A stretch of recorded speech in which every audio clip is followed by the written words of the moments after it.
Good morning, everyone. Good morning. Um, if you all could please take your seats at the table, we're going to get started in just a couple minutes. I know a few folks are going to trickle in a little bit later, and that's okay.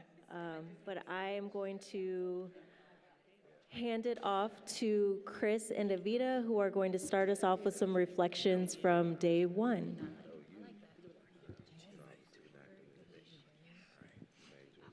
Well, good morning, everyone.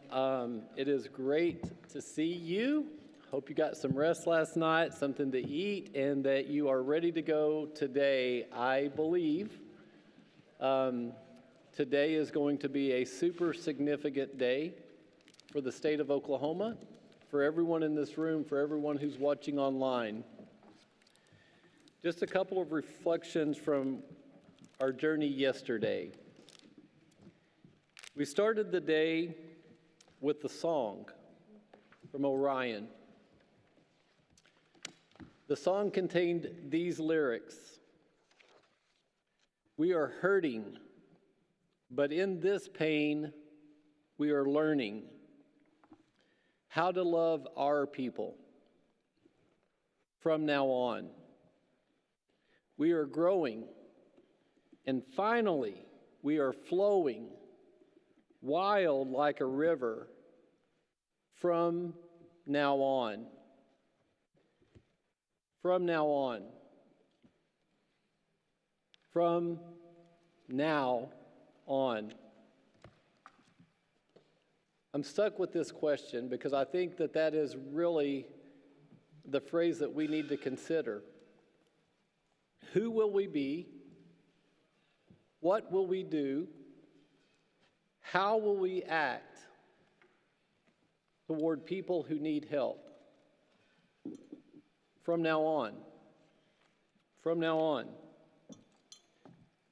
Subsequently, we heard a narrative North Star that has been created from some incredible work that's taking place in our state. And that North Star is this: mistakes don't make us, care creates us, and the practice of liberation will be our legacy.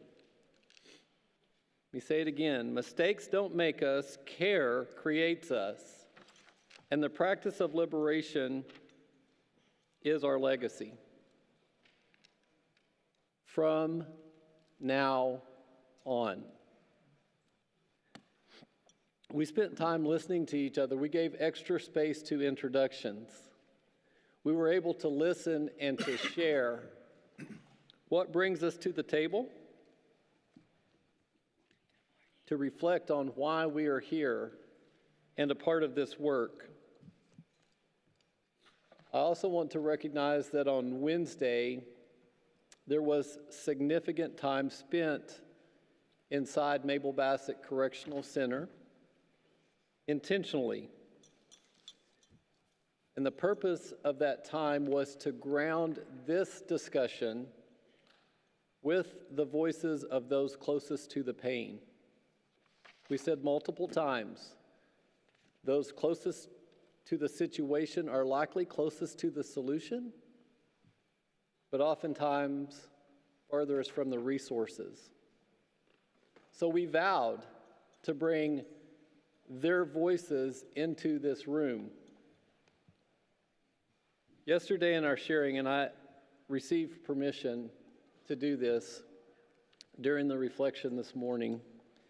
Yesterday during our time of sharing, one of our participants shared a significant moment that happened while we were in Mabel Bassett. JB talked about how he came face to face with the individual who had caused harm to his family. The individual who had taken his younger brother's life. She didn't know who she was talking to, and at first he didn't know who he was talking to. JB shared his experience of what that encounter meant to him, how he responded, and to his family. I asked JB if I could bring Talia's voice into this room. Because on Wednesday, after that encounter took place, she stayed.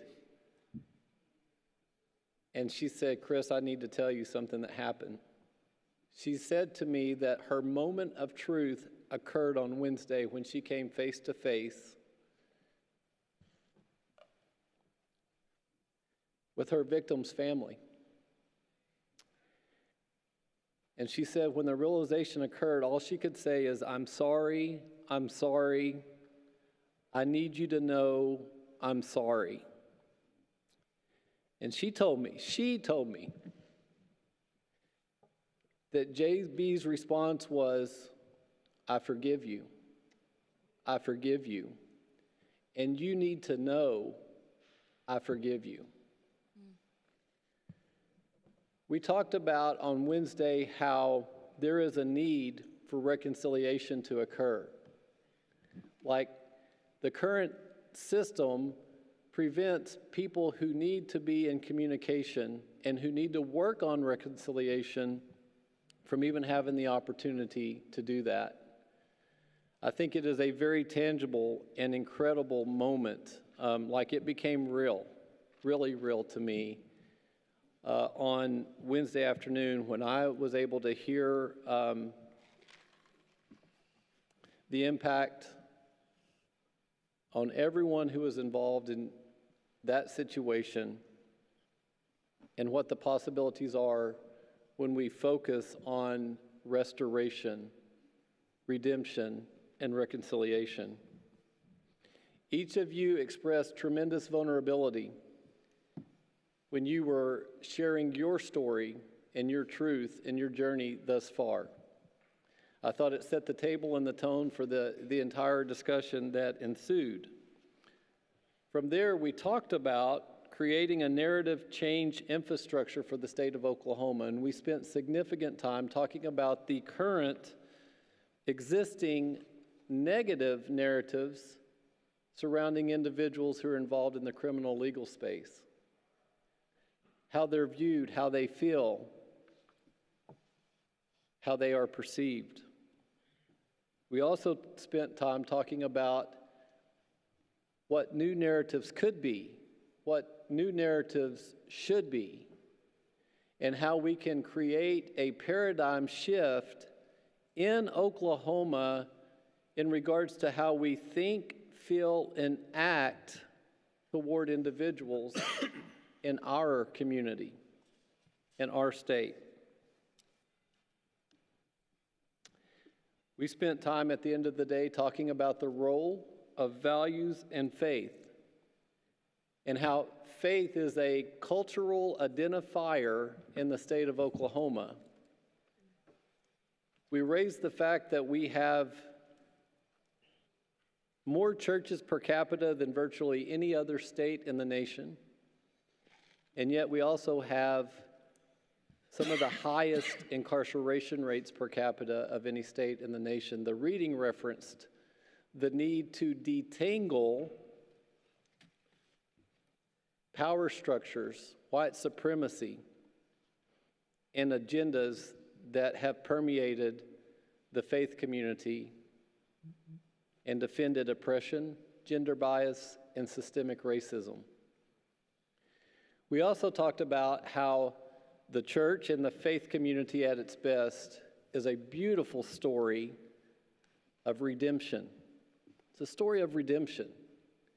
And that ought to be our focus, and that ought to be our standard when it comes to the application of faith values in our state that are truly intended to empower, equip, and elevate everyone. Evita? Chris, you hit all the points. I'm not sure if I have anything more to add after that. I think I'm just going to let it stay right there, and we can move on. Yeah, and just a quick overview of our plan for the day. We're going to have Francie and Tyler start us off with a discussion around accountability, punishment, and repair. And right after that, we'll have a discussion with Cece and Kim facilitating around reckoning in action and creating a culture of repair. And we'll break for lunch, where we'll have a performance from a youth organization called Poetry and Chill. And we'll come back to the table for a discussion with Justin and Tina around imagining new systems of safety. We'll have another break and then convene for a final activity. So we're gonna try to keep as close to the schedule as possible to honor everyone's time. So Francie and Tyler, feel free to get us started. Good morning, everyone. My name is Tyler Fisher. I am going to be one of the facilitators and also the person in check of the queue. But I wanted to start us off by contextualizing the article that was handed to each of us to begin this journey. The topic is accountability, punishment, and repair. The article is Who Governs Safety, Governance, and the Future of Justice by Catherine Huffman and Robert Rooks. And there was a video also, Jimmy's Story by the 1 and 2 campaign. According to the article, the criminal justice system has gotten away with defining what safety is and when we should feel safe. In the article, politicians have defined safety as protection from or freedom from a dangerous stranger. That's what safety is. The criminal justice system has taught us that we should feel safe when there's a reduction in crime, there is lower recidivism, but yet more arrest. This doesn't necessarily align with the populations that we know are impacted the most. Crime survivors, justice-involved individuals, excuse me, and the community overall. In order to shift our understanding of what safety looks like, we must define it a little bit differently.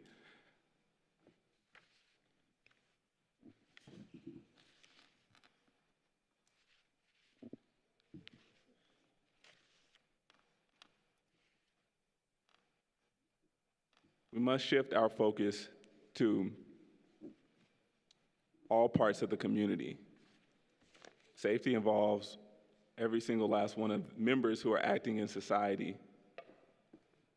It puts us in a position to protect ourselves from harm and to also provide opportunity to thrive. How do we get there? The article points to a restructuring of what the social contract is. So when we think about safety right now, is it equitable? Is it dignifying? But if you look at our social contract in this moment, what it says is that individuals in our community have dignity, right? Up until the point that they are incarcerated. Once they are incarcerated, we strip them of that dignity and then send them back into a community that does not recognize them. How do we then create a system of value? And that value will begin with describing what equity means to our community and also what it means to keep dignity at the forefront of this new social contract. Another way that we can achieve this standard is by inviting people who have lived experience to the table. The crime survivors might tell us what they need best. Justice-involved individuals will tell us what they need best. And if we listen to the community, we can also hear what is being asked of us. Crime survivors might say, we need help, we need supportive resources, we need other rehabilitation that will help break us away from cycles of incarceration. Justice-involved individuals might tell us that the places that we are being kept are not humane. There might be water intrusion, mold, bed bugs, other things that might prevent them from tending to their mental health and also their physical health. We must also look toward community support. Toward the end of the article, you can look at some of the literature that explains what is happening in California. Some of the policies that have been put in place have been because of the community. And in these populations, or in this community, they hold the people who have power accountable. And so we must do the same. Not only that, but we must change the narrative of the prison system is the only way that we can earn money. There's a way to earn money and love and protect people. And if we shift our focus to protecting people, we can also make money and do it the right way. But we need experts for that as much as we need lived experts in a total community effort.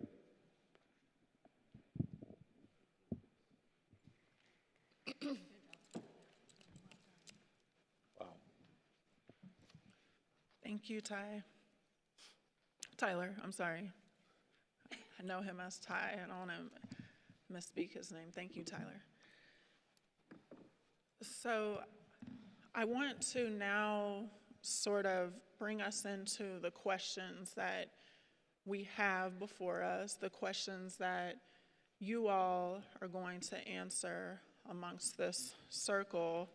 And I'm going to try to keep my comments brief, but certainly want to now tap into them. If you refer to our agenda, here's the topic of our conversation. Let me rewind for anyone who doesn't know. I'm Francie Ekwerekwu. I am in the Federal Public Defender's Office here in the Western District of Oklahoma, which is in Oklahoma City. And prior to my employment there, I was a proud employee of TEAM, the Education and Employment Ministry, working with Chris and many of the people, the lovely people at this table. So thank you for having me. So here on our agenda, you can see when harm happens, people often seek to hold someone to account. In Oklahoma, accountability is often pursued through police and the courts, which ultimately results in prison sentences, community supervision, or fines and fees. However, Oklahoma locks up a higher percentage of its people than nearly any democracy on earth. Are police, courts, and prisons effective tools for achieving accountability? How do we hold the systems accountable themselves? How is accountability similar or different from punishment? What role do or don't Oklahomans play in the broader community Oklahomans in the broader community have in these accountability processes in the short term, in the long term? What is the role of the governed in holding government and powerful leaders in the community accountable? So these are the questions for you all. First, I'm going to just offer some preliminary comments. In addressing our first question about police, courts, and prisons and their effectiveness for being a tool of achieving accountability, that question could take all of us all day to really talk about. But I will say that my personal standpoint is that police, courts, and prisons are just, as Tyler mentioned, a financial method for the rich to stay richer and richest and to keep the poor the poorest and poor for the functionality of an economy. It's really rare to see criminal legal system trials these days, which is supposedly the method for one to assert their innocence and to fight the policing and the court system and the likely inevitable prison system that they will face upon being arrested. And it's just rare to see trials. Plea bargains are the quick ways for our system to ensure that they're going to get a conviction and that they're going to make money off somebody going to prison. Whenever I say that, I always think of this image in my head, unfortunately, that I've seen. My prior employment at the Oklahoma County Public Defender, I visited a prosecutor there to participate in negotiations for a client case, and when I walked in, there's what I call human taxidermy all around his office. It was pictures of people that he had prosecuted, and he had in huge letters how many years he had sentenced them, or he had gotten on a sentence to prison for those individuals. None of them had any sentence less than 20 years, and the majority of them were life or death. The system is about convictions. The system is about ensuring that we continue to warehouse people in this state. That is a personal comment. I'll say that. I don't discount that there are good individuals in these systems, in policing, in courts, and in the prisons who do care and are trying to make change. I hope that I'm one of those people. But I do say, as a collective system functionality, it's about money, and it very excessively discards human life and dignity, as Tyler mentioned. How do we hold these systems accountable? So I was asked to make comment about how do we do this in the federal setting. For a defense attorney in the federal setting, one of the few and best opportunities I have to hold our system accountable, our court system accountable, is in the sentencing hearing upon my client being found guilty by a jury or choosing to plead guilty. In a sentencing hearing, a judge is faced with numeric calculations of what a suggested term of incarceration should be for that person. And that's by an arbitrary process created by people at the Capitol, people called the United States Sentencing Commission. When a person gets this calculation handed down as to what they should be sentenced to, it's based on their criminal history and the perceived severity of the current offense. A number is generated. The judges, as of 2005 or 2009, somewhere in there, these numbers are now advisory to the judge. They don't have to choose a sentence within that suggested amount of punishment as it relates to any other statutory limitations in place. But it used to be mandatory. My father was a victim to mandatory sentencing guidelines where the judge could not go outside of that range, and ultimately he was sentenced very excessively. Now that it's advisory, that gives defense attorneys an opportunity to pull that tug-of-war rope as low as we can get it. We present information about our client that the judge cannot read on paper, or if they have read it on paper, we don't want it to go as if it's just another black and white letter in their head.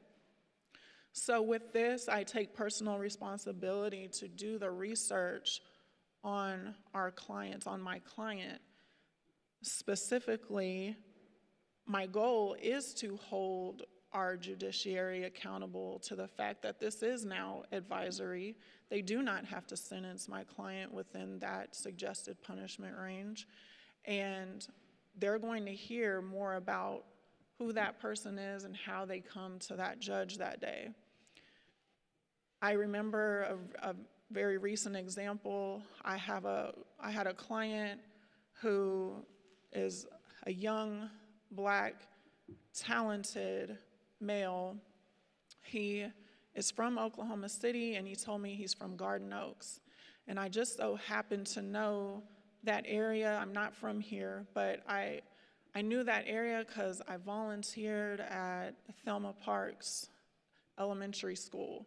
And I had the immense life pleasure of meeting Miss Parks before she passed on. and I spent time in her home in Garden Oaks.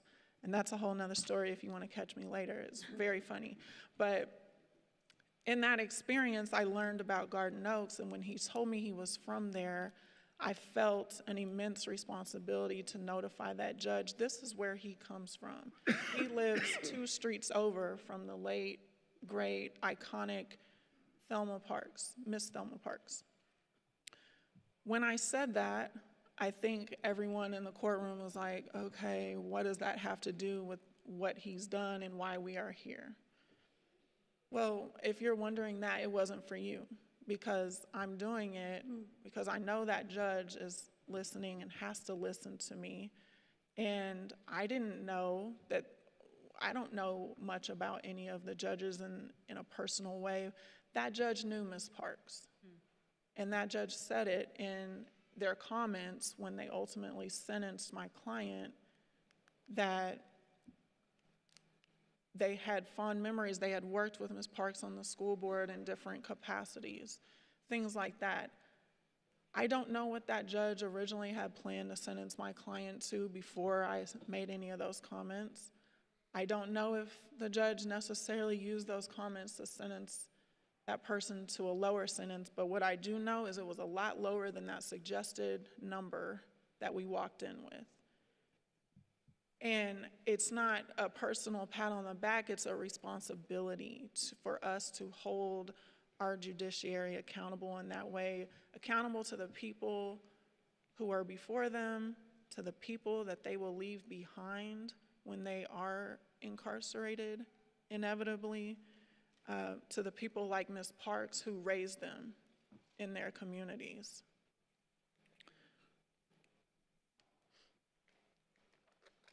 The judges do have an ability to consider all the disfavorable conduct about our clients, but they also have a duty to listen to the very valuable other parts of our clients' lives that need to be known.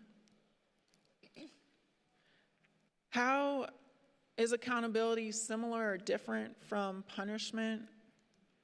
Just very quickly, we had a reading on this, Accountability and Power Sharing by Michelle Walker. If you had an opportunity to read that, Michelle Walker very articulately says this: punishment implies retribution rather than correction, retaliation rather than rehabilitation. Sometimes punishment aligns with accountability if it is applied reasonably. However, often the punishment meted out by Oklahoma's legal system is in excess of anything required for true justice.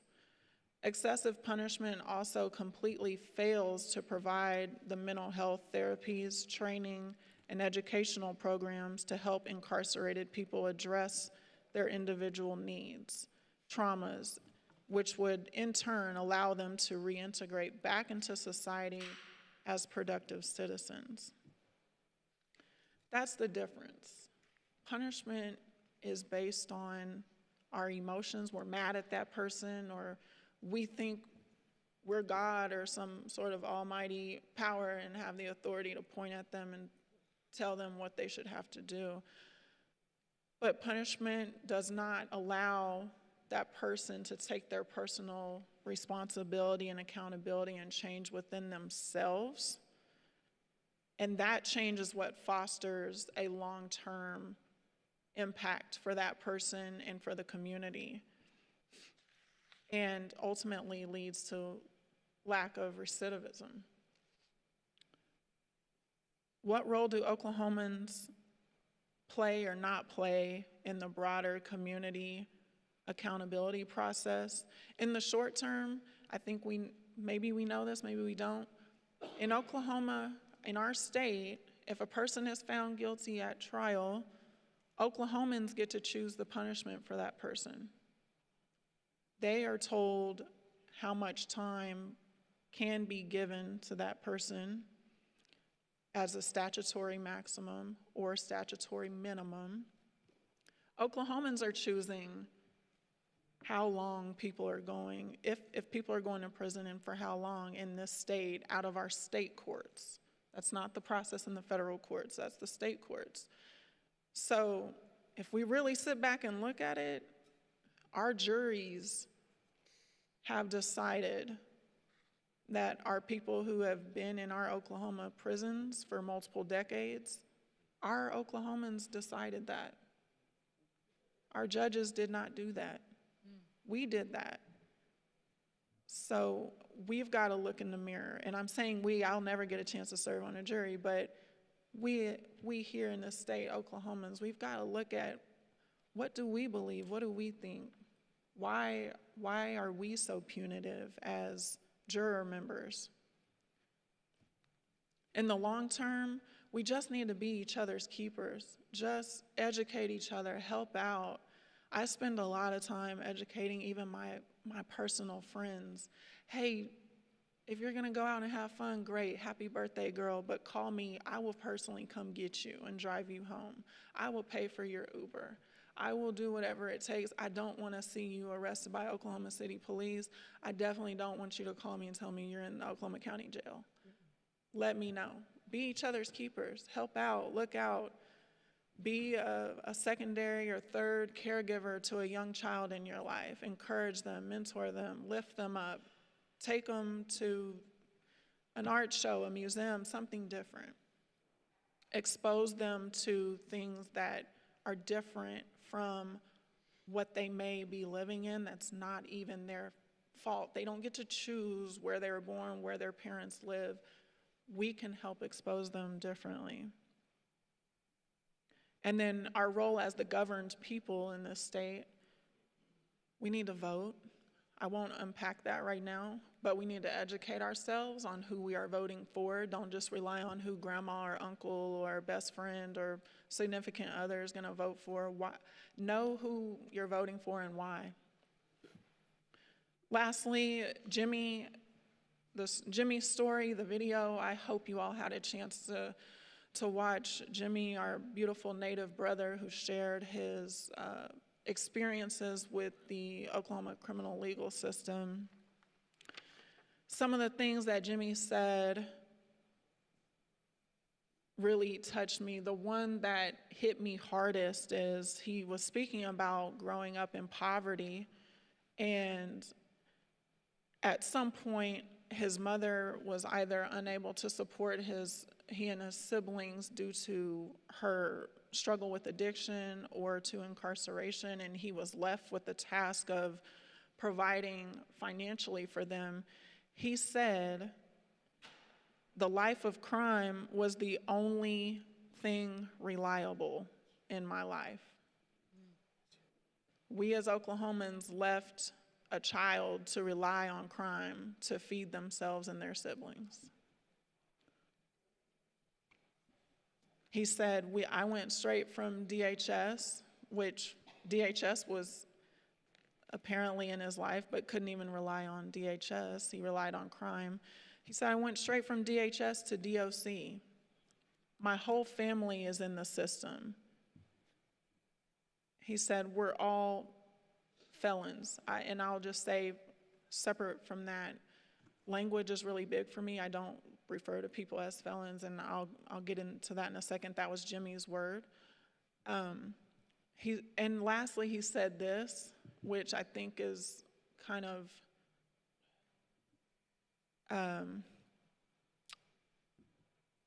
it's just true, especially in this state. He said, it's not the felons you have to look out for, it's the non-felons who haven't experienced the corruption that you have to look out for.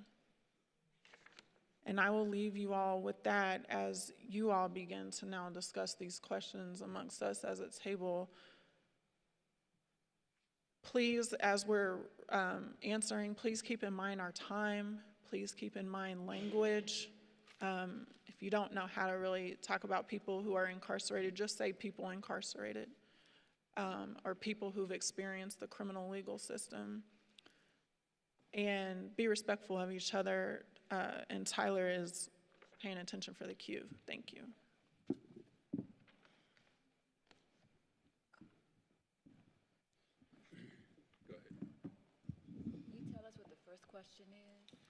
Okay, so the questions are, there's quite a few of them, so if you want to attack all of them, great. If you want to choose one or a few, they're on the agenda, and I will read through them again. Are police, courts, and prisons effective tools for achieving accountability? How do we hold these systems accountable themselves? How is accountability similar or different from punishment?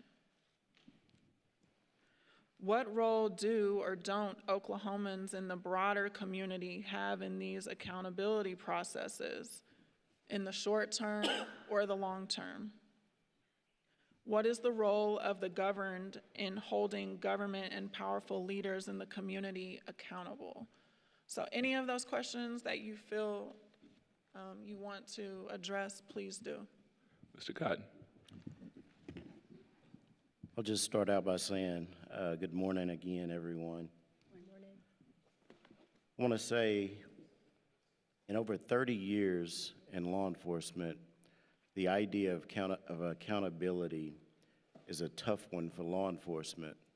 And the reason why it's a tough one, if you look up the definition of accountability, you have to accept responsibility. And it's hard for people to accept responsibility if they don't think they've done anything wrong. So we'll start with that, and I'll be as brief as possible. To affect change and accountability, we're going to have to, at some point in time, penetrate the right resources, the right people, and the right things. And what I mean by that is a lot of times when major situations happen across the country, and just through research, I've noticed that a lot of people will go to the chief of police. And that's fine. I'm not saying don't do that. But one of the real sources of power in law enforcement are the police unions. There are some police agencies throughout the United States that some of the chiefs of police and administrators will not move until they talk with the police union first. So keep that in mind when you're talking about affecting change. We have to go to the right people for the right situation. And when we're talking about the right people, also think of allies as far as people that can help you get things done. And there's different organizations that you can attach yourselves to, like NABJA and NOBLE. NABJA is the National Association of Blacks in Criminal Justice. NOBLE is the National Organization of Black Law Enforcement Executives. And the reason why I say that is they're not trying to steal your thunder, but there's somebody within those organizations that feel the exact way you do in affecting change. And it goes back to power. Power structures are embedded and entrenched deeply within police unions. Police unions, if you watch the national news, and if you see something that happens of a major disruption in some city, a lot of times you will have the FOP or the Fraternal Order of Police that will speak out and basically say, hey, our officer did nothing wrong. You really have to build a relationship with those guys, find out that power source. Like I said, you can go to the chief, but also acknowledge and understand that a lot of power is within the police union. And the police union is made up of pretty much the police officers, and there's no rank and file. Those guys get to say what they want to say. They get to inject what they think about different things. And together, it's a very powerful organization within the larger organization of the police department. But just keep that in mind. Also, to be proactive, I think one of the things that you have to do is have policy reviews. And when I'm talking about policy reviews, I'm talking about looking at officer-involved shooting policies, police brutality policies. What's the policy on traffic stops and ped checks or pedestrian checks? And those things are critical because if you know beforehand what that policy says, and all of these things should be public information, but if you know these things ahead of time, when something does happen, you can always go back and look at that policy before a narrative is actually placed out there. You already know what the policy says. So the FOP, the chief, or whomever it is, they can't go back and say, well, this is the way we did this. This is why this happened in this particular situation. And like I said, this is just some of the things that I'm telling you that you can do. In your policy reviews, you also want to look at your city leadership and have budget reviews as well. And when you talk about budget reviews, I kind of mentioned it a bit yesterday when I was talking about, during my introduction. Budgets are designed basically to do stuff to people. And I don't think that that's necessarily the law enforcement organization's fault. That's what we've been trained and taught to do, is design a budget that basically is very reactive. And just for an example, handcuffing techniques, policies on, or budgets that deal with training, that deal with gun range, all of these things, and we need these things. Don't get me wrong. I'm not an advocate of defunding police. What I am an advocate of is, in addition to all of the reactive training, you have to have some type of budget review where you are telling those that are in leadership and those that are in power, we need money also set aside for this.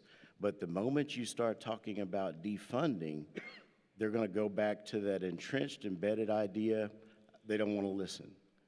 But in addition to, that's where I think you should really focus a lot of your attention: policy reviews, budget reviews, and when again on those budget reviews, in addition to some of those proactive measures, how much money do you need to train officers on de-escalation? How much money do you need to purchase some type of intermediate devices that are non-lethal? Just different things that keep people safe, and you also build a community, build a relationship, because I can tell you, in law enforcement, we like those bells and whistles. We don't mind spending $500,000 on a Bearcat, which is the big tank-like looking structures. We don't mind doing that. Somebody said it the other day, it's sexy. It's something that you want to see, something you can be proud of. But I can tell you, we purchased one, and I absolutely love it. But we mainly use it at parades, touch a truck where kids come in and look at it. And that, I'm talking $500,000. But how much money are we spending on de-escalation training? Wow. And that's just one of the items. We're talking about purchasing rifles and handguns. And again, I am not against, I'm not for defunding police. We need all of that stuff we have. But what I'm saying is, in addition to, we need those things that are reactive, but we also, and most definitely, need those things that are proactive in nature as well. Thank you, Reggie. We have about 8 people in the queue, and we want to get to everyone, so just be mindful. I think we have enough time, but the next person up is Melvin. Good morning, everyone. Morning. I just want to be quick with a actual experience of the judicial system in Oklahoma. In 1984, I was charged with a crime that I did not commit. In the process of my prosecution, I was led into a room to be intimidated to confess to a crime that I did not commit. During my trial, I was given a jury that no one was a Native American. When the trial began and it was discovered that the crime had happened on federal property, instead of turning it over to the proper authorities, they devised a plan to cause a mistrial so that they can continue to try me. And they continued to try me in state court, even though the crime had happened on federal property. I was convicted. I was sentenced. The state had sought the death penalty against me. My jury came back and gave me a life sentence. I went to the prison system as an angry man because I knew I shouldn't have been there. And I allowed the state of Oklahoma to cause me to be a man that I knew I wasn't, until I finally said no more. And I changed. I decided the state's not here to change me, so I'm going to change myself. This is not for anybody else's good but my own. And so I made that change. And every 3 years, I'd go in front of the Oklahoma Pardon Parole Board with a better record than I ever had when I came in. I kept getting denied. And I remember after the fourth time in front of them, they finally said, if you would just take one program, we'll parole you. And I immediately got on that program, and I completed it. And when I went before them, they said denied.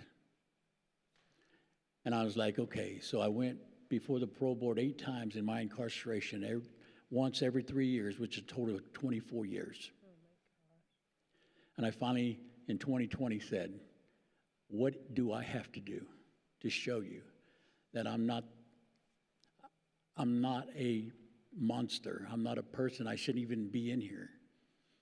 And they said, Mr. Batiste, no matter how good you do in prison, your good behavior will never override the seriousness of your crime. And so they basically told me, we're changing your life imprisonment with parole to a life without parole, which is illegal. But thank God, not long after that, McGirt came out. And McGirt held them accountable. In April 26, 1984, I was charged with this crime. And on April 26, 2021, exactly 37 years to the day, that charge was dismissed because of McGirt. I was ready to just rejoice when the federal government stepped in and said, okay, now we're taking you into our custody. Oklahoma didn't have the right to do this, but we do. So we're charging you all over. And the 37 years you just did in state custody counts for nothing. We're starting over. So they charged me with the most serious crime in the federal system.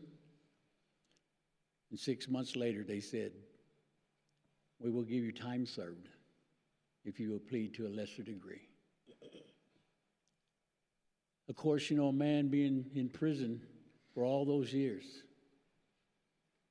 when you put something like that in front of him, when he knows he's innocent, but he wants to go home, and his family's crying and telling him, we know you didn't do this, but this is your only way out. Take this plea.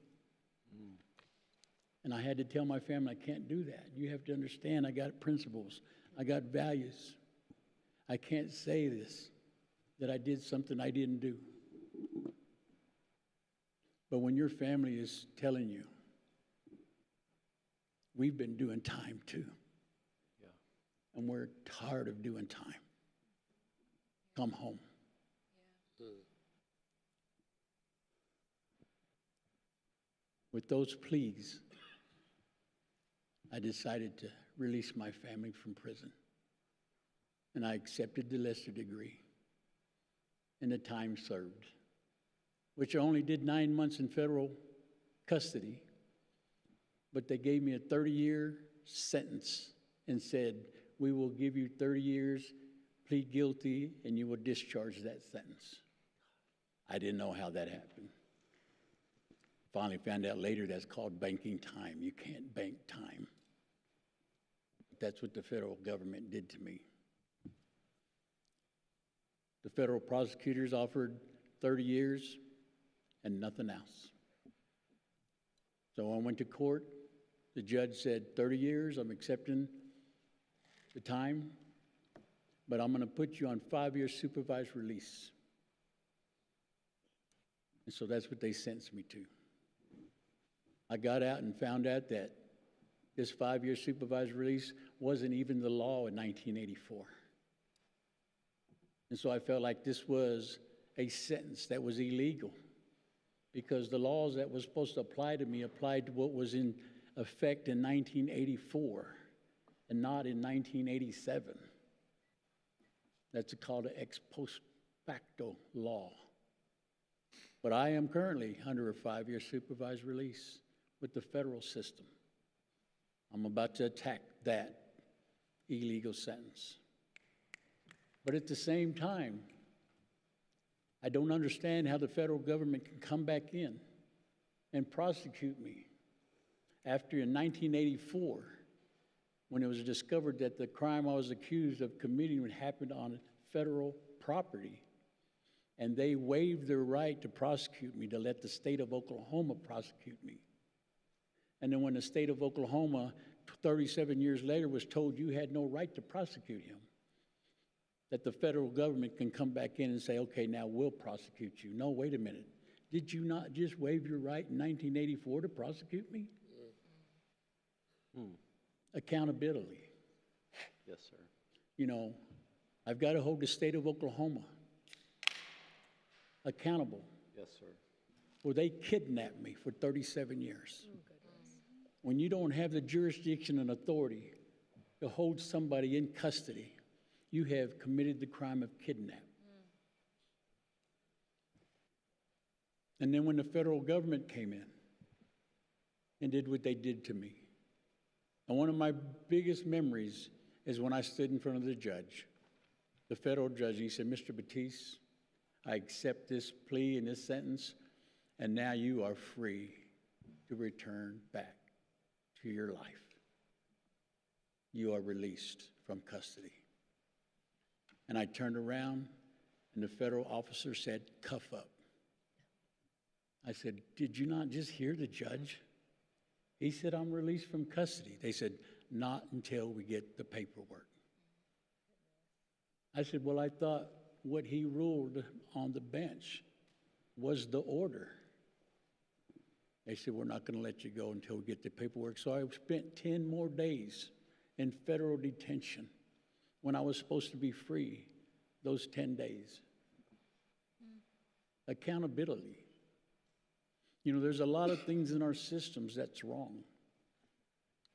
That's the reason why I am an advocate voice right today for the more than 200 Native men and women who are still sitting in Oklahoma Department of Corrections under an illegal incarceration. Because McGirt has told Oklahoma, you can't have these people in your prison system. You don't have the authority and you don't have the jurisdiction to hold them there. But they're there. And I'm not going to forget them. And wherever I go, I'm going to bring this cause up.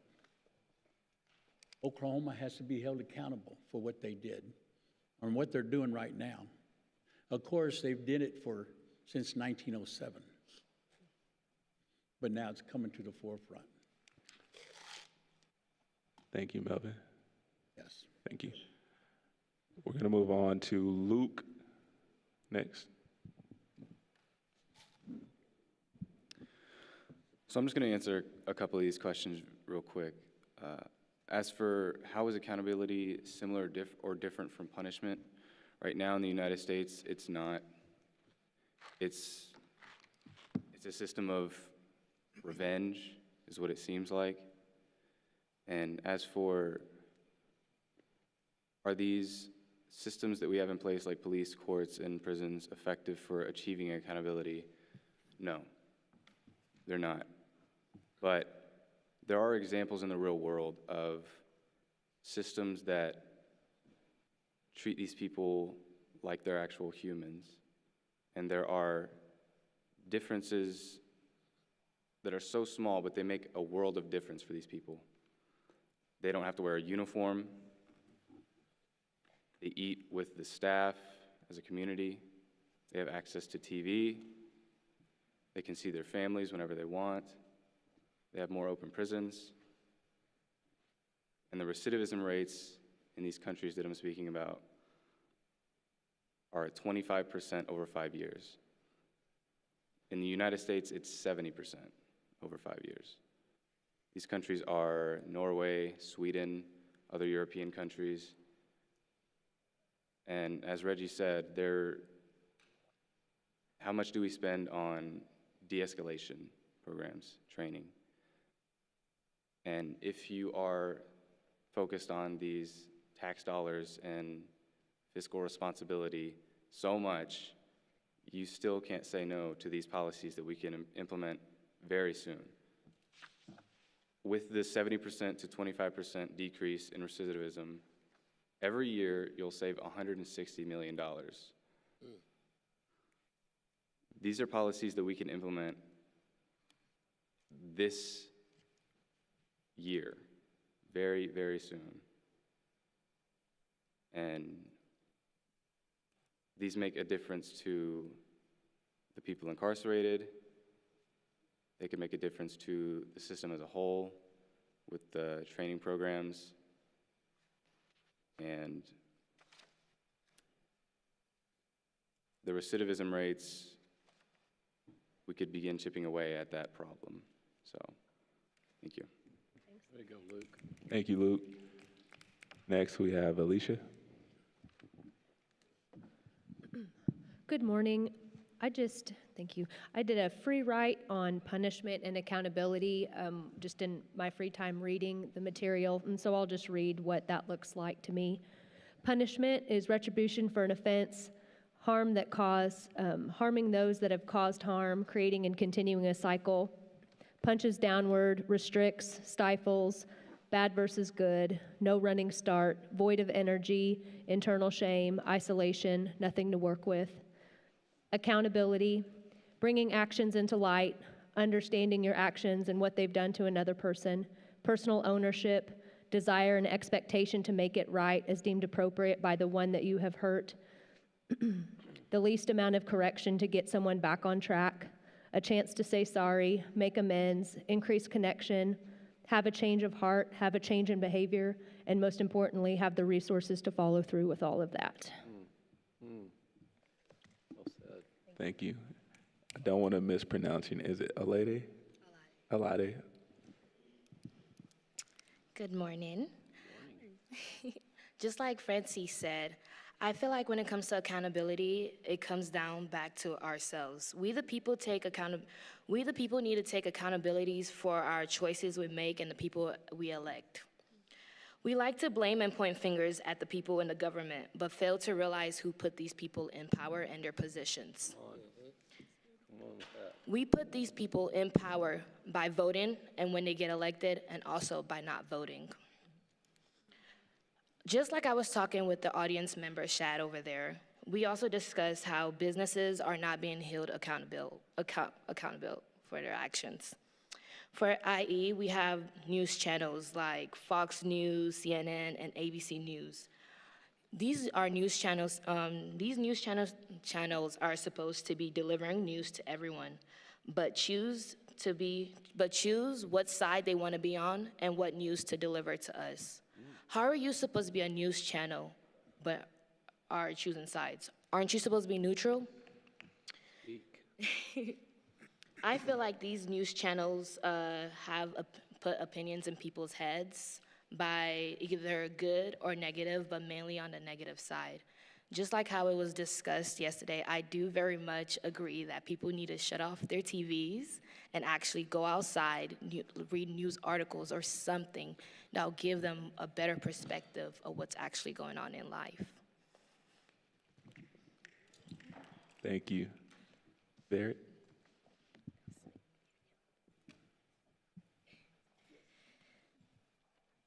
Tyler mentioned from the article the idea of a social contract, and in thinking about what role do we have in this idea of accountability, I go back to the question of where are we teaching as a society an agreed upon curriculum for understanding the social contract?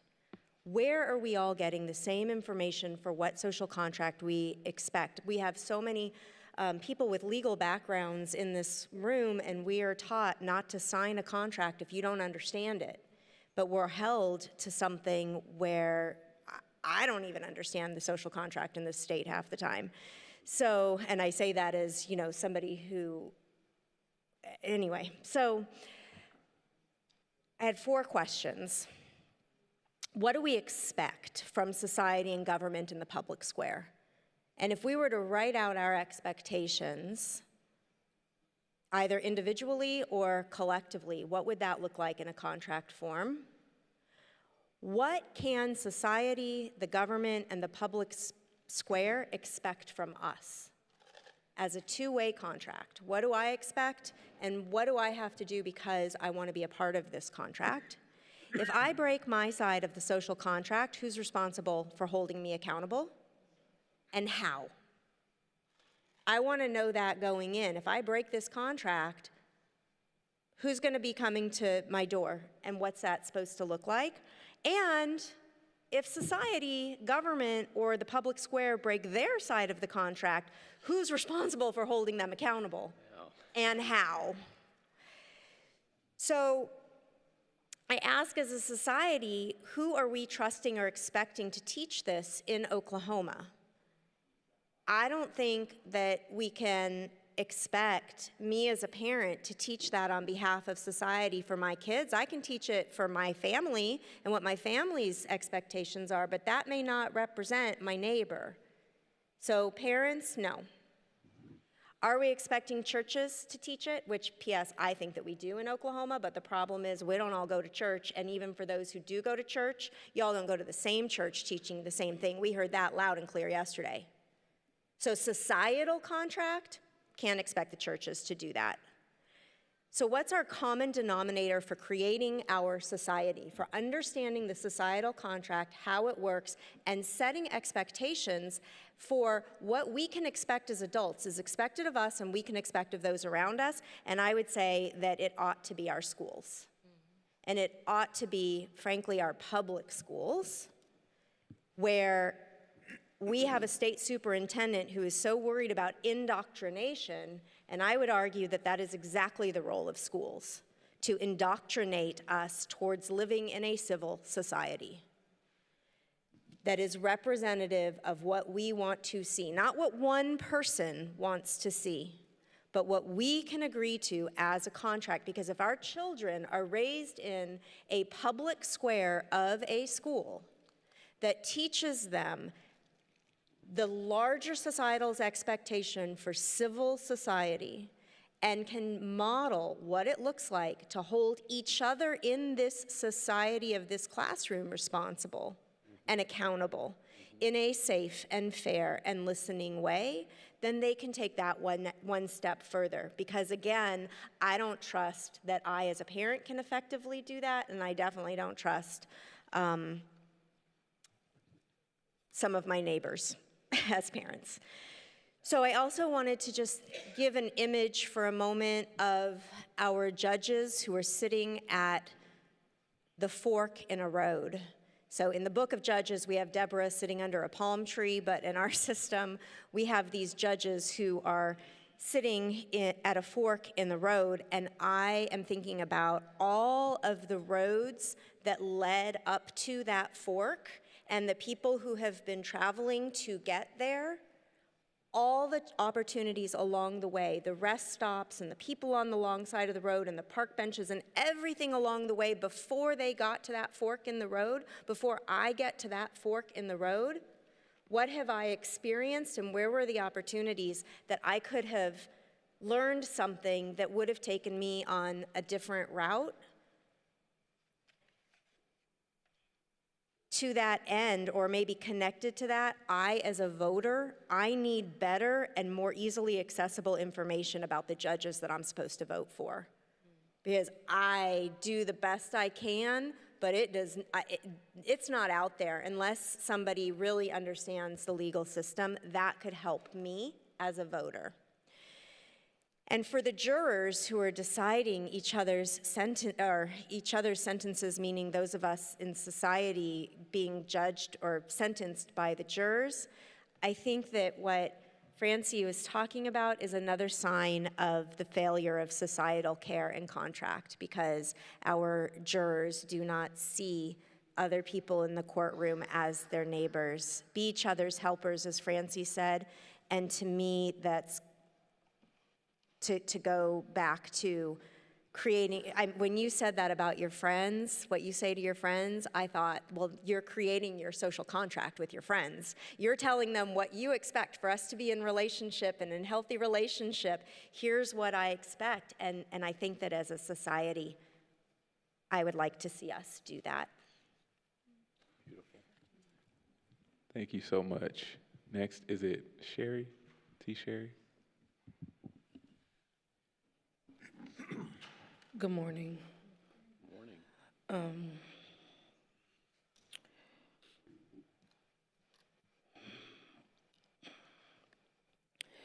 I'll start, and I want to be brief, but I also want to disclaim that for a preacher and a pastor, brevity is not my strength. So pray for me, those of you all that do. I also was struck, like Vered, about what Francie said about the jurors, the people, especially in the state of Oklahoma, determining the sentence. And I remember I was surprised that I was allowed to sit on a jury, but I have had the privilege and felt like it was my civic obligation to do so. So I am an advocate for those of us that have the privilege and the right to do so, to not defer the opportunity to serve, be educated.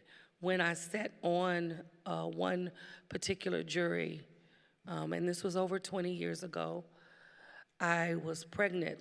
And so I remember one of the defense attorneys saying that he thought that my pregnancy was a distraction.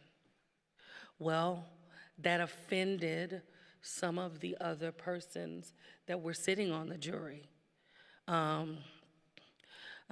have always had to be kind of thick-skinned, so I didn't really care. And I saw that I have a family, live in a family full of litigators.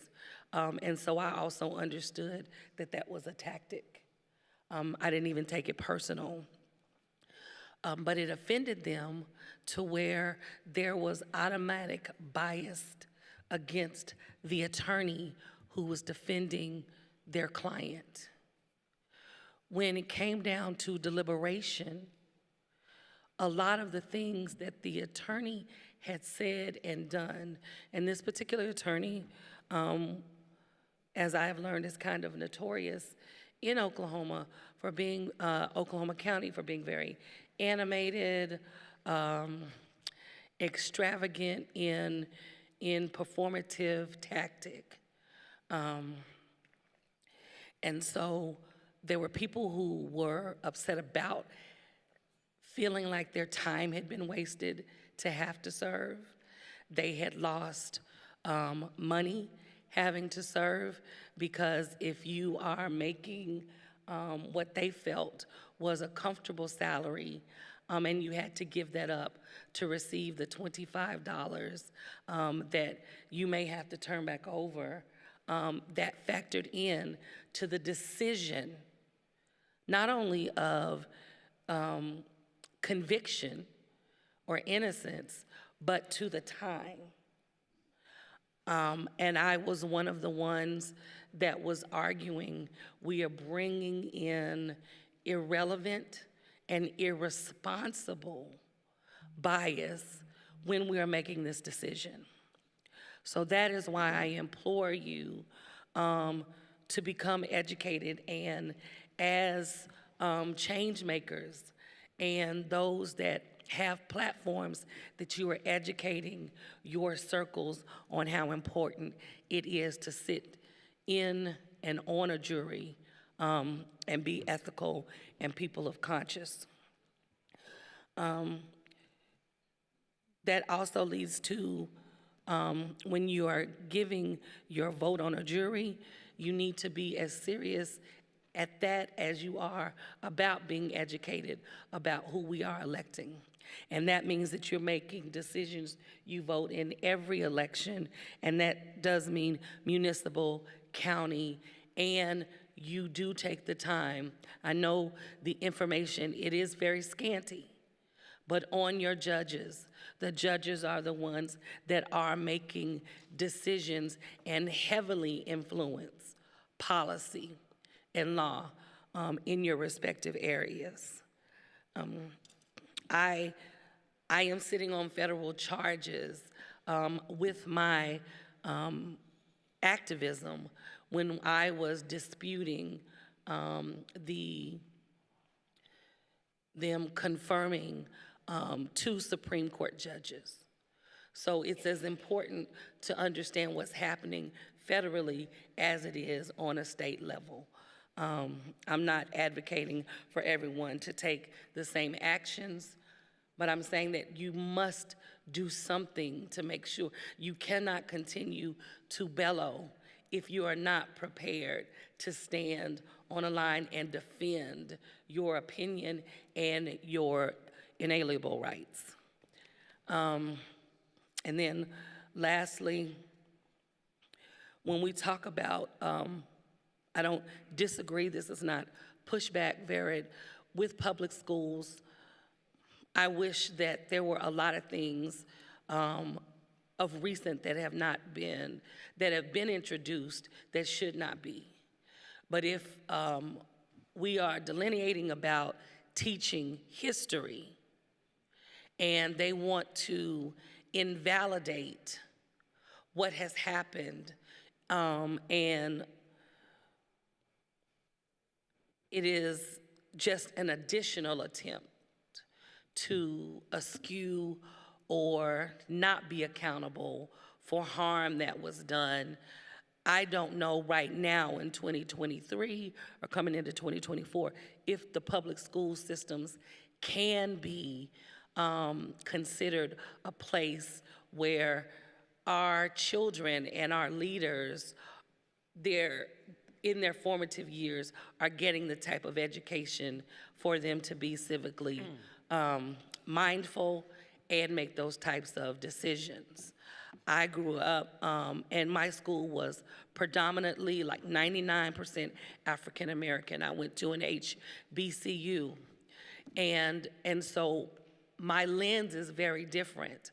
But in that same public school, now, one of the things that they're teaching these young African American students is how to survive police interaction, what to say and how they find representation should they have engagement with the justice system. I wish that was not the case, but these are necessary things, and that is one of the forums. So the public school lens is very different for people in Black and brown skin. And so our attentions have to be different. And as far as whether or not police, courts, and prisons are effective tools for achieving accountability, I would agree with Luke when he said no.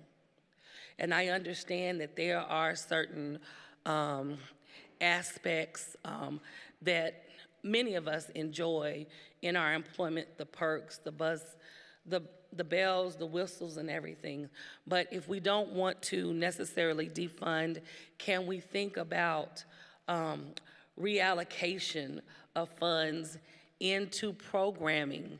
And if you are there to be a protector and server to the community, would you not rather see funds reallocated into programming that makes the society and that community safer. And really redefine what the justice system amplifies and how it looks. Because right now, optics, whether or not they should be important, they are. And so I would rather know that de-escalation has been taught. I'm not saying that it hasn't. I know that it has. But I know the tactics that are used for people that look like myself and some of us at this table is very different than some of those of my non-melanated friends and allies and how they receive treatment. So let's think about changing the type of training if the training within de-escalation is also filled with bias and makes it still, some of us feel more endangered when we're simply trying to exist and survive in our communities. And so those are the type of things that we need to make sure that we're asking about accountability. And what is the role of the governed and holding government and powerful leaders in the community accountable? I am so glad that Reggie brought up about the FOP. In Oklahoma, the FOP had their leadership run for elected office, and they won. And so they realize their power, and they want to be part of the process of making and upholding the laws. Surely the power of the people should also be just as encouraged and supported to do that same thing, speak out our voices. And how do we do that in the short term? We continue to call it out as well in the long term, and we make sure that we are preparing people to be able to put their names on the ballots. We support their campaigns. We make sure that we are stretching our finances so that we can also donate to the campaigns, because the movement and the revolution has never been free. And it has come at a cost to so many for so long. It is time that we change differently how we are writing those checks. Thank you so much. Give me just a second. I think we have a couple more. We have a few minutes if we can get through some of the other commenters, and then I can let you rebuttal. Kenneth, did you still want to go? No? Okay. Antoinette, you were next after Kenneth. I think he's declining. But no? Okay. Antoinette, you can go. So let me move this up. I apologize for missing the first part of what everybody said, but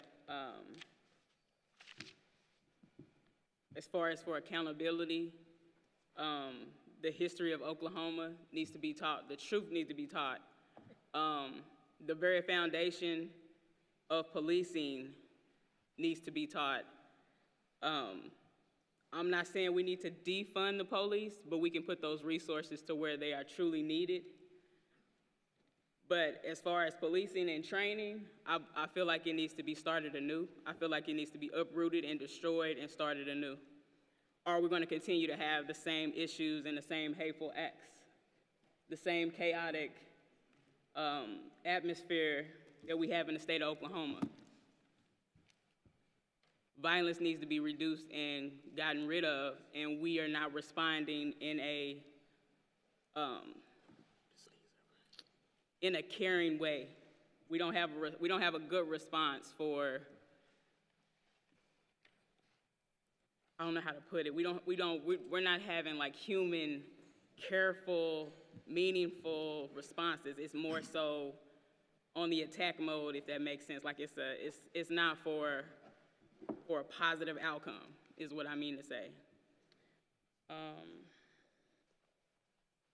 And as far as accountability goes for, I wholeheartedly believe in what Ms. Francie said about accountability with the people, it goes back to we the people. We definitely need to educate ourselves on the importance of sitting on juries.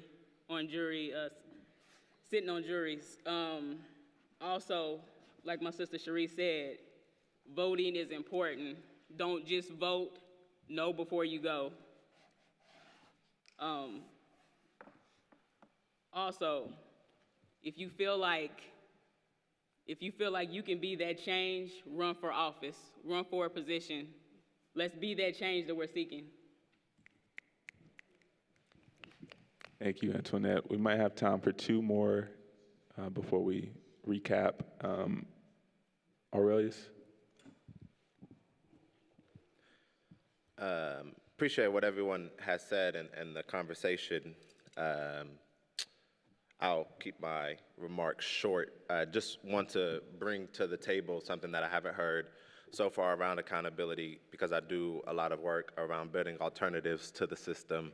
And so restorative and transformative justice as not just alternatives to the system, but as community-based processes that rest on entirely different theories of change than our criminal legal system does.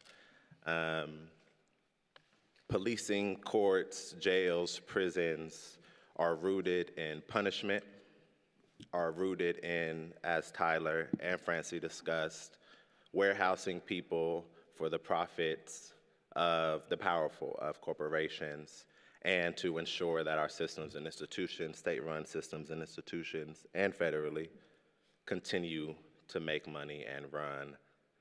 Restorative justice and transformative justice are simple concepts.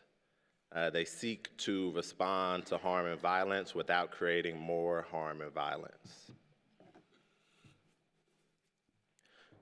The status quo, presently, conflict has happened, an argument has happened, violence has occurred, and we call 911. We've been told for a long time that is what we're supposed to do. And so often in those responses, the police have proven to be inept in de-escalating the situations and providing defense or safety for the individuals in that situation.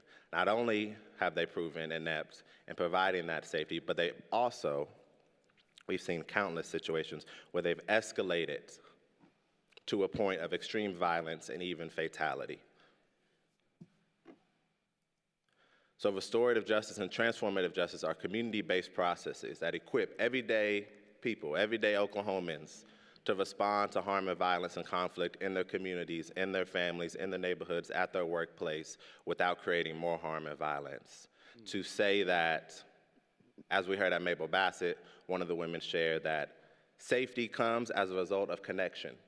Safety comes as a result of relationship, right? Restorative justice is all about restoring relationships, our relationships to one another, our relationships to the earth, our relationships to our community, right? It's not about taking somebody out of the community and throwing them in a concrete cage to punish them for purported wrongdoing. It is about supporting them and being accountable to the harm that they've caused themselves or somebody else through a process that they agree to.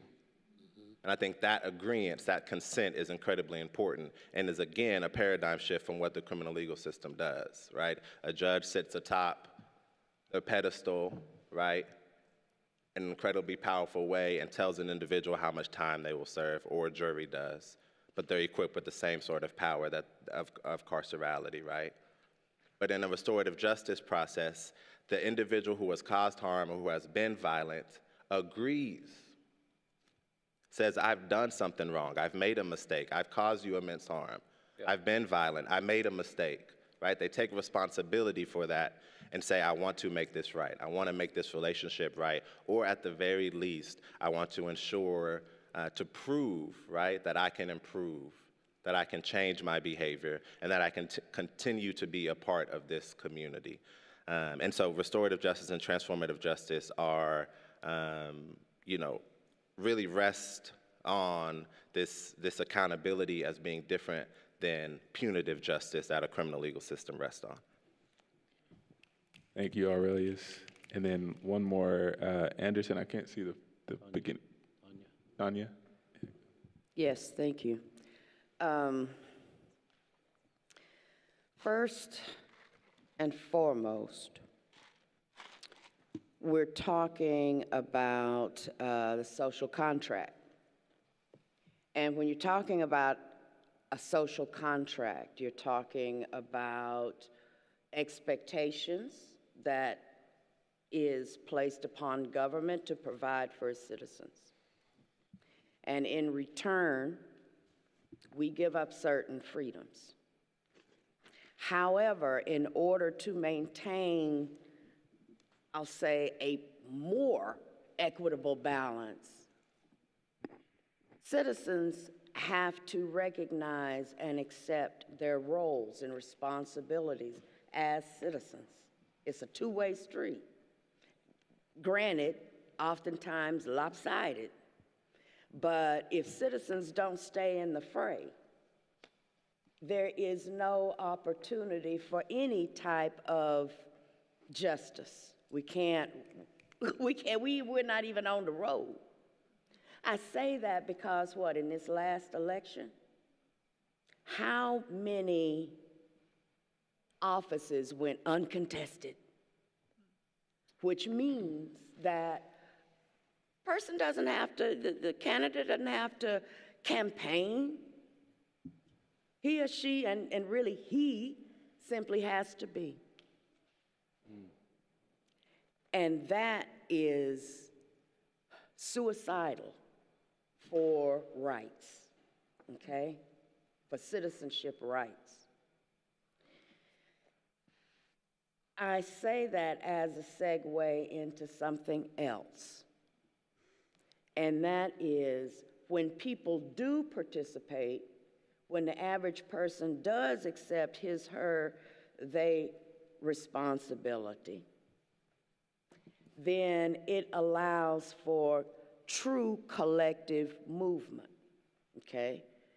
Not even in the radical sphere, but just in the day-to-day sphere of voting. So what about initiatives, referendum? But those basic things that give people voice, everyday folk voice, we can't even mobilize that because we don't believe in voting, which goes back to what we were talking about yesterday. And that is the powerful arm of organized religion. And when I say that, I'm using it as a really term for what we're really talking about, and that is Protestant Christianity, and especially on the evangelical side where, going out and spreading the good word is a part of that mandate. So to connect those two things, using that powerful arm to remind people, again, of the past, of history. There used to be a thing called the social gospel, okay? And the social gospel was, it actually emerged in the 19th century to help the poor, because in Protestant Christianity, with its history, it was only about saving souls, okay? It wasn't concerned about the connection between the material quality of life and how that impacts on the spiritual, because if you got to steal something to feed your kids, most people, they go steal something to feed their kids, and we'll catch the spiritual element on the go-round. So, it is all of these things that we've been talking about, especially these past 2 days, there's this intersection, because that powerful arm that has the mandate to help, okay? What did Christ do? He criticized the Pharisees and Sadducees.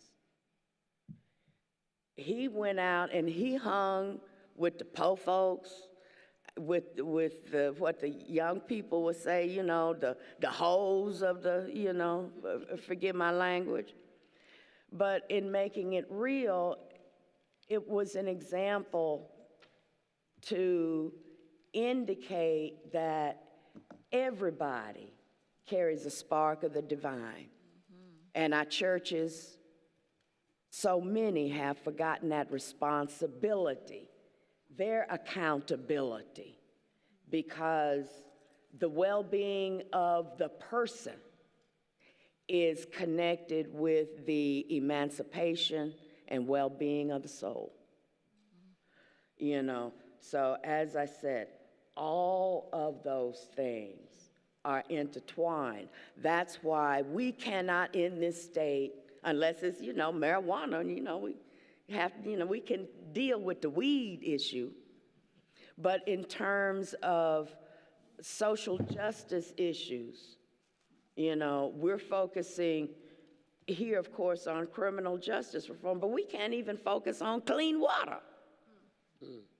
You know, so it's those things, in my opinion, that we have to look squarely at in order to leverage the very tools that exist, because we don't have to always reinvent the wheel.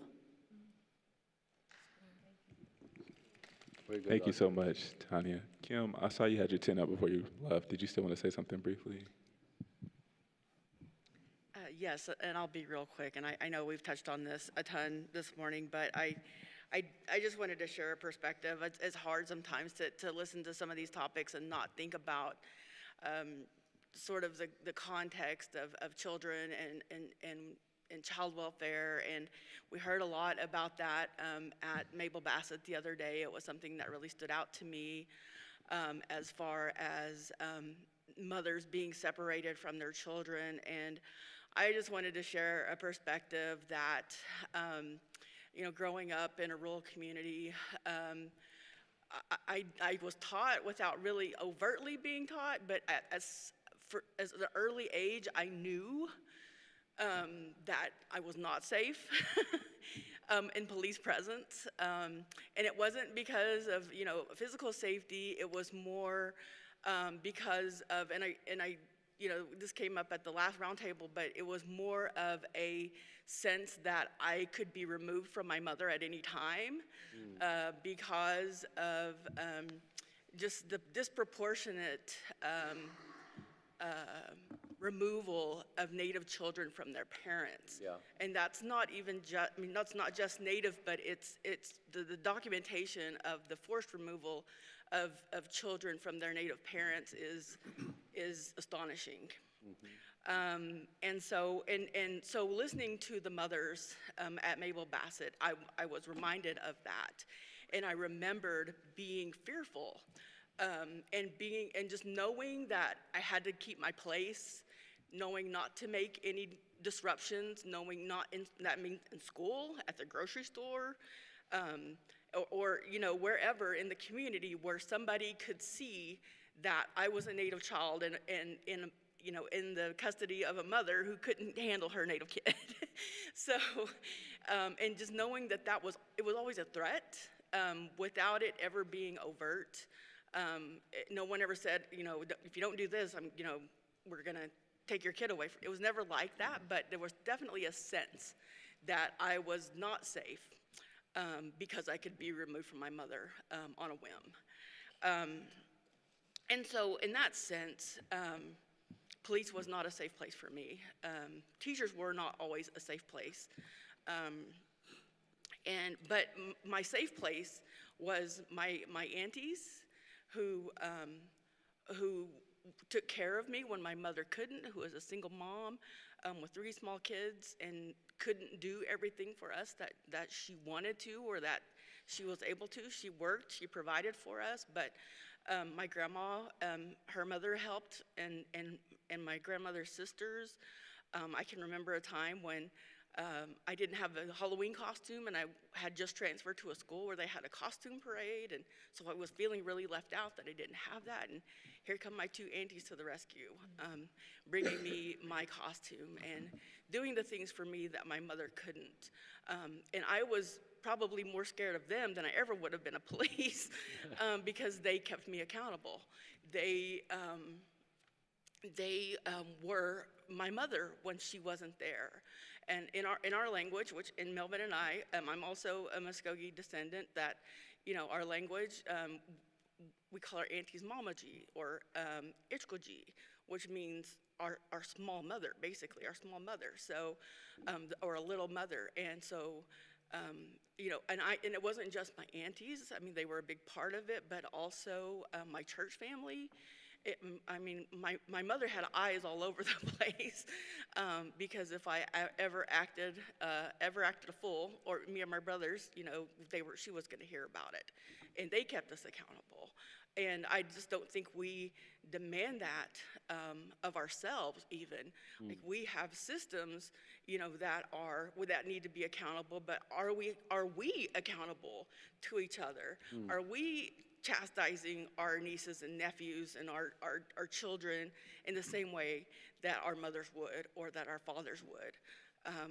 And that's something that I try to adhere to. It's not comfortable. We don't love doing it, but at the same time, I know that some of the strongest lessons I learned were because my community was holding me accountable.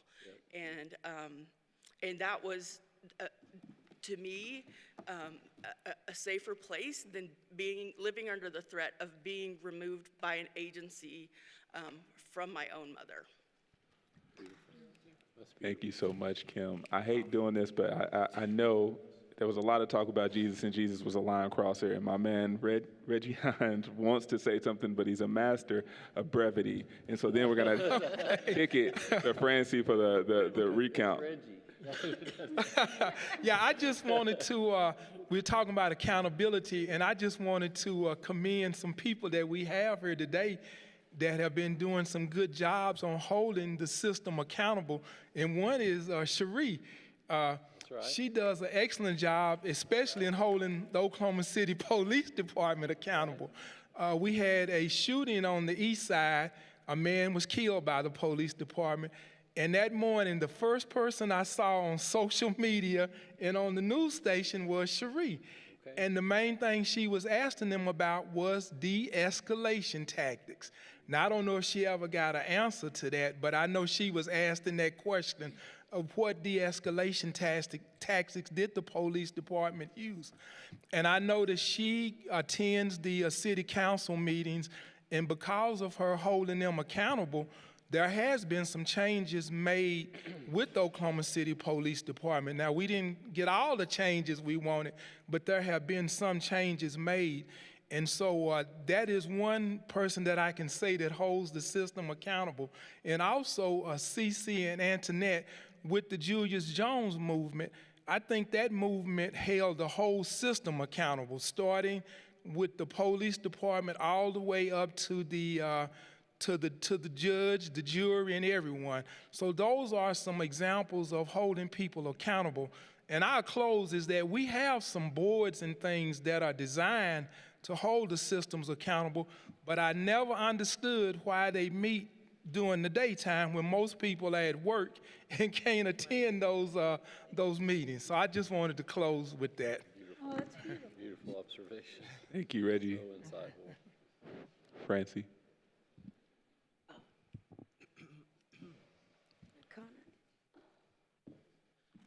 All right. So I'm going to do our summary of what we've heard, what we've discussed in this session. I'll try to be as fast as I can. But I want to adequately capture what you all have said, and I apologize in advance for any mischaracterization of what you said. I did my best to do due diligence to your contributions. So we started with Tyler giving us a recap on who governs, the safety, governance, and the future of criminal justice by Catherine Huffman and Robert Rooks. Tyler talked to us about People in our system have dignity, but our system does not recognize this dignity. He talked about our need to listen to the community, to listen to crime survivors, and to look toward community support in our future. And he said very succinctly and powerfully, the prison system is just simply not the only way to earn money. We have to get away from using the prison system as a financial killer of people. Reggie Cotton talked about we need the right resources, the right people, the right things. We have to first, when we're talking about addressing police and law enforcement systems, we have to first address the police union and the power that that union has. Keeping that in mind every time we're approaching that system. We need policy reviews, budget reviews, and as soon as we say defund the police, we're probably going to get a response, which is lack of willingness to listen. He acknowledged that there are expenditures on items that should not necessarily earn the amount of money that they are being given in the police department, and offered that a better solution is giving funding toward proactive measures and de-escalation training. Melvin told us his story of his wrongful incarceration. He was intimidated into confessing to a crime he didn't commit. Ultimately, the McGirt decision did set him free of his wrongful incarceration at the state level, all for the federal government to turn around and charge him again with the same crime and not give him any credit for what the state had done to him. He's now actively on a federal probationary sentence and is fighting and holding the system accountable by offering that the state waived its right to prosecute him in 1984, and he's going to hold the federal system accountable for doing the same thing. Or excuse me, the federal government waived it in 1984. He told us that Oklahoma kidnapped him for 30 years. Yeah. And it's very wrong. Yeah. Luke talked to us and said, this is a system of revenge. Yeah. The policing and courts and prison systems are not effective for achieving accountability. He told us about Norway and Sweden and other European countries that have a 25% recidivism rate over 5 years, whereas the United States is 70 or above. And I really like what he said. Even the people most focused on tax policies still can't argue with the numbers. It just simply would save money if we are to consider how other countries implement criminal legal systems. Good point. And he offered that all this can be implemented soon. It's not hard. It can be done very quickly. Alicia very adequately defined punishment and accountability for us and told us about how accountability gives plentiful opportunity for people. Alade talked to us about we are putting people in power by voting for them or not voting for the right people. That's right.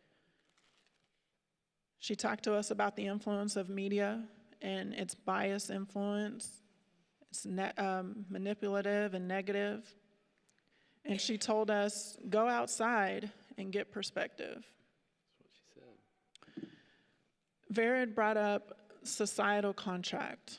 Where are we teaching this as a society? What do we expect from the government? What does it look like to have our expectations in a contract form? And what can the government expect from us in this contract form? Who should be responsible for teaching these aspects of societal contract? Should it be parents? Should it be the church? Should it be our public schools? We have a system of judges who are sitting at the fork in the road. And Vered was honest about saying, you know, she would appreciate having some input from the people who are working with these judges, or an educational system of sorts where she could be better informed as a voter. I will just briefly say to that point, it's hard in Oklahoma County and in Oklahoma, it's really hard to know that stuff. It's never written on paper. It's hard to know it without talking to somebody who's there every day. If you can find somebody you trust that's working in the system every single day, sit them down with that ballot and ask them. I have friends text me every time, yes or no on who, and then I send it back. That's because they want my particular input, but maybe you don't agree with the way I see things. Find somebody you do and ask them to just keep it real with you. That's the best advice I can give you right now, because people are very afraid in Oklahoma to put it on paper. Nobody's going to put it on paper. You're going to have to ask them. T. Sharia Moore talked to us about jurors and the jury setting and her experience sitting on a jury, and how the defense attorney and the defense attorney's conduct impacted the way the jury probably decided on that case, impacted their client. That creates a responsibility for defense attorneys, absolutely. Tishri also talked to us about how when we are sitting on juries, we're really diligent about learning about the case and what we're going to decide and listening to each other, and we need to apply that same process of deep consideration to our voting when we get ready to go to the polls. T. Cherie is currently sitting on federal charges for defending her opinion and inalienable rights, and encourage us to do that in our own way, however that looks for us. She brought up that the public schools, we're currently invalidating a lot of people's history in the state of Oklahoma. We're invalidating past harms that were done to certain communities. And we really need this education to be valued and to remain foundational before we can consider how we're teaching civics and societal contract.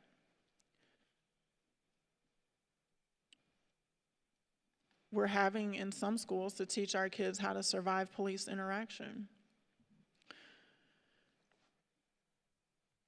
In thinking about the reallocation of funding in police departments, we should consider police departments funding programming in the communities and not necessarily more items in the police department. I have a side note agreement with that. My first earliest interaction with police was, I grew up in low-income Section 8 housing in Texas, and we had a police officer assigned to our apartment complex. He was there every day. He was an older white man. We loved him. He came to my sporting events. I thought all police officers were like him. He gave me money if I showed him my report card and had all A's. It wasn't until later when I learned not everybody's like Officer Dietz. And so to your point, I think giving incentive or giving programming more money where police are inspired to connect, somebody said connect with the community in a way that inspires us to want to be safe and to listen to what people in authority are saying and abide by rules. I think that that's really important. I like that point. T-Sheree talked to us about optics. Optics are important, and law enforcement needs to keep that in mind and consider changing the training, because de-escalation training is currently not built with consideration to people with melanated skin. She talked to us about calling out the FOP, about supporting candidates and campaigns who are going to stand strong against the FOP. And lastly, she said, the revolution and the movement have never been free. It's going to cost. Antoinette talked to us telling us the true history of Oklahoma needs to be taught. She said police training needs to start anew. Otherwise, the same violence and hateful acts are going to continue. Accountability goes back to we the people. And when you vote, you need to know what you're doing before you go. If you can be that change, run for office. Let's be that change. Aurelius brought to our table the concept of restorative and transformative justice. The current systems are harmful monetary concepts. Restorative justice concepts address harm without creating and perpetrating more harm.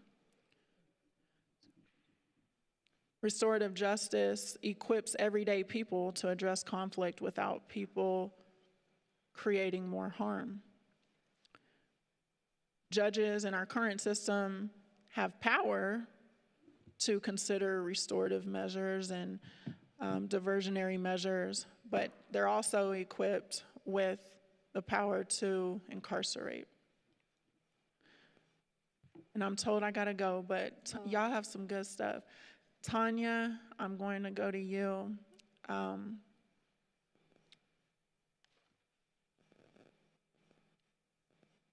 We can't mobilize voting because we don't even believe in voting. There used to be a thing called the social gospel, and you pointed out the image of Christ and how everyone carries a spark of the divine, yet many of our churches have forgotten this. Kim, my sister, talked about the experience as growing up in her native family, in which her community and her family held her accountable, and perhaps our society has lost sight of that and lost sight of the responsibility to do that for our children.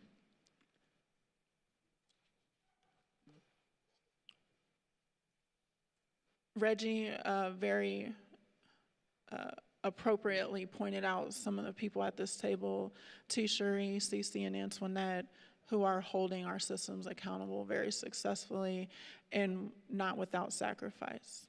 Beautiful. So thank you all for your contributions. Wow.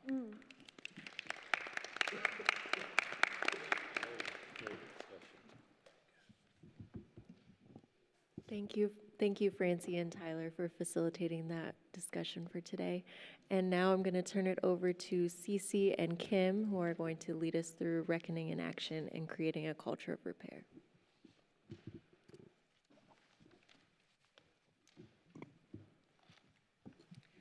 Okay, we're just gonna get right into it.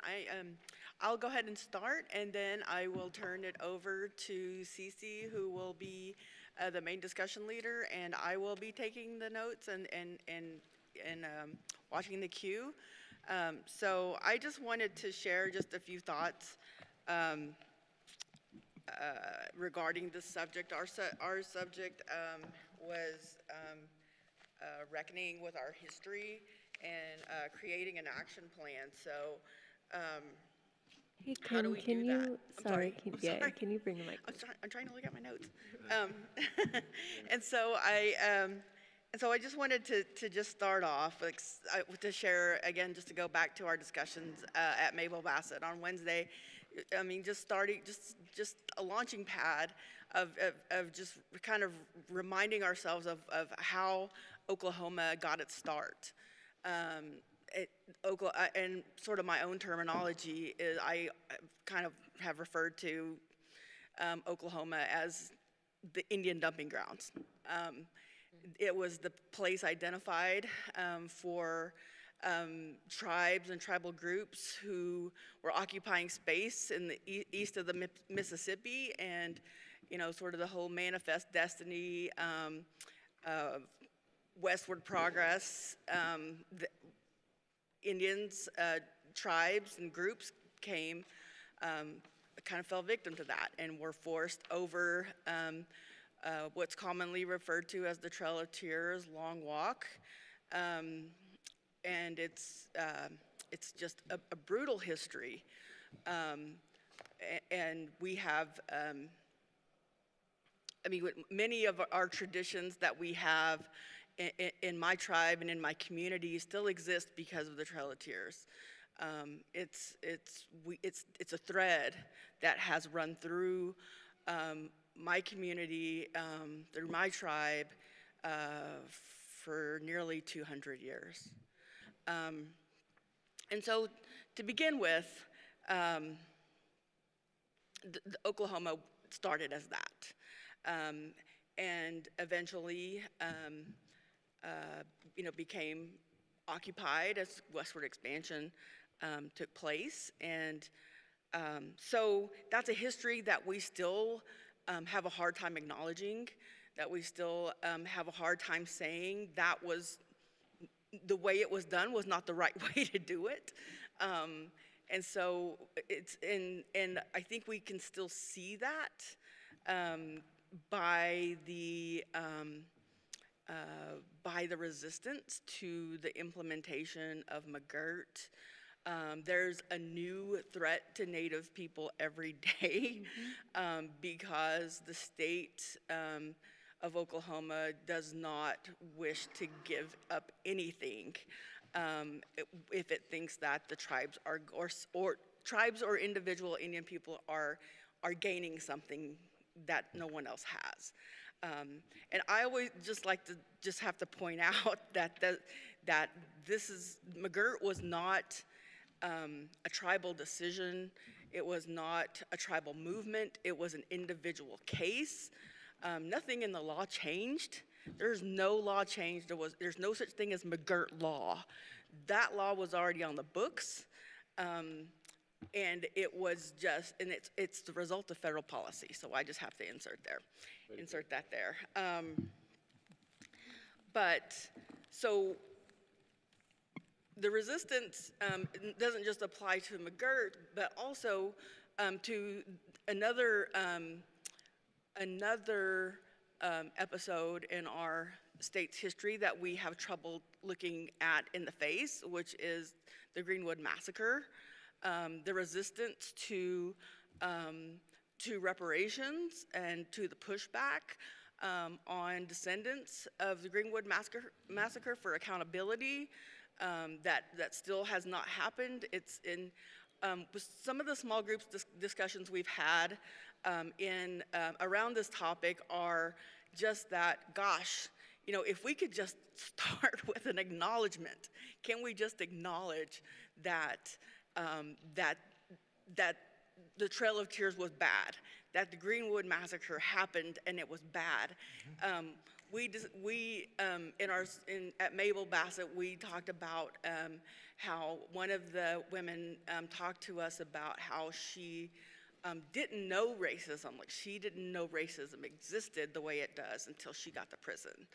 And she had friends that were all races, and she didn't really discriminate when it came to her friendships, but she got to prison and found out differently. And I heard that, or we heard that in our group from several of the women who didn't really experience that racial divide, but I also found it interesting that 2 of the 3 were not from Oklahoma. So that was kind of eye-opening as well. So that's sort of our starting point. But some of the questions that we have, that we hope to discuss today are around these topics, and I will go ahead and pass it to Cece. Thank you so much.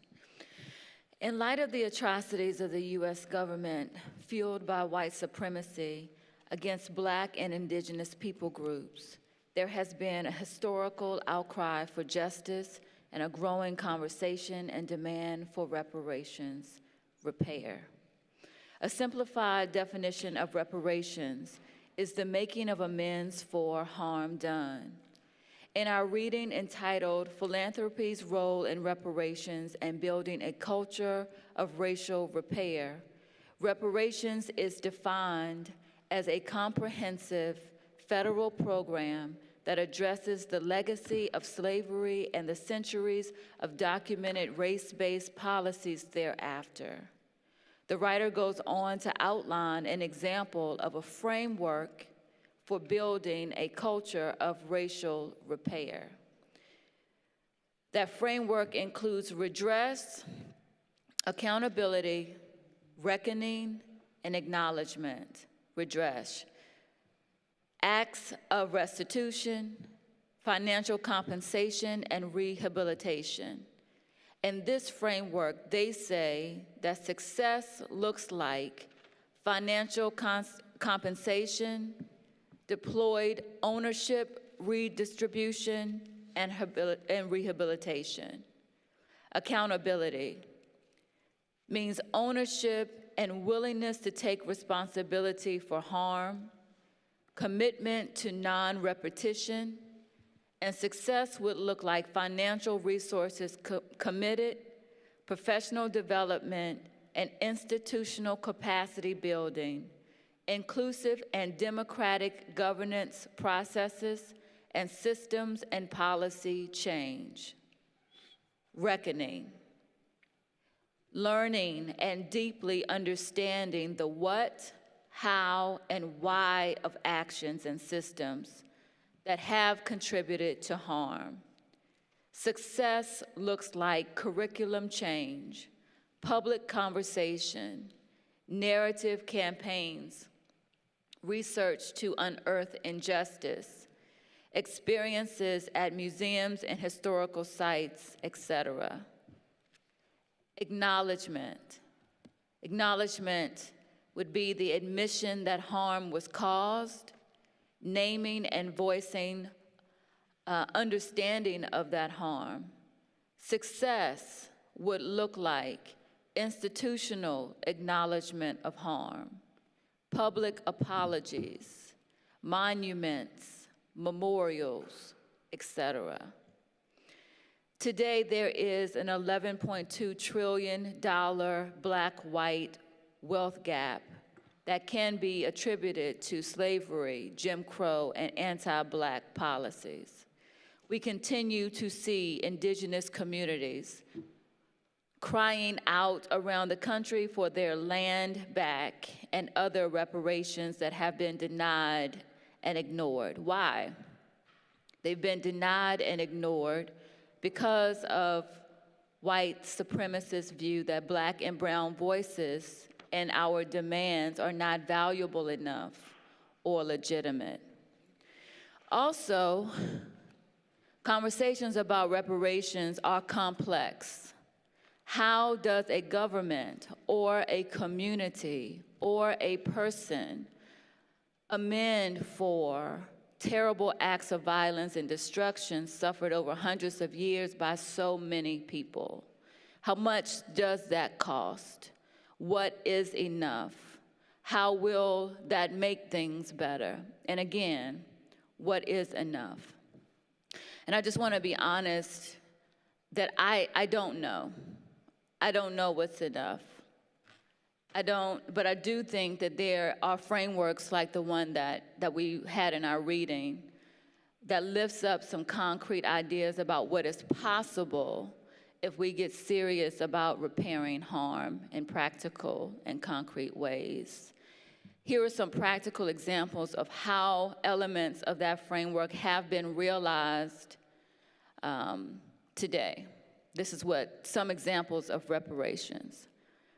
In 2019, Princeton Theological Seminary announced a $27.6 million endowment to fund a set of initiatives, which include scholarships, curricular reforms, and community outreach intended as repentance and atonement for the Presbyterian institution's historical ties to slavery. In 2017, Los Angeles County Board of Supervisors unanimously voted to return the county land to the descendants of Charles and Willa Bruce, whose beachfront land was taken from them 100 years ago. Today, called Bruce Beach, the family is selling that land back to the county for over $20 million. The commissioners of the county of Athens, Clarke, Georgia, passed a proclamation to extend an apology for an act in the 1960s whereby the Lennon community of Black families were appropriated and destroyed to build dormitories for students at the University of Georgia. 2 weeks later, the commissioner voted in favor of a resolution to erect a memorial on the site, create a center for the study of slavery, and set aside funding for reparations projects. The last one I'll lift up. 2022, Harvard University published a report detailing how the institution benefited from the enslavement of Black people in the United States. The university has also pledged $100 million for a fund to continue researching its own ties to slavery and for programs of reconciliation and redress. And with that, we will turn to our questions. Reparations and land back movements are gaining momentum as many communities across the country think meaningfully about repairing past harms of chattel slavery, indigenous genocide, and ongoing racial violence through the criminal legal system and beyond. Yet these concepts are far from commonly accepted. For example, in Oklahoma, there is continued resistance to reparation for the harms of the 1921 Tulsa Race Massacre and to compliance with the U.S. Supreme Court's 2020 ruling in McGirt versus Oklahoma. Oklahomans have lived with these wounds, and their long-lasting infection continues to cause pain. The questions: what are the symptoms? How has this infected other parts of Oklahoma's history and present state? What does justice and healing look like for the Tulsa Massacre survivors and Greenwood community members, or for the millions of indigenous people who experienced mass genocide and forcible removal from their homes? How does reckoning with history connect with reimagining the criminal legal system in Oklahoma? Can we reckon with history to repair past harms and also commit to a future that responds to harm with healing rather than punishment? And with that, I will turn it over to all of you and man the queue.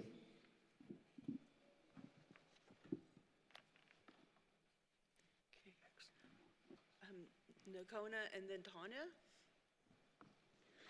So I just want to say that as I represent myself and only myself, I also am a result of all the voices and all the love that I've had. And so I think when I think about being relatively resilient, it comes from, I remember the people who loved me way more than I remember the people who harmed me. And so I want to be somebody who feels my kids' heart. And when I say my kids, I didn't make babies myself. So they're all my babies, right? Like my niece, my nephew, or what, because they are, right? If I'm a global citizen. And it's been a blessing to forego that because I don't think I would be in community with children as much as I am if I'd made a baby. And so I want to honor all the children for giving me an opportunity to love them and their parents for giving me that space in their lives often.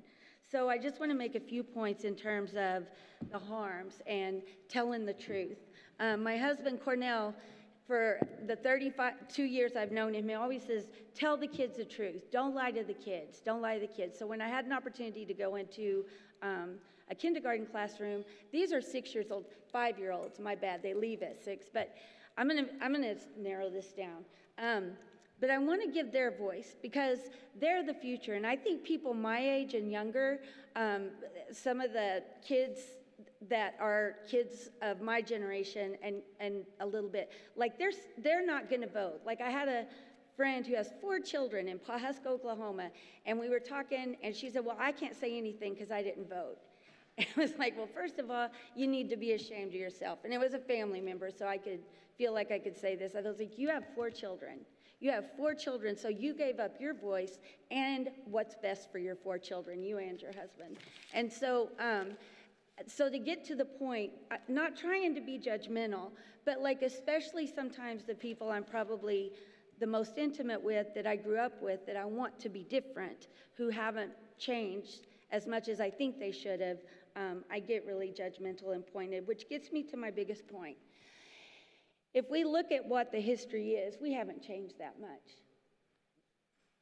So in 1903, Mary Church Terrell wrote an article lynching from a Negro's point of view, and she entreated white women to get with your uncles, your brothers, your fathers, your kids. Stop lynching. White women had the power. And that's, Mary Church Terrell, Ida B. Wells Barnett, they are not given credit as the mothers of social work, but they are. And so, and then, you know, Ida B. Barnett, she was the person that was using statistics to show that it had nothing to do with what crimes people had created. It was the narrative. So the narratives and white people, and I'll only speak about my white people, but I know a lot of white people, and I know that culture very well of the people I'm part of. And I happen to know that a lot of the things that are the most dangerous, that it must be bigger than just the white people I know, because it's what's on the airwaves. And driving to work, if you hit the dial and you hit scan, you're going to hear so much dogma from the Bible, and it's not nice, right? It's very, you know, the other. Everything's about the other. And so white people have dominated these narratives in every sphere of our lives, including the law, right? What's common law? It's English law. So where does racism come from? The Constitution, right? It wrote indigenous people out, and it made African-American people practically invisible, except the 3/5 of a man, but that was still a man. So then you come along with white women. We've always hitched our wagon to white men. So we've always, in my opinion, it was actually, I would say, if I wanted to pinpoint a place in history, it was the suffragettes that created intersectionality. So if white men created, and what you'll hear white men say, white landed men. And it's like, yeah, but didn't you benefit from looking like them? Didn't that open every door? Because it sure has worked for me. That's truth. Right? So we've got to change those narratives. And, you know, I used to be a professor, and I'd go give talks, and I would try to tell people, like, you know, look at me. I have a PhD, and I have average intelligence and the test scores to prove it. And some of my colleagues would be like, would you quit saying that? I was like, no, I really don't want to quit saying it, because it's the truth. If someone of very average intelligence could get this far, what was the scaffolding that let me do that? And it's the scaffolding of white supremacy, and we're not that different, right? White culture here, you know why we lock up the most people? Because we're still committing acts of genocide. We are still murdering indigenous people daily, and we are still enslaving our people. And I just feel like these young kids, when I go down to detention and can tell them, you're going to get off of this, and then you're going to go be the attorney. I'm always recruiting defense attorneys and judges, right? And we are the ones that they can walk. I want to be their scaffolding. I want to be somebody that they say, Miss Pee Wee Wardy really loved me. And I can tell them I love them, because I can tell them, it's not what I feel about you, because I'm going to change my feelings about you with sometimes I'm going to be mad, but I'm always going to love you. And how folks continue to show up, these kids, you know, when I say it's been the best day of my life, yesterday, it's because I'd already made connections that I was able to use to help our kids. And I know so many people here, and there are people that I was 1 degree from knowing, and now I know. So I was looking for beloved community, and that's what's here, right? And so the other thing I wanted to say, I've always believed in the narrative, and then I found out through this academic thing called critical discourse analysis that we're taught, I think, therefore I speak, but actually it's I speak and that changes how I think. So like changing the narrative changes the community. Small thing, one of my friends in Washington, he calls humans like himself, he calls himself a person of culture, not a person of color. Now I have a culture, but and that might not be the perfect language, but it's a language that gets us out of race talk. And then why do we need to be out of race talk? Not to let white people off the hook, but to acknowledge in humans, you're not marginal. You are, you know, it was just something that would make me think, right? And so young people are really good at telling white people when they encroach on your space, like especially college-educated kids when I was in TFA, but that doesn't keep them safe because we continue in these white institutions we want to bring in diversity, but then we marginalize and harm the diversity. Like I got out of social work education because I said to myself, your education isn't supposed to make you need therapy. But so many people, and people would say, I dropped out of high school, you got pushed out, and you are coming back in. I'm not good at math. Who's not good at math? We use numbers every day. You haven't had a teacher that knows how to teach you, and because I understood that from experience, I just wanted to be that person. It's not always me, right? Sometimes there has to be somebody in the room that wouldn't be there, like Mrs. Burdine, my colleague. You know, some of the kids, like, they don't identify with me, they don't know me, but when she comes down and breaks the ice for me, then we can work together, and they know they have more than one public defender. They have a public defense team. And so there's so many strengths here, you friends, but Oklahoma is as dangerous as it's ever been for human beings of culture. And that's why we haven't made progress, because white people are always saying exactly how much they'll give you. Give them something, and we'll take something else. So I think the taking back, one thing that I think is really important, which I think is difficult, and I'll close with this, is I think we have to be race conscious, we have to be every kind of conscious, but we also have to, in Oklahoma, start to grapple with there's diversity, and then there's sovereignty, and they're different. And so what is diversity within sovereignty? Because each nation is a sovereign. Each nation has a culture. There's a relatively low percentage of people who are like biracially married, but I forget about that because almost everybody of my friends who's from a different tribe, they're kind of bicultural too. And so at the end of the day, just to say that until we love everybody as we love ourselves, as, you know, until there's no more other, then there's no justice. And so what is beloved community? It's people who spend time with each other. And so I just want to say that those narratives are, look at what's possible, and anything's possible here because we're good people. But until white culture, which promotes segregation and insular, like look at the internal, how do I feel if I grow, I'm good. You know, until white culture doesn't dominate, and how do we get it not to dominate? Y'all have already said it, but I really think getting our kids to vote. I graduated high school and I didn't know where Islam was. And so I called my friend in college, where's Islam? I know I've heard of it. And you know, I mean, I could give you time after time after time. I thought I grew up in a democracy. Why was I in a doctoral program before I knew it was a republic? You know, I'm not embarrassed because I'm thinking to myself, I'm not the only one. And so if we educate our kids, we'll take the world back because they're brilliant. Thank you. Got a pen. And thank you for the time, friends. I just really feel much relief. Thank you. Way to go. Okay, Tonya? Okay. First and foremost, thank you. First and foremost, it's very important for us to really digest that when an entity seeks to take something away from you, that is a hallmark of its value. A lot of people, unfortunately, poo-poo at history. It's boring, it's part of the past. But as we see in this state, where there is legal, you know, it's already law, there's certain things that you cannot teach. A colleague of mine told me about the experience of his ninth grade son. And the teacher should have been teaching about the Trail of Tears. But because she felt frightened to do so, felt that she could be retaliated in doing so, then she had to get permission from every single parent whose child resided in her class. So that in and of itself, this attempt at erasure, is a way of controlling.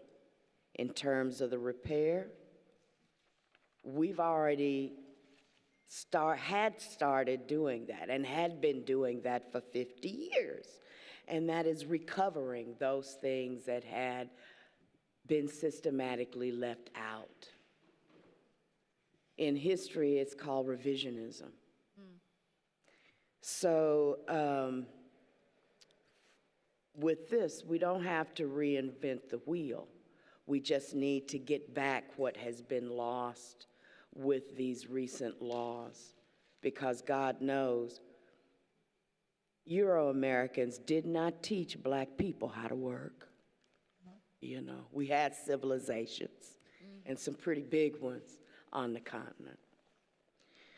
The next thing that I want to say in terms of repair kind of touches on what Nakona had said earlier, and this is the reality and warning that when you have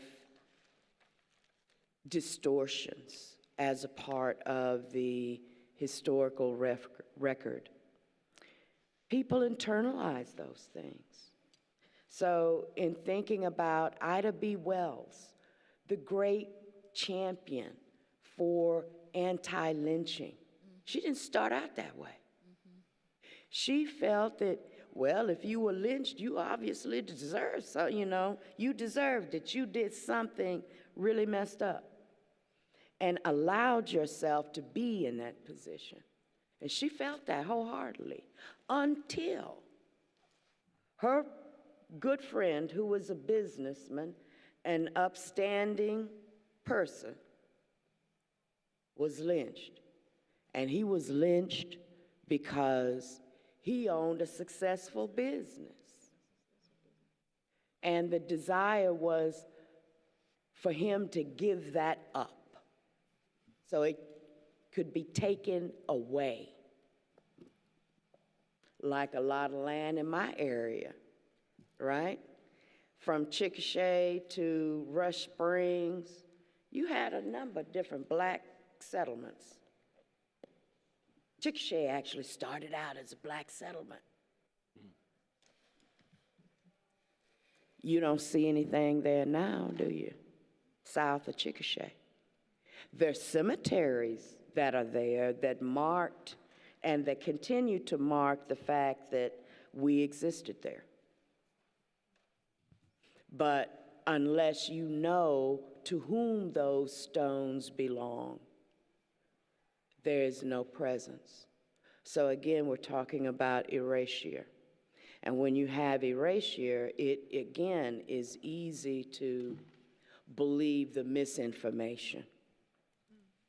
So when we talk about these things, it's not even so much about the specific data per se. It is about empowering those misrepresentations used to legitimize oppression. It's used to legitimize the perspective of the women in Mabel Bassett and the men in other places as other, because that's what its historical function. I have a book from 1899. It's titled a white man's country. Once upon a time, we were, mainstream America was not embarrassed, was not in the closet about putting that out there on a billboard at all. All you have to do is dig through the historical records. And you're right, we haven't changed very much at all. Well, I'll say we had changed in many ways, but in a very short period of time, we backpedaled and become entrenched in it. Another thing in terms of creating a cultural repair, other than in terms of history and reclaiming what we once knew, is the issue of repentance. We use the term, in here, the readings, acknowledgement, but I want to say repentance. When I was a child, one of the things that actually shaped me towards, social justice stuff, outside of, my own parents' stuff, is that we had a dear friend, or my mother did, who had survived Auschwitz. And in that process, in the conditioning of misinformation, once she was liberated even, she still carried the guilt of having survived, the misconditioning of being termed a thing. And that's one of the elements that I felt, not this go round with Mabel Bassett, but my first experience. And it, in many ways, put me on my knees. So these things all connect because believing, internalizing that, when we're talking about slavery, that human person who was in bondage is a thing, is an important part of the process of, again, making that person believe they deserve no better because they're not real persons. And that is something that we seek to whitewash out of history. And when we do, we speak lies. And that's part of the hypocrisy, if not an abomination. Yes. So those are the things in terms of reimagining the criminal justice system. One has to understand the history upon which it is based. And to me, in my humble opinion, that is a component about this erasure that legitimizes why the status quo is the way that it is. It's natural and it's good because most of us have been pre-programmed. Well, if they shouldn't have done, what is the little thing? If you don't want to do the time, don't do the crime. And so many of us believe that because humanity has been eradicated from even what we used to know about history. So. Thank you. Thank you so much. Let's go to JB and then Michaela.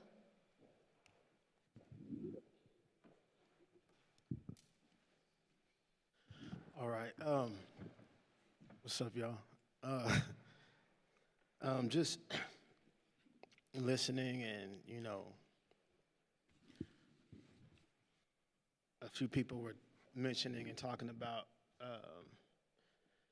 history and reckoning, and I started to think about what I knew about history and how I was taught history.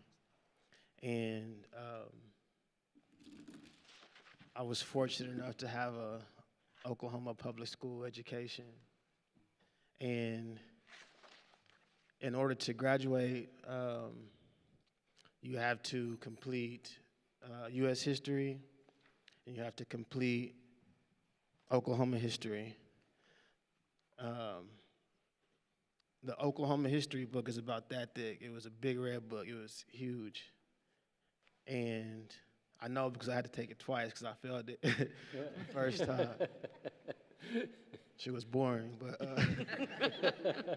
but you know, in that book, you know, there was no mention of Greenwood and the massacre in a book that thick. No mention, you know. There was no mention of Clara Luper. There was no mention of Roscoe Dungy. There was no mention of Ralph Ellison. There was no mention of all these black people that did so much. There was no mention of all the terror that was done to black people. But, you know, there was the Land Run and the Trail of Tears. And I remember even in elementary, you know, and I think some schools still do it to this day, where they'll chalk out the football field or the baseball field, and they'll have a land run, you know. And I remember, like, it's probably second grade, so my mom, she was young, she was like 20, 21. And I remember wanting to give me a wagon and all that, because that's what the kids was doing, you know what I'm saying? My mom was like, hell no. You know, I didn't get to go to school that day, but you know, so I'm saying all that to say, like, you know, that's where I got my education from, and I'm just happy that my mom was able to step in. But then I think about U.S. history, and I think about the black people in those history books and the history that was taught. And, you know, there was mention of slaves, and the only time black people were usually mentioned was if they were slaves. You know, there's a paragraph about Martin Luther King. But even whenever they mention lynchings in our history books, you know, the idea of lynchings is because these people were criminals, and that's just how it was done. That's how you handle criminals back then, is that you lynch, and it just so happened that these criminals happen to be black, you know. And so you grow up as a black kid, seeing all the people that look like you in these history books, and they're either criminals or they're either in chains, and then all the heroes in the book are people that don't look like me, and they're these white men, and because of a white man, you're no longer enslaved, you know. We took a trip to, where did we go? Was that Montgomery? Montgomery. And, you know, like I said, in the book, they tell you that people are criminals. In our history books, they're criminals, so that's how they were handled. But, you know, I wanted to just kind of give a couple of reasons that we learned in Montgomery why a few people have been lynched. There was a man who was lynched for suing a white man who killed his cow. There was a woman who was lynched because she was upset about her husband being lynched. What else? There was a man who was lynched for annoying a white woman. You know, and I'm reading all these things and learning all these things, and it's like we wonder why people, especially black people, have so much resentment. It's because we grow up and we realize that our entire lives we have been lied to, and that we have been told that we are less than. We have been told that everything that happened to us is not because we were black, but because these black people just happen to be bad and they were criminals. And instead of addressing those issues, and instead of like really confronting those issues because they make us feel uncomfortable. We like to lean on politeness, and we like to lean on the idea that we don't see color, or that's, things aren't that way anymore, and that's not the case. And if it was the case, we probably wouldn't be having this conversation today, right? And so when I think about how to move forward, I think about the symptoms,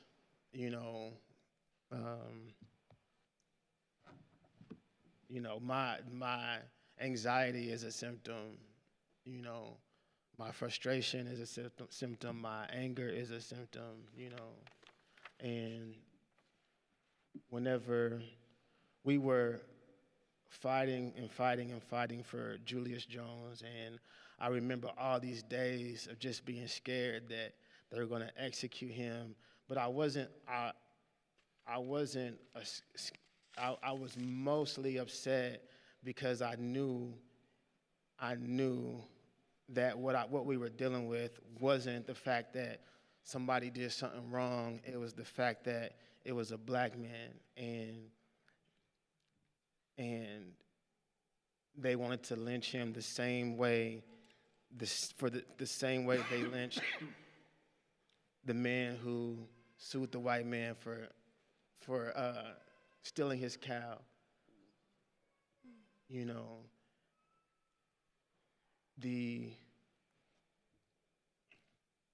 For black people, man, in not just this country, but in the world, white people have conditioned the world to see us a certain way, and we are constantly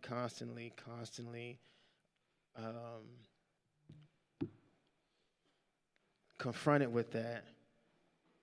And until there will never be a reckoning until we start to really address the root of that issue and that problem.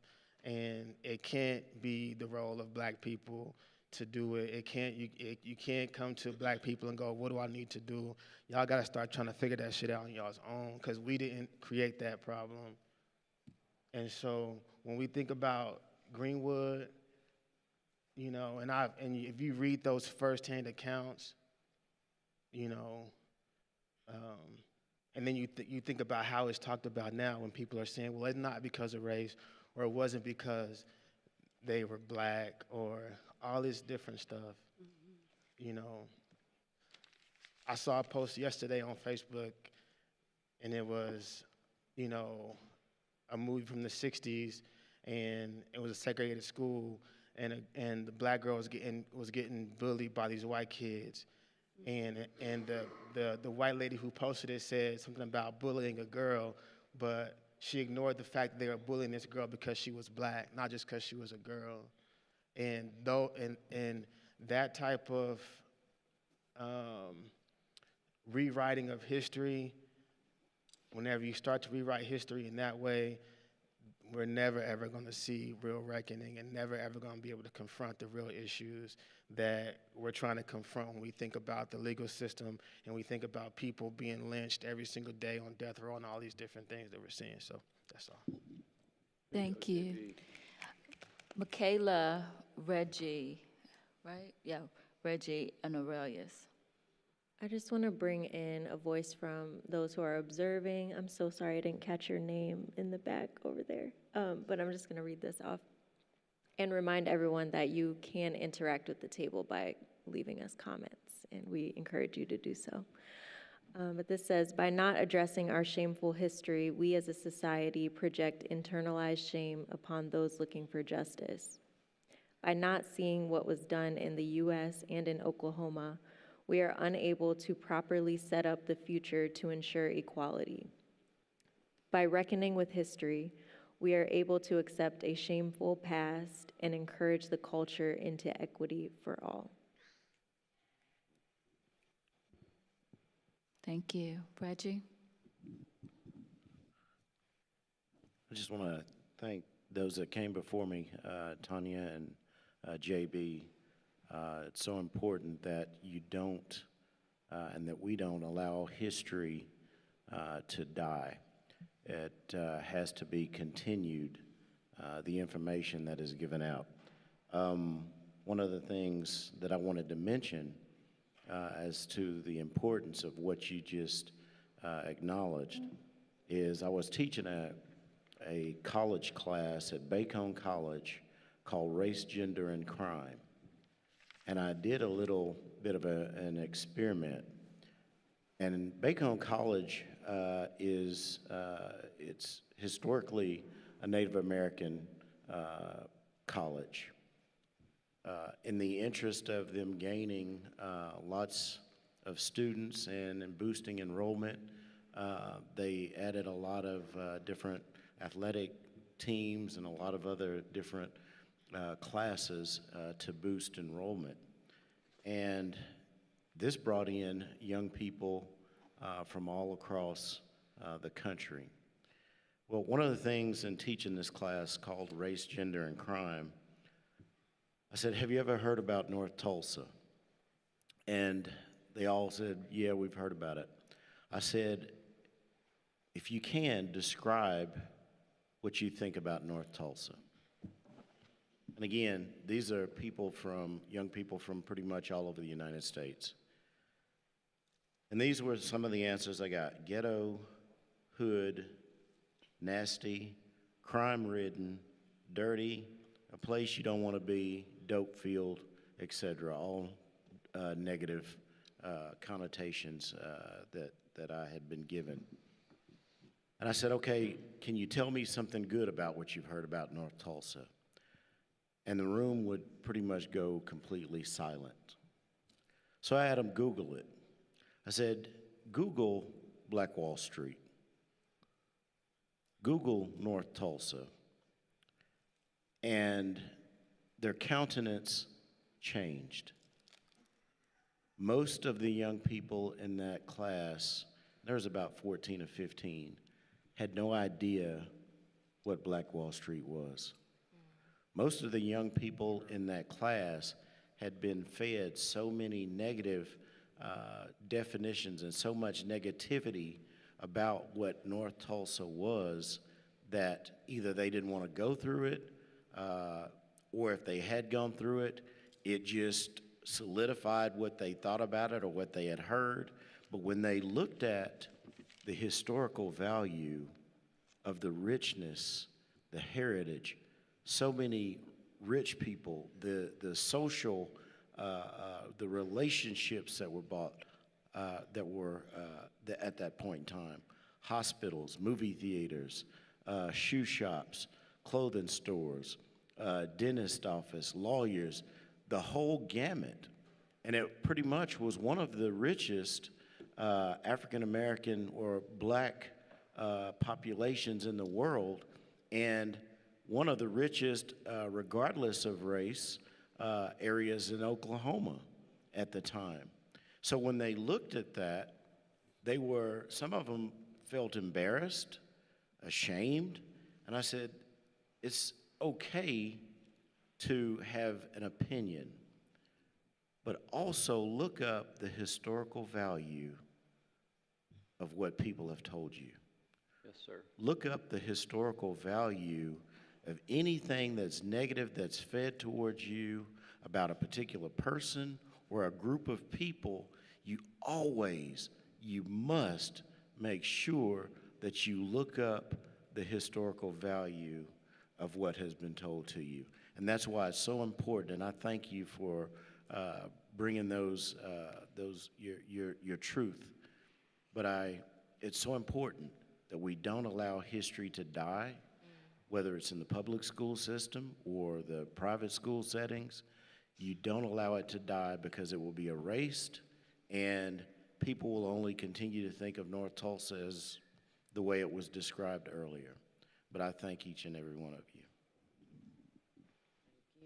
Aurelius. Yeah, thank everybody who has shared. I want to share a few things, and I'll try to be brief, though this topic gets me especially riled up. appreciate JB for bringing in lynching, not just as a historical phenomenon, but something that is still happening here in Oklahoma and across the country. I also got the opportunity to visit Montgomery early this year in February and visit the Legacy Museum and the lynching memorial there, and also got to bear witness to those stories and the heartbreak of what our people have gone through and have been put through since we were first stolen from the shores of West Africa and brought to what is now known as the United States. And one of the major things that I took away from that trip to Montgomery was something that I learned at the Legacy Museum, was that more than 2 million Africans have their forever resting place at the bottom of the Atlantic Ocean. And we know that those estimates are conservative. More than 2 million have their forever resting place at the bottom of the Atlantic Ocean, victims of the transatlantic slave trade. And when I think about that, when I think about what my ancestors survived, toiled, and so many did not survive, my blood boils. When I think about all of these stories of reasons that folks were lynched, my blood boils. Namely because like this was justice and this is justice, right? Like this was the legal system working in the United States of America. I think about the story of Jesse Washington in Waco, Texas. His court case lasted all of 20 minutes. He wasn't put into handcuffs, but instead was taken out by a white mob who was waiting for him, tied him up with shackles, attached him to the back of a truck bed, and drove him throughout the city. And then followed to hang his body up, to lynch him, and burn his body alive. This was justice in Waco, Texas. This is justice in the United States of America. And I think the reason that it frustrates me so much, not just the sort of sheer, gross, cruel, inhumane violence that my people have been through, but that now we struggle under these bills, House Bill 1775, in Florida, all across the country, to even share about these things that our people have been through, to even teach the truth of what was justice, what is justice in this country, to even say, right, that 2 million people have their forever burial place in the bottom of the Atlantic Ocean because of the horrors of white supremacy, colonialism, and capitalism. We can't even say that because of some folks' feelings. But what that entire concept leaves out is the feelings that I have, that my family has, that my people have for the violence and trauma that we have been through and continue to go through in this country. And so it riles me up and boils me and encourages me to keep fighting, because we can't let them win. We can't let them win that fight. We have to continue to speak truth. And so I wanted to bring that up. Also wanted to talk about, to bring Hughes Van Ellis, Uncle Red, into this space, Tulsa Race Massacre survivor, who recently passed away. Now only 2 that we know of remaining survivors of the Tulsa Race Massacre of 1921. And we know that the city of Tulsa, that Tulsa County, that the state of Oklahoma is waiting for them all to perish. That's right. Without any reparations or any sort of even public acknowledgement. And again, that cruelty is something that we're seeing right now in the state of Oklahoma, in Tulsa, that so many of us in groups, and Justice for Greenwood especially, is leading the charge around ensuring that there are reparations for the survivors and descendants of the Tulsa Race Massacre, and have done a really profound job at showing the ways that the Greenwood is still burning is a refrain that I heard a lot while I was in Tulsa. Greenwood is still burning, right? So in the same way that the lynchings that were carried out over 100 years ago are still occurring, or was attempted in the case of Julius Jones, happened yesterday with Philip Hancock, continues to happen in the state of Oklahoma. Greenwood is still burning from the 1921 Tulsa Race Massacre.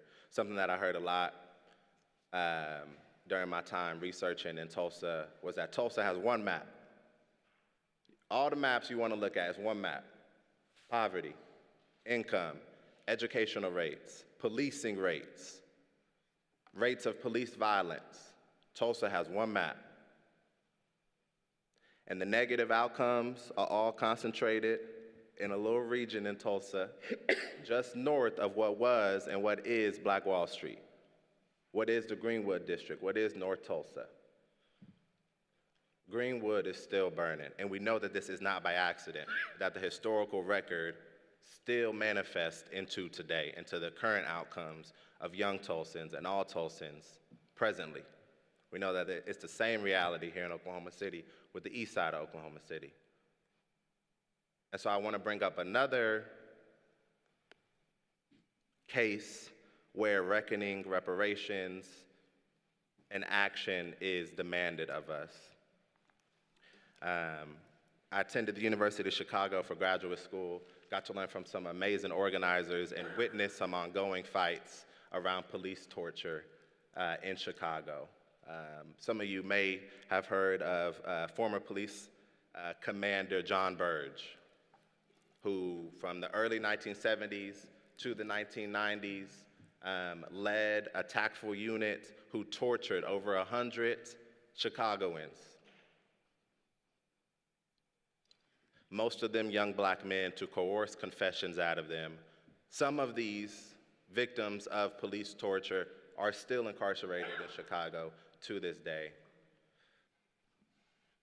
But this is an example in Chicago of public reckoning and action, where the city of Chicago slowly, but by way of great organizing and advocacy and action in Chicago, worked to free many of the men who were incarcerated as a result of this torture, are currently building a memorial to publicly reckon with and acknowledge the torture victims and the many families and communities across Chicago who were impacted, and to pay reparations to the victims and their families. And that pay piece, that money piece, was the hardest to pull out. Even when Chicago, the city of Chicago, agreed to it, years down the line, when I was there in 2021, they were still waiting for the paychecks to hit. And I want to bring another case that revolves around the Oklahoma City Police Department, where we have yet to see that same sort of public reckoning with Daniel Holtzclaw. Daniel Holtzclaw, Oklahoma City police officer, and I'll end here, I promise, sexually assaulted over a dozen Black women across Oklahoma City, east side of Oklahoma City specifically, was charged and convicted of multiple life sentences, something like 260 years or something. Justice, right? Some of the victims settled with the city of Oklahoma City. I think were paid $18,000 each. 12,000. Right? Like, so there is a current case, not even a decade old, here in Oklahoma City that demands our attention, that demands our advocacy and our organizing to continue to demand the city of Oklahoma City and our police department to repair the harm and violence that our institution of policing committed against our community. Thank you, Aurelius. I want to note that by 12:30, we need to be wrapping up this conversation. but I would like to get to as many folks as we possibly can. If we could go to Rock, here's who I've got on the list, and let's see how far we can get. Rock, Tina, I'm sorry, I do not know your name. Olade. Olade. Rock, Tina, Yavita, Cherie, Bared. I just want to say thank you for having me here. I'll keep this very brief. And the question on what is it going to take to come to this reckoning, I think that history plays a big, huge part in this. Last night, had a wonderful conversation over dinner, and we talked a little bit about this history. We talked about how it has been a snowball effect. You know, in this conversation, we've talked about the race massacre in 1921. We've talked about the Trail of Tears. But when the question is asked, how do we pay that back? How do we come? I want to bring up a small fact that was shared last night. In the case of the 1921 massacre, there were folks who had their money invested into banks.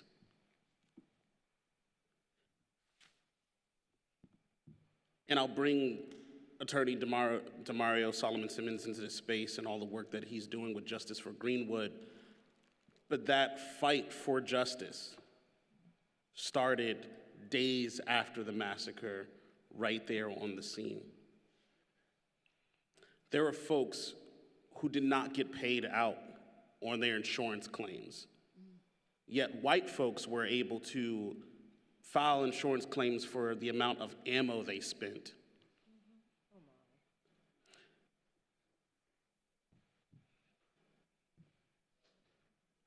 There's a countless, I really want to just ground us in this. There's a countless amount of money that is wrapped up in this forensic case. Because when you go to a financial institution and you invest, you place your money with them, they have a legal right to gamble with that money. They are able to invest with that money, but it's insured, it's federally insured, FDIC. There are folks who were not allowed, not able to get that money back out of those institutions. Those same institutions that thrive today. When you invest your money, when you put your money into those bank accounts, it collects interest. But when your proof to said money has been burnt to ashes in your home, nonetheless, those who did not survive to be able to claim that money. How much money do you think sits in those bank accounts, unclaimed, collecting interest, where those financial institutions are able to invest and invest and invest and make more money off of it? So I want you to really put that in perspective when we talk about repair and restitution and reconciliation. Reconciliation is taking action after the fact. So when we have this topic about reparations, and how much is it supposed to cost? You think about, that's just one aspect. Keeping it brief because we gotta go, but that's just one aspect of the amount of money that has been built off of just that massacre. And there were other ones that were mentioned, but I wanna bring up Central Park, AKA Seneca Village. New York was not exempt from its atrocities in the transatlantic slave trade. And most of those financial institutions built themselves off the back of enslaved Africans. Right. So that money in Wall Street, that placed a template for folks to continuously replicate throughout America. So think about that when it comes to the cost of reparations. Very good, thank you. Tina. She actually had her card up first. Okay. Go ahead. Go right ahead. Hi. I just want to say we black people will not be getting any reparations anytime soon. I say this because Americans, not just white people, but a small percentage of other races refuse to acknowledge that chattel slavery happened. We now have textbooks that are taking away black history like their achievements, the harm white people caused us, the harm white people caused us. We also have history teachers being told not to teach things like the Civil Rights Movement or the Tulsa Race Massacre, all because it's not correct in the white man's eye, which by this I am very confused since most of the books and textbooks that are in schools from K through 12 was written by them. They also say because it's dehumanizing and it's also not censored enough. In Texas right now, we have anti-critical race theories laws being passed. This stops current events or past events from being taught unless it's putting both sides at fault or both sides at glory. How are we supposed to teach about chattel slavery if it's sensitized? Correct me if I'm wrong, but nothing that went down during slavery was rainbows and sunshines. I just believe that before we move on to the healing, justice, and reputations, we, the people who build today's America, we need to acknowledge and teach about the people who built today's America, what struggles the people of color had to do to bring today's America the diversity it needed to prosper. Thank you so much. Tina, did you want to say something? Yes, really quickly, and I'm always quick. And looking at the part that's talking about can we reckon with history to repair harms, I struggle with the repair part of it, and mainly because a little bit further up, talk about the wounds and the symptoms. And JB touched on it a little bit. For me, the symptoms are the anxiety that many people face still to this day. It is the fear of not being able to just be. It's the teachings that are passed down from generation to generation. You have to be twice as good. You can't just be, you have to be a superhero, this extraordinary black woman, extraordinary black man in order to get ahead. I struggle with raising my nephew, and he was 6 years old, he's 17 now. But even kids today love wearing their hoodies. I don't know why, but it could be 100 degrees and they're wearing hoodies. But even having to say you shouldn't have that hoodie on in the store, right? Parents telling their kids, don't look at anything, don't touch anything. How do you repair that? That internal, I'm an other, that internal, I might get in trouble, that internal, you gotta be perfect all the time, right? That gets passed on, it gets passed down to where you now have people identifying and finding their value in what they do instead of who they are. I'm valuable because I go to college or I go to law school and I have this job, right? That makes me valuable, I'm important. And so I think in terms of repairing something, I really struggle with that, and I don't believe we can repair anything. But in terms of justice and healing, I'm not from Tulsa, and so I don't know, what for that community, what they would want and suggest. But I will say, as far as healing, just even beginning with that acknowledgement. We can do that through forms of proclamations, declarations, right? Not shying away from teaching what's right and the truth, and fighting against those who are trying to prevent us from doing those things. Justice could be, educational opportunities, free scholarships, free tuition. It could be economic development opportunities. I work at the Arnold Foundation. I remember after the killing of George Floyd, which I was with the city at that time, but we formed the Black Justice Fund to where different orgs could apply to funding for their nonprofits, for business opportunities. Those who are working in justice spaces got funds. So even creating funds like that for the organizations in Tulsa, that could help. But I think that's the command that we're looking at is the justice part and is the healing. Okay, thank you all so much. I'm so sorry that we weren't able to get to everyone else on the list. My apologies. But I think we had a very robust conversation, so thank you all. I'm going to turn it over to Kim, who's going to give us our readout.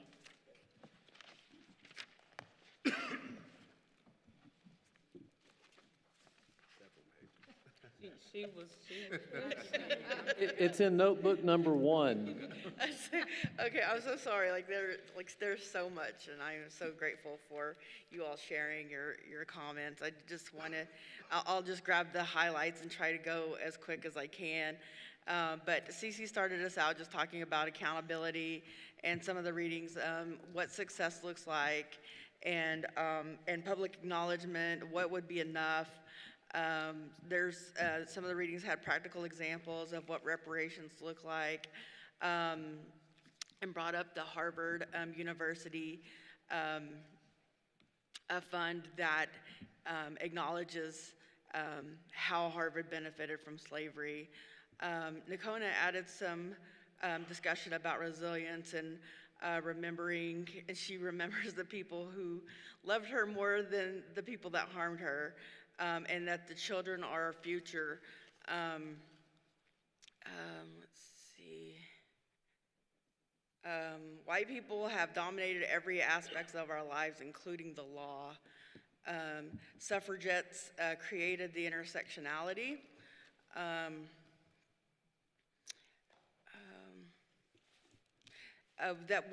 She wants to set an example for the kids to be their scaffolding, which I really thought was a really good metaphor for what we're called to do. And that changing the narrative changes the culture. That our institutions bring in diversity but then harm the diversity. Oklahoma is as dangerous as it's ever been.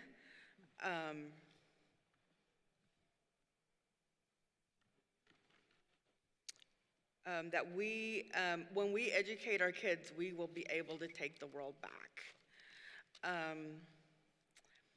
Tanya shared with us the example of the 9th grade teacher who had to get permission from every parent to teach about the Trail of Tears, and having to do that was a way to continue to control the way we teach history and revisionism. To repair, we don't have to reinvent the wheel, we just have to get back to what we know. Sometimes I can't read my reading. Sorry about that. She shared the example of Ida Wells, who is a famous anti-lynching advocate who wasn't always an anti-lynching advocate, but became an activist when she learned about a friend who was lynched just because he owned a successful business.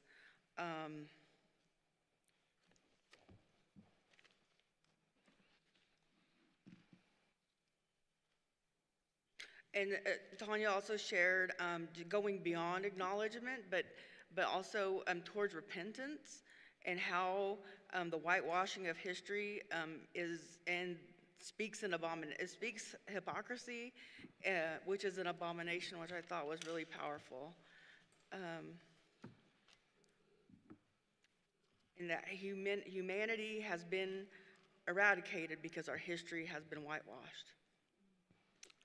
JB shared his experiences as a student of history in Oklahoma public schools, how there was no mention of Greenwood, Claire Hooper, Ralph Ellison, how land runs are still prevalent in our schools, land run reenactments, and that Black people were only mentioned in negative contexts, such as slaveries or lynchings, and none of the heroes were Black. All of the heroes are white. And he shared stories about that learned from Montgomery about the reasons why people were lynched, and one because he sued a white man for killing his cow, and a woman who was lynched for being upset that her husband was lynched. Our entire lives, we have been told that we are less than. Instead of confronting the issues, white people tend to lean towards politeness, and anxiety, frustration, and anger are the symptoms of what we've been taught. JB also brought up Julius Jones and his fear that Julius would be lynched in the same way as the black people that he learned about in Montgomery. Whites are conditioned to see us in a certain way, have conditioned the world to see us in a certain way, and that it can't be the role of black and brown people to fix it because we didn't create it. That problem needs to be fixed by the ones who created it. Okay, I'm losing my place. We have internalized shame.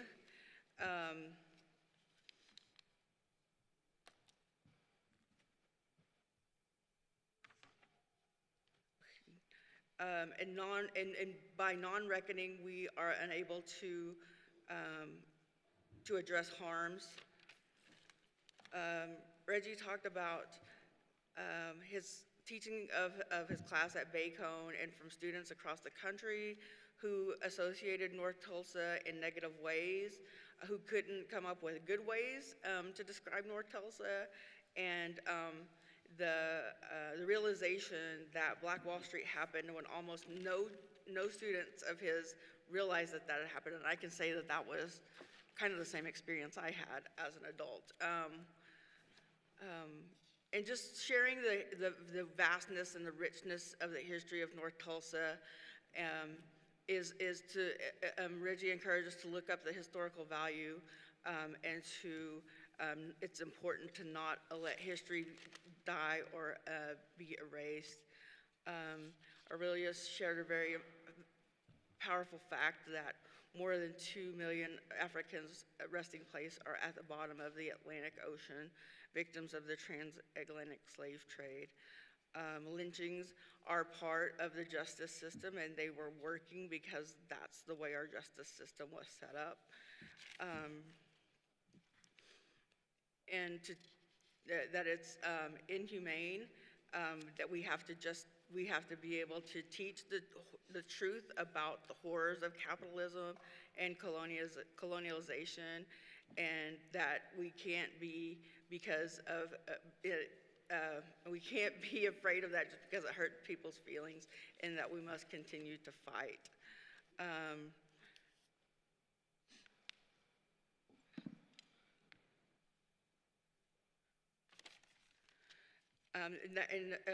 Aurelia shared with us that there's still ongoing efforts to get reparations for Greenwood and for East Oklahoma City.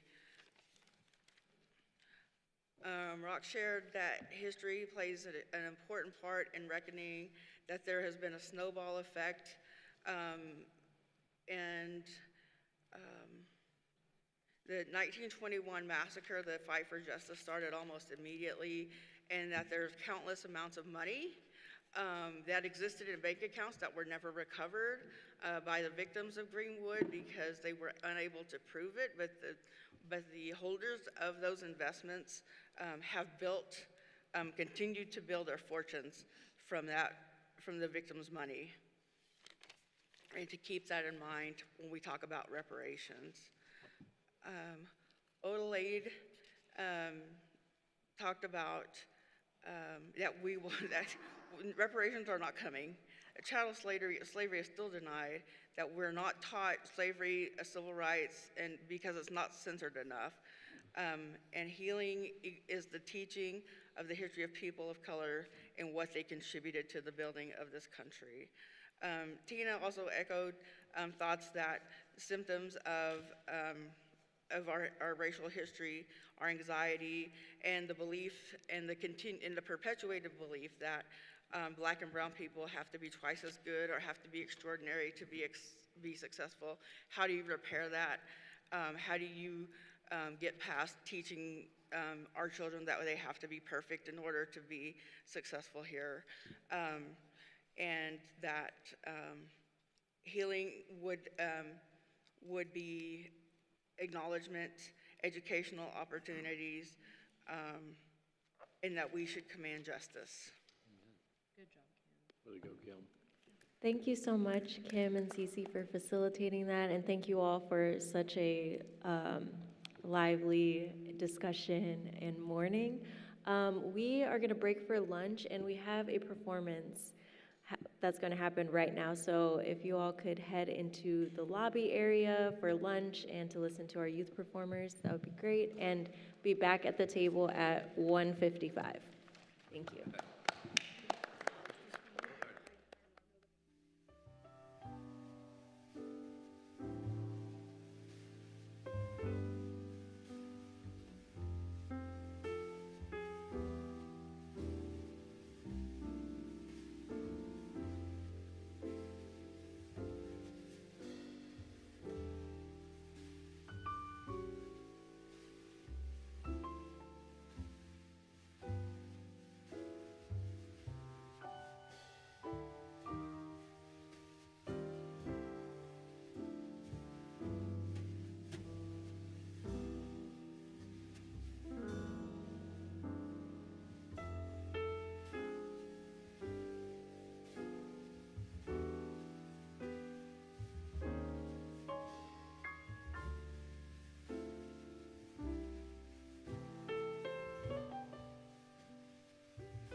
County Detention Center.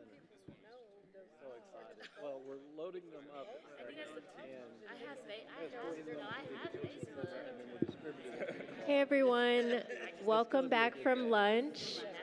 Thank you for making your way back to the table.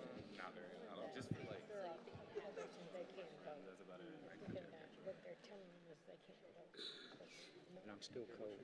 Hey, while warm, just stay cold.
All right, everyone, hello.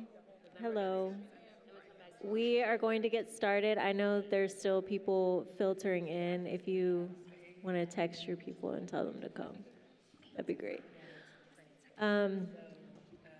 So this afternoon, we have one more discussion to get into that's going to be facilitated by Tina and Justin on imagining new systems of safety and social inclusion.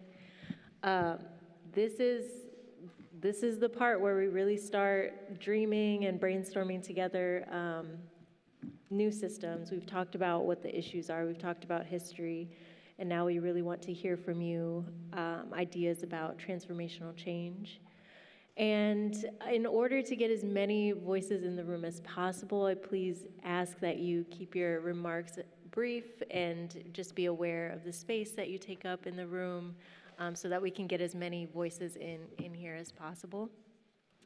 And before turning it over to Tina and Justin, I just wanted to bring in a couple comments from folks who are observing. This is a comment from Becky Schuler. Becky says, if we want to change the minds of people who are opposed to the teaching of events where white people did horrid things to those who don't share their background, I have a thought about what we might do. We could include more about white people who were on the side of fairness and justice. For example, we need to teach about the Indian Removal Act of 1830 and the horrible suffering that resulted, and that it was passed by a Congress of white men. But we also need to teach that it was a very controversial act which was hotly debated. Almost half the congressional members voted against it. After it was passed, the Cherokees brought 2 or 3 cases against it. The Supreme Court of the U.S. voted in favor of the Cherokees on 2 of them. The problem was that these rulings were ignored. I agree we need to strongly counter the narrative so that we all learn more about the contributions of people of color. Sometimes when I listen to progressives talk about our history, I get the impression that it's bad and shameful to be white. Instead of omitting all the horrendous acts that were committed when white people were in power, I'd like for us to teach a more inclusive and comprehensive view of history. And then she also has a question for the table, something to think about. How do we learn about judges who are elected? What specifically are the sources? Or who here knows about individual judges and would be willing for people here to contact them? I feel like that might be a Francie question, but if anyone else knows, feel free to talk to Becky over there. Oh, Zaina, great. I know quite a few of the judges on the municipal district levels, Supreme Court in Oklahoma, and criminal appeals and civil appeals. So if you have questions, if I don't have the answer, I bet you I can find somebody who does have the answer. Yes, ma'am. Do you want me to come give it to you after? Or I can read out my cell phone number, but if they're streaming, that might be a bit much. I'll come tell you. Thank you, Zaina. And now we're going to turn it over to Tina and Justin, who will facilitate. The closer. Oh, wait. Sorry, like in church, last day of the revival, like, Tina. It's time for the closer. Tina, one more. We have one more. I'm so sorry. Hey, you're stealing my thunder. Yeah. Sorry. Go ahead. Let's switch her to decaf. So this comment is actually is from Mimi. She had to step away and she wasn't able to share this, but she wanted to share pertaining specifically to the last conversation, or whichever ones you can apply it to. But this is her words, not mine. So, my parents were greatly admired in Springfield, Missouri. My mother, a well-respected educator, and my dad, a physician and musician. My parents sponsored over 30 refugees and adopted 2 very young children who were in terrible orphanages from Hong Kong. Since my mom was an educator and didn't work summers, she took us to the pool every day at the country club where they belonged, until they were asked to leave one summer because my sisters looked too dark. Of course, my parents clearly told them to F off and left without looking back, but were very vocal. Today, in Oklahoma, we have this disease of politeness, lacking in transparency, directness, to address and face the critical issues of our time. We have to work together to ensure that our schools are addressing race, teaching in details about the massacre, the land run, and the Holocaust, and supporting reparations. Cece and the readings provided beautiful examples of how this can be successfully, respectfully done, and with dignity. We have a responsibility to inform and educate on history. We can't change the narrative without teaching the truth. We must figure out how to do it and do it fast. We still have 2 living survivors. On another note, I get hundreds of text messages around judicial voting. Another thing with that. I inform as many people as possible so that they can impact their social networks, but I also do so discreetly and confidentially. I also have brought folks to court with me to see firsthand how important judicial voting is. So if anyone is in the room that is interested, I would be happy to inform them for the greater good. So there's another resource for y'all. Okay. Beautiful. Is everybody awake? Yeah. What's funny is I'm actually a huge introvert, but I think it's important to kind of get everybody's spirits lifted and kind of really move into this next discussion. I'm excited about because it's starting to really realize and think about how we can create this new system. So moving toward the action behind everything. The purpose of the readings and our discussion is to really, like I said, get us past safety as a state of being, but to think about it in terms of relationships and resources. And I had the privilege of going to Maple Bassett on Wednesday, and Chris and I were part of the same discussion over the same topics of, feeling safe, what does it look like, and how does incarceration impact safety. And some things that came out from the ladies at Maple Bassett were discussions about accountability and how accountability for them was like a contract between people that care about you, people that can check your behavior, people that can give you opportunity to self-correct. And so we kind of pushed them a little bit further to really discuss, in the context of safety, how do we really achieve that with accountability? And there were comments about, getting to community and what that looks like, and how, through accountability to each other, that's how we form community, by being inclusive. And so then I kept asking, well, how do we feel safe? And then someone had mentioned, well, my surroundings and being taken care of and having, proper nutrition and health. But then someone said, well, prior to being incarcerated, I really didn't feel safe. I didn't trust anyone. And, I was afraid to, come forward and ask for help. And so we talked about shame and what that looks like. Because for a lot of the women that were there, a lot of them were there, had been abused, had endured trauma. And I was asking them, well, if shame is a factor, and even if we have these community resources out there, how do we get someone through that door, right? Everyone mentions like needing therapy. I can't tell you how many times I've canceled a therapy appointment. So it's like, even with us having that resource there, how do we get you there? And so Chris kept using the word, I'm gonna push you further, I'm gonna push you further. They kind of start talking about how do we actualize this? And someone said, well, that movie Medea, where there's this woman and she was kind of like in the neighborhood and everyone trusted her. And like for the women that were like prostitutes, she would like help them and wouldn't judge them. Having someone like that, just being a consistent presence. Maybe you don't go the first time to get help, but seeing them over and over again, someone you trust, that makes you feel safe. And so then I continue to push them and say, okay, so that's one mechanism, having this presence in the community. And then one kind of followed up and said, yeah, people who you trust, who have lived experiences. And we're seeing this shift now, right, to have credible messengers out there in the field doing the work.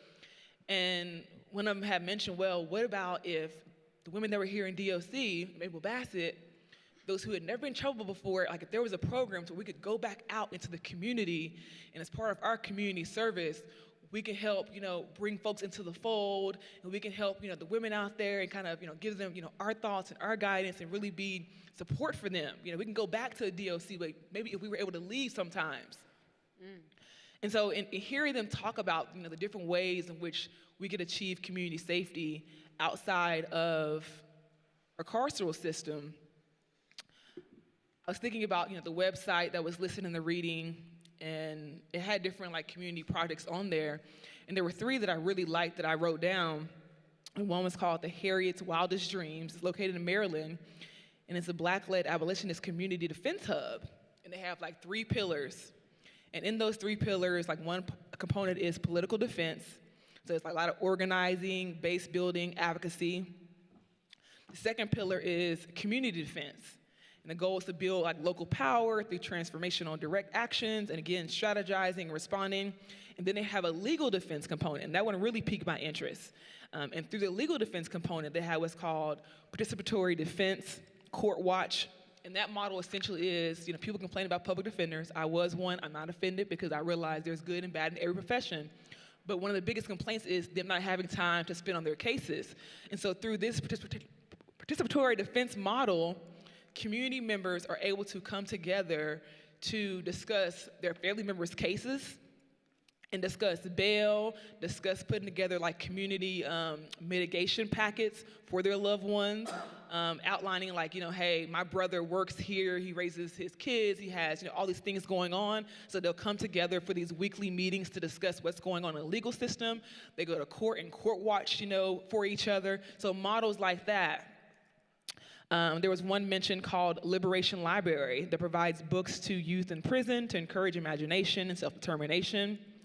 And then there was another model of community fridges. They're accessible 24/7. Essentially, they'll have these fridges in the community. You can just go up there if you need any food and just take it out. And so in thinking about, those models of community safety and hearing the women talk about just being there for each other and looking out for each other, I was also reminded of a time, maybe 2 weeks ago, I was out, for my lunchtime walk. And I had my head down and my phone in my hand. I was fine. It was bright outside, like nothing was going on. But I guess I looked confused or lost. And so this black woman was driving and she pulled up and stopped traffic and rolled the window down and said, "Sis, are you okay?" I said, "Oh yeah, I'm fine." She said, "All right, cool." Cars were lined behind her, but it was important that moment to say, "I see a sis walking, looking kind of confused. I don't know what's going on with her, but I'm gonna check in." I said, "I'm good." She said, "Okay, cool." And she went back up and she sped off and waved. And so, again, our challenge today is to think about what we've heard, these past 2 days and start actualizing what this stuff looks like. Go ahead, Justin. Oh, thank you. And since we had the privilege of being after lunch and after a lot of music, I thought I would open us up a little bit lighter and then get into the heavy stuff. And I'm only going to take a couple of moments, and my apologies to Chris Steele. I know he's an Al Green fan, but we're going to go to the Gap Band for now. How many people know who the Gap Band is? Drop the bomb on me. Okay, a majority of you. Do you know what their #1 song was? You Dropped a Bomb on Me. You know what that song was written about? Somebody tell me. Greenwood. You dropped a bomb on me. You dropped a bomb on me. Now, so we had a few people answer that. Reggie's not allowed to answer the next one. What does GAP stand for? Telling my age. All right. You're smarter than Chris Steele said you were. So I wanted to start off with that, and then I'm going to go into the readings. I'm only going to take a few minutes, and I'm going to talk really fast. I'm going to jump around a lot. Can you hear me okay? So when we look at public safety, what we're looking at is that public safety is a universal need, but has no universal definition. And it kind of goes along with the other readings with all these different programs that work. What works for you may not work for me. And the inconsistency in programming and being evidence-based kind of ties into criminal justice not being evidence-based. It's anecdotal. It's based upon emotions. Can anybody tell me who had the first open heart surgery? I can't tell you, because they didn't name it after that lady or gentleman. But we can tell you the first Sex Offender Registration Act. We can tell you crimes and responsivity to those crimes that are emotional, situational. They get names. They get names of victims. And therefore, it becomes even emotional from generation to generation. So these are some thoughts that I had when I start reading all this great material that was put before me. And because of that, and you're looking at all the programs and the readings that were given to us, in Oklahoma, we've done a lot of things that we need to rethink, because one of the responses, the responsivity to emotion and situational cases about, enhancing punishment. Well, hey, if it's 5 years for burglary too, let's make it 10 mandatory on your second offense or whatever. And that will reduce crime and make us feel safer. When in fact, the meta-analysis and the research says it does just the opposite. The longer you stay in prison, up to a certain point where you don't age out, the more likely you are to commit another crime.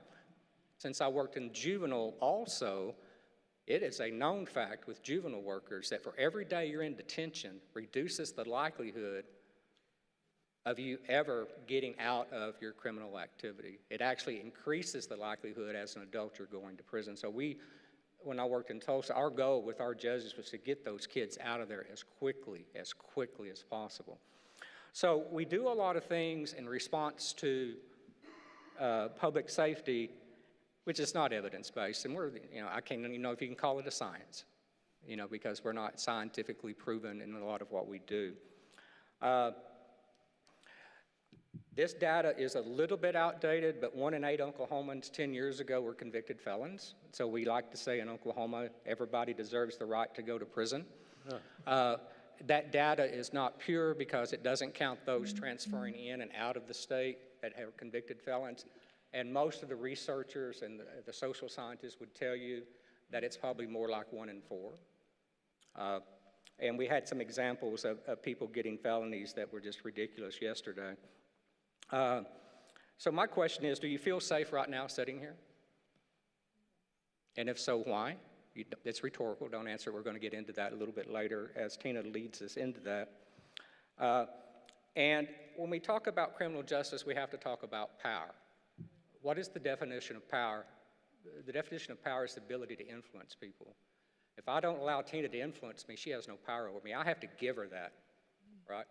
She can try all she wants, but I have to give her my power because she's going to influence me. So when we talk about reimagining criminal justice and we talk about redefining the narrative, who has the power? The people always have the power. But in Oklahoma, we're passing laws every year that takes power away from the people. You know, our forefathers and the Constitution was based upon territorial government, and we had all these state boards and constitutions, and we wanted the people to have control. And now we're very autocratic in Oklahoma, and we get so every legislative session we become more autocratic, which makes our job harder when we reimagine the justice system. Just one quick thing, and then I'll end on this. Joyce Jackson, we'll just do this one since you're looking at me. One more trivia. Who was the first? I already gave the name. You already gave So, Joyce Jackson used to work for me, and she was the first black in Oklahoma to have her own TV show and the first black anchor in Oklahoma. Yeah. And because of that, and I hired her when I was corrections director, even though she'd worked there before, she lost her way and moved to Illinois and came back. And we started going through the history of the Department of Corrections, and I'm going to leave you with this because before we can reimagine, we have to disclose everything that we have to reimagine and understand why it happened, because it's a paradigm shift in culture. And so one of the things we did, we got with the Historical Society, and we went to Oklahoma State Penitentiary and opened up boxes that had not been opened up since 1918, 1920, 1921. A lot of it was right about the time of the race massacre in Tulsa. And we found this box. And in this box were intake cards on black females from around Oklahoma that were 16, 17, 18, 19 years old. They all looked like they were 11 or 12, and they all were sent to Stringtown, Oklahoma, because they were convicted of having relationships with white men, but that was not a crime. So they created a crime in Oklahoma right before 1920 that if you passed on a venereal disease to a white man, that was imprisonment. And so you had hundreds of black females that have never been identified other than when we found this box that did 2 to 5 years for allegedly passing on venereal diseases to white men in Oklahoma. And there were no white women in that box. And so I say that because when we get ready, and Tina and I really do believe this is the meat of everything right now. When we have to reimagine our approach, we have to also understand that history doesn't go away, and we have to pull out history. I don't know how many people knew that. 1, maybe 2. Yeah, I didn't know it. And so, and where are those things today? They're in a storage room off of the state capitol at the History Center, so they wouldn't deteriorate any further. I mean, if you touch them, they fall apart. And I'm not sure what they're ever going to do with them, but we donated them. So I say that to open up the discussion about reimagining and where would we go from here and what does it look like. And so thank you very much. Wow. Thanks, Justin. And so Michaela already kind of outlined our norms for today. You guys already know, turn your cards over if you wish to speak. And again, just be cognizant of your time. We want to get as many voices as possible so we can't have 5 people doing 10-minute monologues. All right, so I'm going to jump right in. I'm actually going to skip around with the questions, but I'll first read. While Oklahoma ranks as one of the highest incarcerators in the world, it is among the lowest in resource public services like education, housing, food security, and health care. The first question that I want to ask is, what do you need to feel safe and connected to your community? Brother Rock. Am I answering just that question, or? I'm sorry? Am I answering just that question? Yes. What does it feel, what do you need to feel safe? Okay, if I can just have everybody just join me on this, right? Go ahead and close your eyes. And I want you to think about a time in which you felt safe.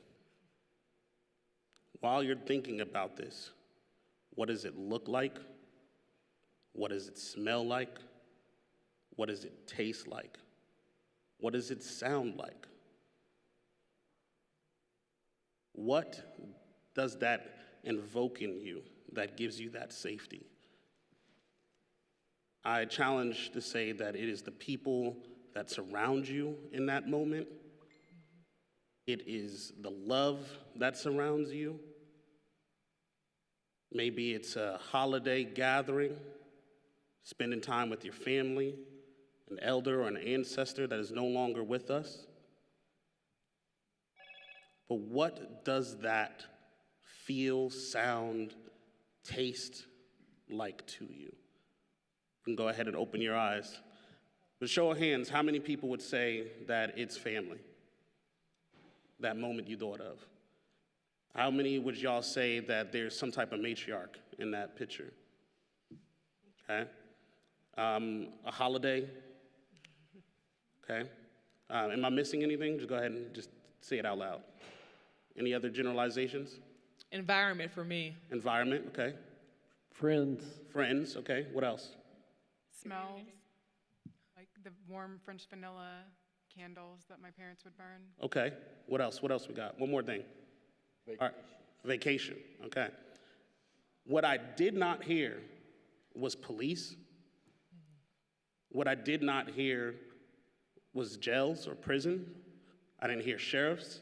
I didn't hear governor. I didn't hear judge. I didn't hear mayor. I didn't hear city council. I didn't hear any of those things when you imagined what safe feels like.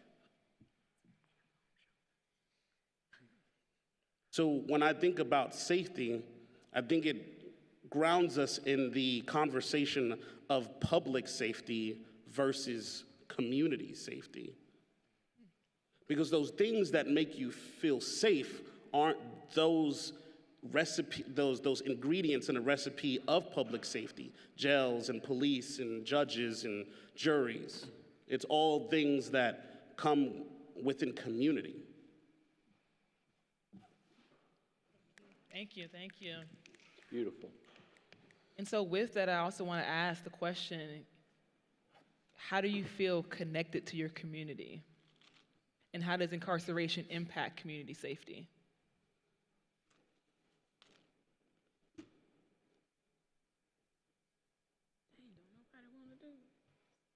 Can you repeat the question? How do you feel connected to your community? And how does incarceration impact community safety? Go ahead, Avita. So I feel connected through relationships. So my community. Can you speak into the mic, Avita? I forgot, my bad, I'm sorry. I feel connected through relationships. I've been actually thinking about this because my community has changed. We used to have a community center, and that's where everybody would gather.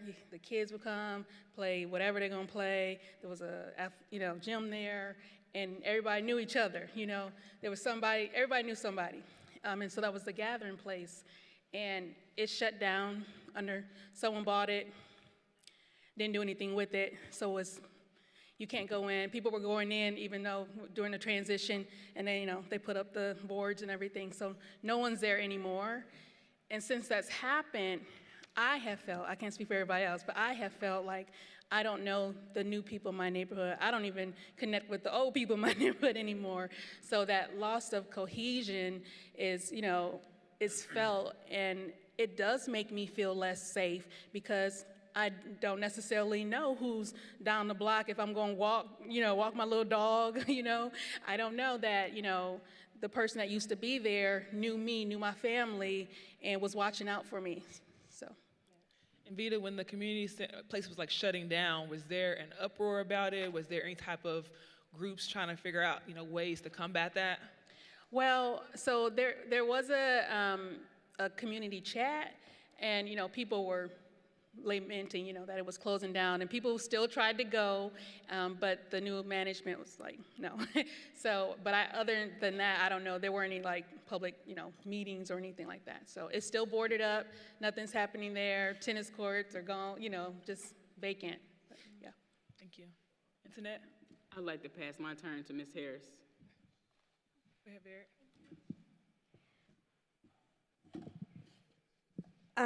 I think to feel safe, I need trust, and one of my favorite words is propinquity, which it's a favorite word because I only learned it like a year ago, which means seeing the same people over and over and over again and building trust through being together, but also that comes with, because of the propinquity, having the experience with the people that I'm around, that I won't be belittled or dismissed, and people showing a genuine interest.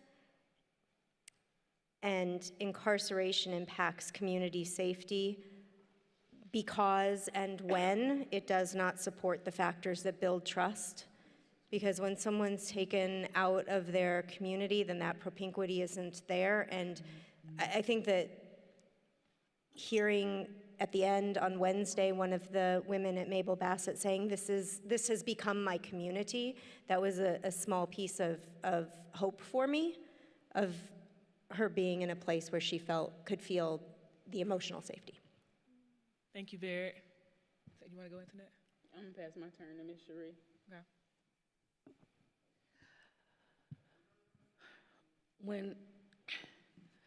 So how does incarceration impact community safety? I think when we acknowledge the idea of safety, some of us may not have an idea of what safety really is. When people ask me, well, what makes you feel safe? I'm a foster kid. I have lived in communities, and even the community that I'm in now. I would love to have the idea that knowing my community would make me safer, but I have to choose where I am literally going to reside. That is a place that is concealed. Because if my home made me feel safer, if those spaces did, I wouldn't have felt so impacted and exposed when someone set my house on fire, killed my pets, and targeted my family, and shot up my parents' house. So the concept of safety is even hard for me to conceive.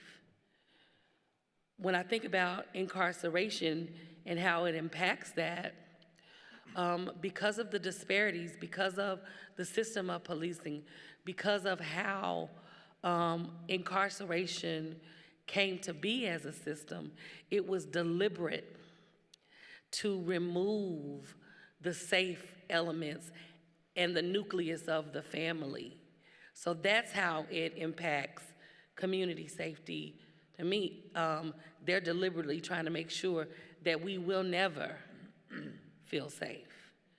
And as many times as we discuss how we can reimagine that and what does it look like, I wonder, do we do a disservice to those that are all the way at the bottom and saying, I still don't even have the understanding. And I don't know if I want to.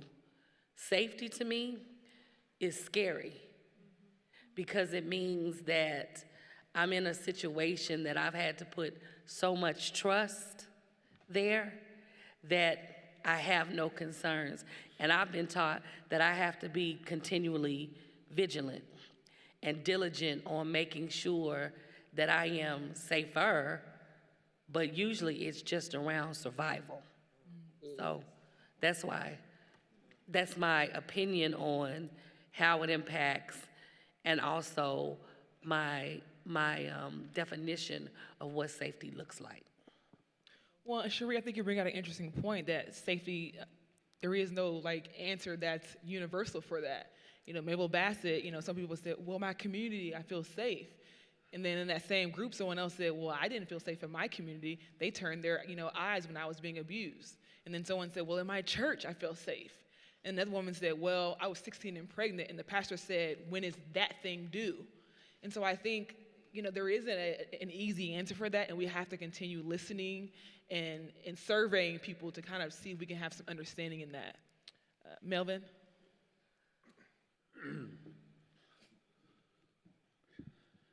As for me, I feel safe in my culture. I was feel safe before I got incarcerated. And after I got incarcerated, we had to fight for our culture in there. And I remember back in the 80s when the riot happened at McAllister, 1985, and many non-natives were on TV with hair long, bandanas on, earrings in their ears. And after the prison was taken back, the public cried out and said, how can you let them people wear their hair long and wear those bandanas and wear those ear markings? You have to have a dress code for these people. Not realizing that that very cry was going to affect the Native American in a very spiritual way. Because in the spiritual reality of the Native American, we wear our hair long for a spiritual purpose. We wear our bandanas for spiritual ceremonies. We do our piercings for spiritual things. And when the dress code came out, they called us to cut our hair. They told us you couldn't wear your bandanas for your sacred ceremonies. You couldn't be a spiritual person. And so that was a fight we had to take on. We either had to resist the command, and when we did, they locked us up at the maximum security prison, chained us to the chair or with guards around us, and forcibly cut our hair, and then threw us into solitary confinement. And so we took the fight. We won the lawsuit for our spiritual ways.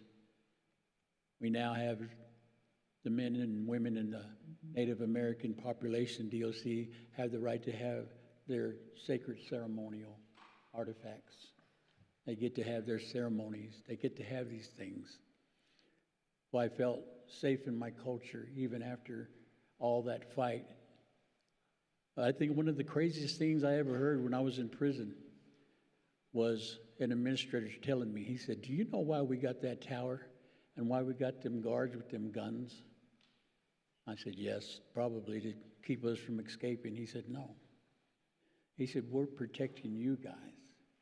Because if you were ever to allow the public to have one day of a get back, do you know how many would come into this prison and get their retribution on you?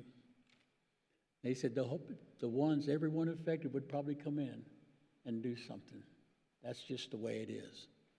And I thought that was crazy. And I thought about it. I wonder if that is true. If they just made a day, one day, and say, if you want to get back at whoever did a crime against you, go in there, do it, and we won't charge you. It's a free day. How many would come in and do that? That didn't make me feel protected because, to me, in my experience, he was telling me, he said, so we're taking the revenge back. We're going to do it officially. Do what we're doing to you in here. We'll take their cause and we'll inflict it on you as officials. And so, throughout all my years of incarceration, I fought to get my culture in. And that was the comfort. And I believe that's still the comfort today of a lot of our Native brothers and sisters in prison. That's their comfort, is their culture. Thank you, Melvin, for sharing that. Go, Mel. Is it Maria? Yes. Or go ahead.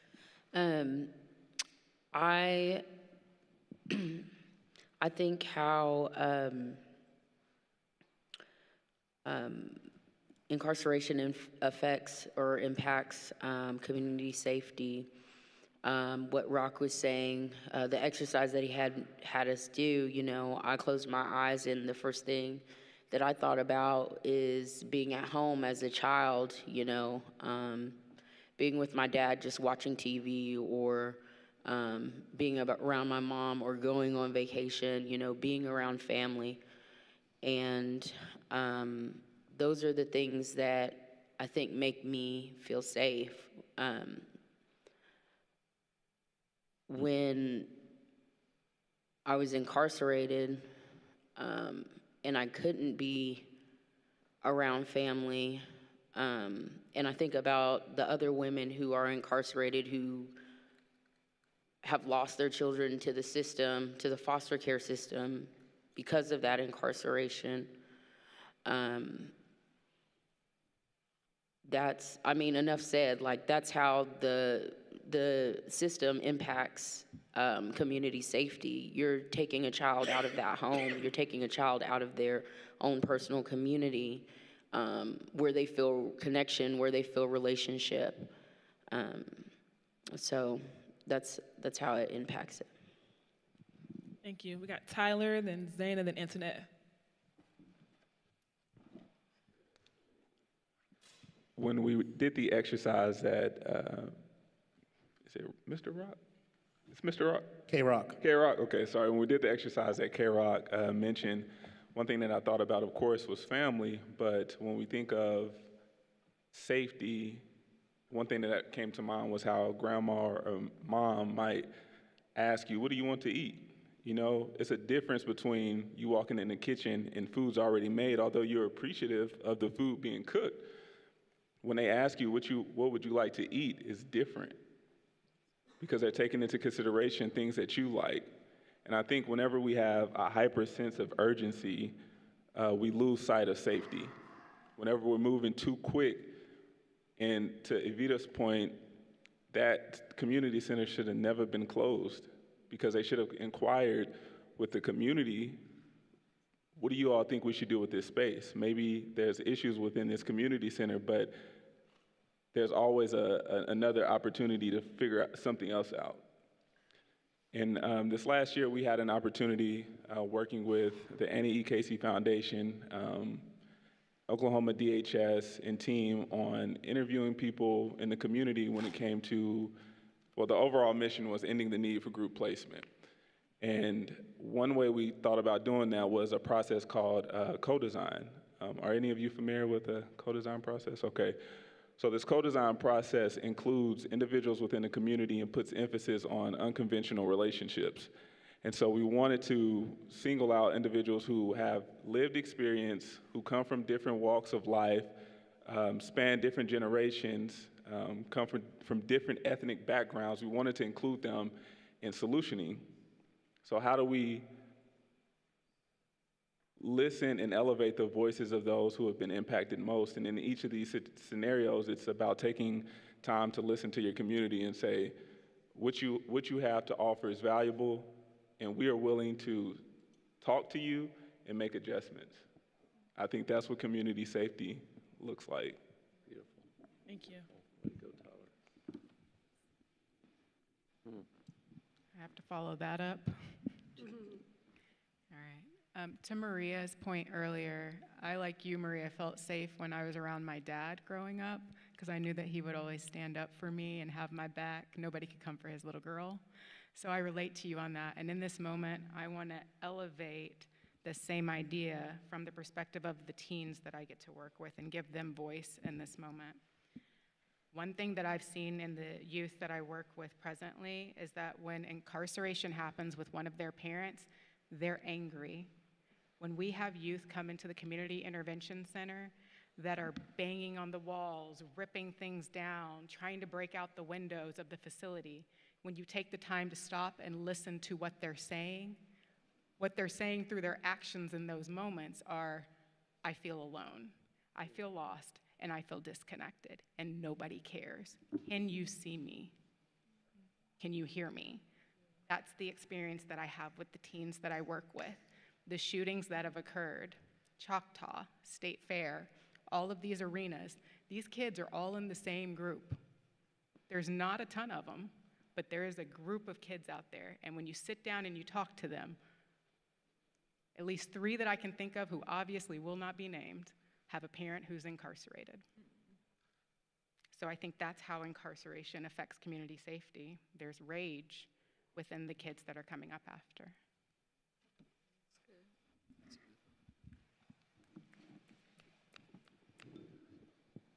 How does incarceration impact community safety? Picture a child going to go visit their loved one that's incarcerated. At some of these facilities, they have to be searched. So if they've already been touched before, that's traumatic. At the age of 13, going to the county to go visit my brother, who's freshly 19, I had already been molested by the time I was 6. That's traumatic to have to go visit, to be searched to go visit, right? That's a negative impact on community safety, right? Then you think about some of the trivial cases where the head of the family is taken from that family, children misplaced, etc., right? That's a negative impact. If they go into another situation where it's a negative foster care, house, etc., incarceration impacts in a negative way. When you go visit, the atmosphere is negative. I'm not saying all the guards have an attitude, but it's hell. Not knowing if you're going to, say the dogs come, the canines come, and before you even get checked in, etc., you have kids that are scared of dogs. You have adults that are scared of dogs. A lot of these different protocols, or etc., whatever they call them, are traumatic, and they impact negative responses, negative outcomes. There's got to be a better way where we can humanize loved ones going to go visit their loved ones. And then when you go check in, say you get checked in, the dog is not too playful so he doesn't point you out, etc. Say you get checked in, and then you get put in the room before you go into the visitation room. Say the door doesn't work, and there's maybe 10 or 15 people waiting to go into the visitation pool. You can hear some of the loved ones saying, "This is claustrophobic." Like, "Oh my goodness, I ain't gonna open the door yet." This is a negative impact. Say you finally get into the visitation pool. You have guards on standby looking at you negatively, or they might have had a bad encounter with your loved one that day. So they might overly be looking at your table, looking at what you do, paying attention to what you do. There have been visitations where we've seen guards walk past the same table like 5 or 6 times. And then, for some unknown reason, their visitation is up. And come to find out it was just a misunderstanding. But you took that visitation away. That's something they look for once a week. That's a negative impact. That's right. So when they come out of going to visitation into the world, yes, they are angry because of how their loved ones are being treated. We understand that they made a mistake and they are incarcerated. They're already doing the time. They're already down on themselves. We've got to have a little bit more care. We got to have a little bit more care. Those that are in leadership cannot stress enough, go to the facilities and the correctional facilities on an unscheduled visit. See how it operates. Don't schedule that visit. Thank you, Antoinette. And there is a better way. To Brother Reggie's comments, I think it was earlier today, there's laws and then there's policies, and we kind of confuse the two. Laws are set in stone, right? Policy is this facility is choosing to do things a certain way. And when I was in Tulsa for the conference they had maybe a couple weeks ago, they spoke about best practices for visits, having a nice, colorful walled background, having games ready for the parents and the child to interact, having a fake vending machine kids can put in tokens and leave on a positive note. So there are ways to do it, but it goes to policies and learning and figuring out how to change those policies. Go ahead, Cece. In this conversation, I just keep thinking about recidivism. When we talk about how incarceration impacts public safety. Sometimes I think, when we have practices like solitary confinement and we are locking people away in small, confined spaces for huge amounts of time and sometimes years, sometimes I wonder who are we expecting to come out of that hole? Who are we expecting to emerge from solitary confinement? I've never been in solitary confinement, but what I can imagine is that if I was subject to solitary confinement, I would not come out the same person. And so, I think that there's probably so much work to do around what happens to people inside, and then what our expectation is of them when they come out. Have they had the mental health treatment that they need or deserve? Have they had opportunities to further their educations? Have they had opportunities to really get a level of footing so that when they do come out, they have a chance? And so when I think about how incarceration impacts public safety, I'm wondering, do we care how we are bringing people back into society? And what is our responsibility to that? And are we placing too much expectation on people who went in with challenges, did not have those challenges rectified, and then we expect them to come out after experiencing a very harsh and traumatic experience? And so what is it that we expect them to do? What is it that we expect with public safety? So I think it's about a consideration of how are we treating human beings while they are away from society? And are we helping to prepare them to come back in a way that makes them and us more safe? Thank you, Cece. I will go ahead and read the other questions. I started with those two for a reason. I thought it was super important to really reflect on safety and how we define that and what it means to us and just the impact of incarceration on that. But I will go ahead and read the other questions, and so feel free to answer any one of these when you do get called. So how do social services create community safety and reduce harm? What is the role of philanthropy, government, businesses, faith institutions, and social sectors in fostering community safety and social connection? What are the systems of safety that currently exist in Oklahoma, and what new systems are yet to be imagined? Gina, you can go ahead. Oh, no, you don't want to answer anymore? Gina, you better. I was going to speak on the last question, but I guess it could go into how does social services create community safety. I remember going to prison, and when I came out, I was ready to get on with my life. They have stripped me of everything because now I'm a felon. My education didn't matter. My work history didn't matter. All that mattered that I was a felon. So how does a person come out, rebuild their life when society or the system is trying them all over again?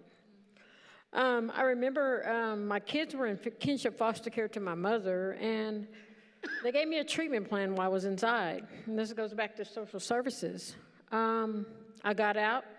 I was happy to be reunited with my children. The caseworker came and said, Gina will be removed from the home or the children will be removed. I've already done the treatment plan. She said I had to do it all over again on the outside. That traumatic event to my youngest daughter affected her. Now, while I was gone, not my youngest daughter, my middle daughter, while I was gone, she was molested. She's not here today because the system caused so much trauma in her life that she committed, I don't think she committed suicide, but she tried to drown her pain and her traumas with drugs that could make her numb. And so, does incarceration cause community safety? No, it doesn't. It causes harm not only to the person that's incarcerated, but to their children. Because their children don't have a voice. They hear all the negative things about their parent. They don't hear the positive things about their parent. They hear all the negativities, all the murmurs, all the things about that the system says about the parent. So in order to have community safety, we have to have a justice system that looks at a person that comes before them and say, what happened? What happened? Instead of letting the person with the money, with the paid attorneys go home and the person that doesn't have those resources go to prison? Speak. How is our system, how is it going to be fair? How is the community going to be safe? Because a lot of people that are coming out of incarcerated are angry. They're forgotten. They're tried over and over and over again. Their sentence is never done. Because they got to jump through these hoops in the community that says they're unemployable, have low morals, no self-esteem, or anything. So how's the community going to be safe if we don't protect those coming out and give them a hand up instead of pointing a finger at? Thank you, Gina. We're going to Maria and then Brother K-Rock.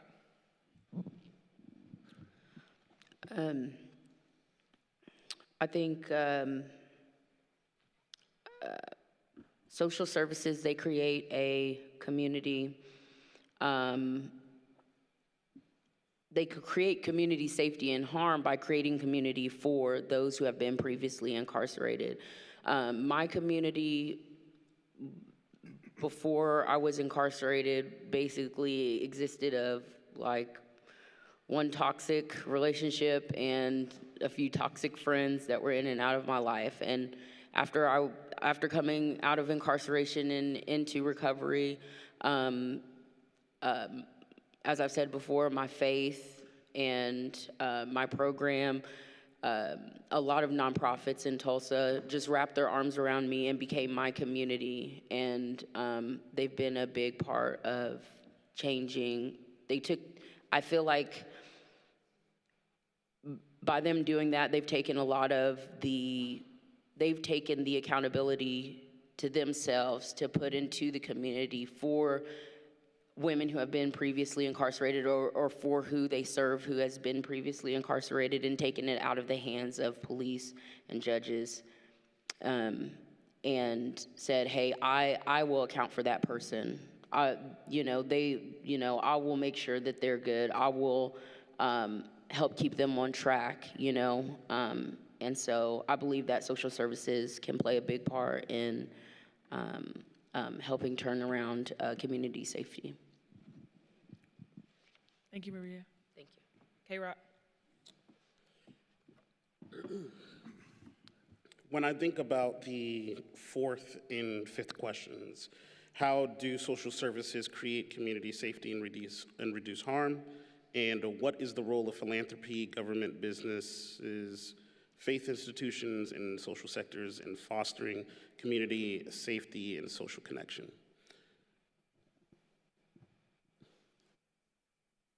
For me, in order to answer that, I have to think about it in three phases: the past, the present, and the future. There's a wall wrap that we have in our office that was actually put together by Aurelius Francisco.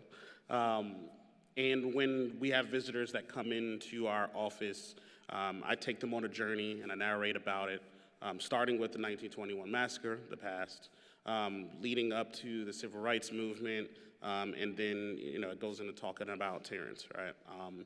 But I ground them in thinking about where do we go from here, right? So when I say the past, the present, and the future, you have to know where we come from, our past. to understand the present situation we're in.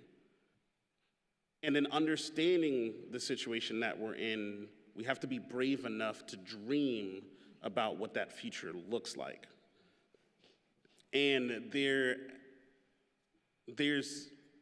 this notion that we have these social services put in place to help folks, but I actually challenge that by saying that we only live in that reality now because of our past. That post-World War II de-investment in social service and civic infrastructures, defunding the hospitals and mental health services, mental health facilities, closing those things down, and then handing that off to the private sector. Because what happens is that creates a situation and an environment in which our government is no longer held liable for taking care of its citizens. Think about it this way: if you have a river and you want to build a dam in order to keep that water from flowing and create farming space downriver, you build that dam, something happens, it breaks, and then it floods those farms down at the lower end.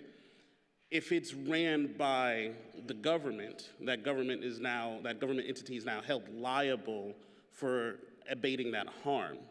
But if it is ran by a private, whether it be a religious institute or a nonprofit, well, now you've got to go through court in a different way, and then it becomes a David versus Goliath type of situation, right? You can elect those people into a government position. You really have no control over that private sector.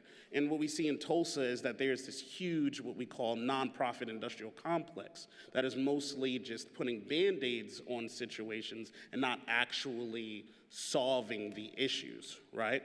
So if in that case, again, it comes down to understanding our past and our history to know how we got to our present situation, to be able to imagine, envision, and dream about what that future looks like. So if we are going to be in this, if we're going to choose to continue with the private sector way of doing things, then the past, or in this way, let's just kind of like switch this around, right? It becomes down to prevention, education, early onset education, having the conversations out loud to break the stigmas around these different social issues that leads to folks getting incarcerated. Then the follow through by these entities to actually take care of people, not to data mine, not to check a box, but to actually take care of those folks. And then instead of just, addressing the symptoms, don't create a vaccine, create a cure, right? Actually follow through with those different social services to be able to help folks not get to that point of having to deal with the legal carceral system. I don't call it a justice system. So this way there can be that success, and then also create that culture in which, as some of y'all who sit around this table are brave enough to come back into an environment like this and help reach down, because when we are climbing up the ladder to success, you can then turn around and put your hand down and bring somebody up with you. So all of that being said, if that isn't going to work, if utilizing these different philanthropy and business and faith institutions, if those things aren't going to work, well, then it becomes our responsibility. It becomes our responsibility to take care of each other through mutual aid, through direct aid, through restorative and transformative justice practices. Each one, reach one, each one, teach one. Because we always hear the notion that the people who are closest to the problems are closest to the solutions.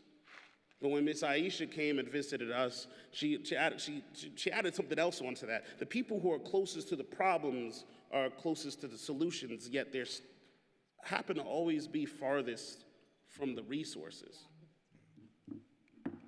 So if that is going to be the reality in which we live in, then we have to take care of each other through those means. Now, I can go into a huge discourse on what that looks like. For the sake of the conversation, I will not.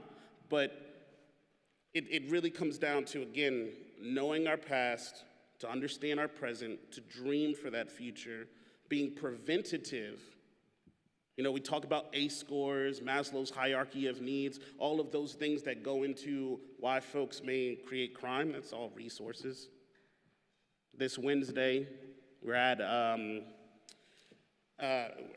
function going over, reviewing all of the crime data in Tulsa, and as I looked at these different statistics, I grounded the conversation in our group by saying, well, look, if you look at this part of town, that part of town, and that part of town where that crime is the highest, it's all resource-based. It happens to revolve around race, but it's all resource-based. Because when you are in a beloved community, your needs are met, you feel safe, you ain't gonna commit crime. And if you're not gonna commit crime, well, then there's no need for this carceral system that we're here to talk about today. So prevent that harm from happening. When that harm does happen, actually have the follow through, set people up for actual success. And if those systems aren't gonna work, then we just do it ourselves. Thank you, K-Rock, for that. And as someone who is in the philanthropy space, I mean, I don't own anything, but I will say I love hearing you bring up, prevention, because oftentimes for most foundations, like, we're just not touching that space. It is a Band-Aid. It is, let's stop the bleeding. Folks are in jail. Let's, do diversion. Let's, handle that. And I don't think it's intentional necessarily. And I do think that, we have to address those harms as well that are currently happening. But I do think that is the role of a lot of these spaces, is to move more upstream. We're going to do Kim, I'm going to bring in Brother Reggie, and then go back to you, Cherie. I just have a quick point, and I just to kind of piggyback on K-Rock's discussion. I just want to lift up one of the voices from Mabel Bassett that was in the group that I was a part of, and it just stuck out to me, and just seeing the reading prompts about. She was sharing with us that her problem growing up was that she was poor, and that her family was poor, and that she didn't have food to eat, and that the kids in her house couldn't eat because there was no food, and the adults in the house would hide the food from the kids because the kids ate the food and nobody else wanted their food eaten, and so everyone was in survival mode. And so I was just thinking about Cece's point about accessing education and accessing opportunities, but if your greatest success in the day is that you got something to eat, something is really, really wrong. And addressing problems at a level that isn't at the dinner table for some people is just a challenge that just seems really unfair. Food is needed for survival. It's a basic need, and when basic needs aren't being met, then we're definitely not doing our jobs, and we're not taking care of each other. And social services have our work cut out for us. So I just remember her, and just how she kind of connected her life sentence to not having food as a child. Thank you, Kim. I'm going to Reggie, then Aurelius. I would like to also ask if someone wants to touch on just the role of maybe the government, businesses, faith institutions, as well as, I think we a lot of times put a lot on, our nonprofits and our social sectors who are out there barely surviving, barely having enough funds to do this kind of work. And so I am curious if someone wants to address that in their response. If not, you don't have to, but go ahead, Reggie. Okay. I think that social services can reduce safety and harm if they are done correctly. And a lot of times those programs are not done correctly. I like what he said about the people that need the resources that can help solve the problems are the furthest away. And what I like about it is you're talking about lived experiences. it's almost like somebody is going to counsel you on being married and they've never been married. And so I think a lot of times we take people that can help solve the problem, we don't include them in solving the problem. You know, we can sit here and say what it's like to live in prison, but I'm going to listen to her because she's been in prison and she knows what it's like. But I think we need to include people like that and help and solve the problem. And a lot of times we have feel-good programs, and these are programs where people want to come into the community and try to solve the problem because they feel good after they've done it. And some of them have a reason for doing that. They're trying to help out for something that maybe their ancestors have done, and this is their way of coming back and saying, well, I did X amount of things for them, but it really didn't help solve the problem. There's an old saying that there are some people, they like for you to be stuck because they can benefit off of it. And so that's like people that are in prison, they like to see that revolving door keep on going because they're benefiting off of it. And so they don't want to get you unstuck or get the person that's stuck. They don't want to get you unstuck. And I heard Mr. Jones talked about we want to do programs that have outcomes. And so we don't really concentrate on those programs. We get the same outcomes. We know in Oklahoma we getting the same outcomes on what programs we have, and there's a reason for that, because they want to keep them stuck. Because if we reduce the prison populations, some people are not going to benefit off of that. So there's a reason not to reduce that. We sitting here today and we got answers on how to reduce it, but the people that are in positions to help us do it, they're not going to do that because they don't want those programs to help reduce it. So like he was saying, we're going to have to do it ourselves because you're not going to get some of the help that you need, programs that really benefit you. I mean, there's all kind of programs. There's people going into prisons every day doing programs.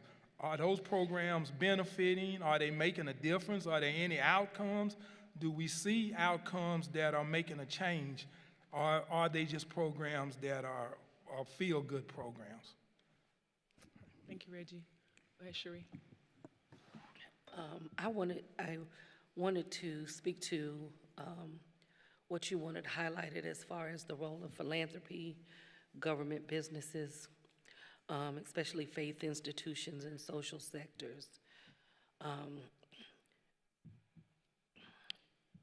There was a conversation in a city council meeting about the responsibility of the church to provide certain things for the community.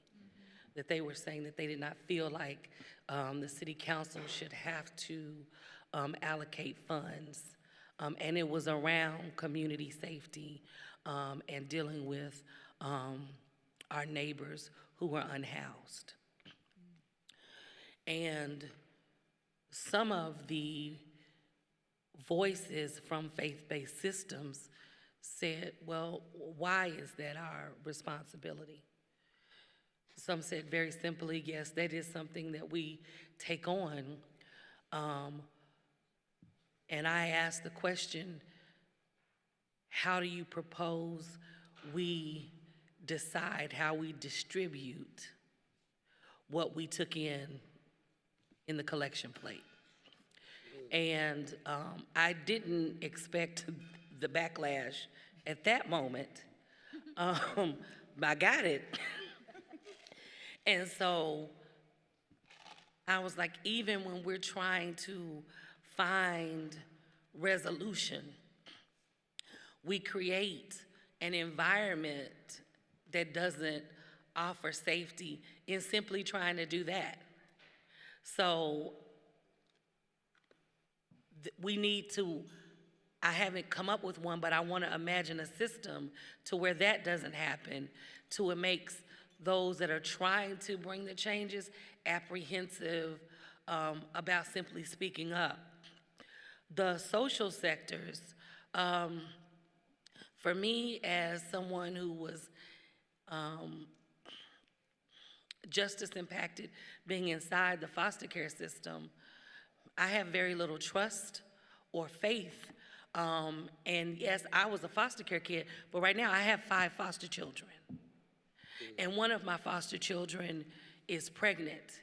And instead of talking about how they were going to center around my child, because I was like, they got really excited about, oh my God, she's pregnant. I was like, the reality of how easily that could be anybody in this room, and it's not something foreign. They wanted to attach shame, which removed safety, which placed a burden in a state where some people were saying, well, this child is not even at the age where she is responsible enough to have a child. And the social agency said, well, the way that will be resolved is because she's a minor, when she has the child, the state is going to take the child. And so I said, I really wish I had a philanthropist or someone in government that I could go to that didn't cause us to jump through a whole bunch of unnecessary hoops to fit inside the parameters where you need to expose the need so you can decide whether or not you want to offer help to those people. So calling for accountability around those who are the philanthropists, the businesses that literally only come into service for profit. And one of the other foster children that I don't have physical custody of, but I have legal custody, they're in a group home, which was supposed to be providing them intensive individual care.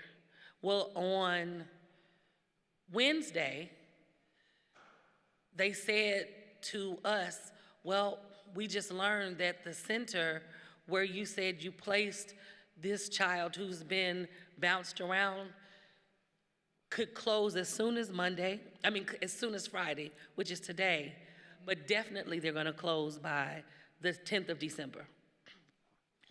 And so we have to imagine a system to where simple stability and shelter is not what we have to kind of focus on, but we do. And my sister Antoinette said that we need to, we're constantly trying to humanize people, and we are, but I get really frustrated and really angered because why do we need to humanize humans? We're doing it wrong if that is the continual necessary tactic to be able to get to the people who have the resources. Why do you claim to be a philanthropist if you're not wanting to offer the excess that you have to help?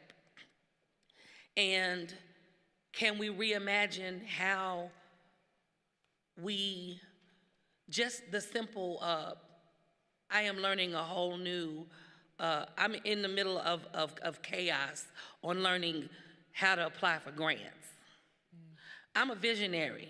I'm not someone who has gifts in administration, but I also don't feel like I should feel dehumanized, belittled, or literally made to feel inept because I don't know the correct language to say to a group of people who don't ask the questions of what happened and why, to be able to get the resources that you're holding on to, and then you want to charge all of the taxes and everything after I receive it, because you're looking for a tax break.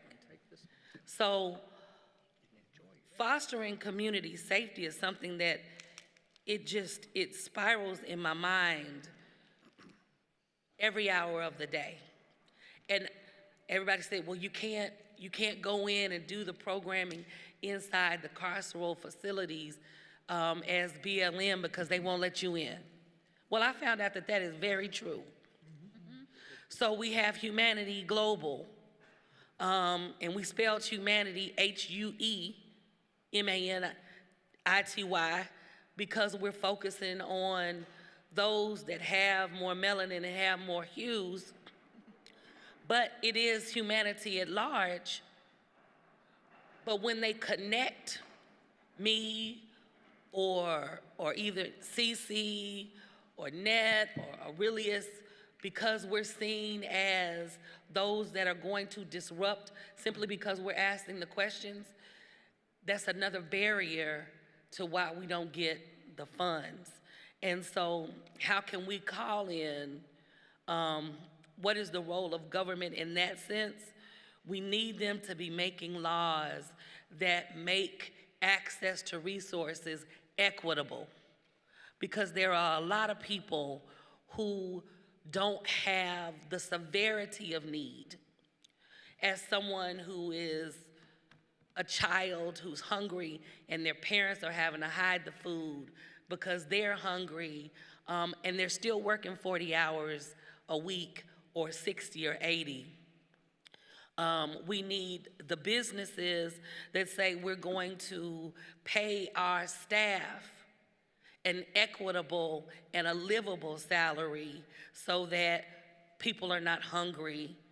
Our faith institutions, if we really call upon them to be about service and not worry about the church fund, and I'm calling out my own sector of faith-based communities, because I've given to a lot of the church building funds, still haven't found the money that I donated anywhere, and I don't need another brick.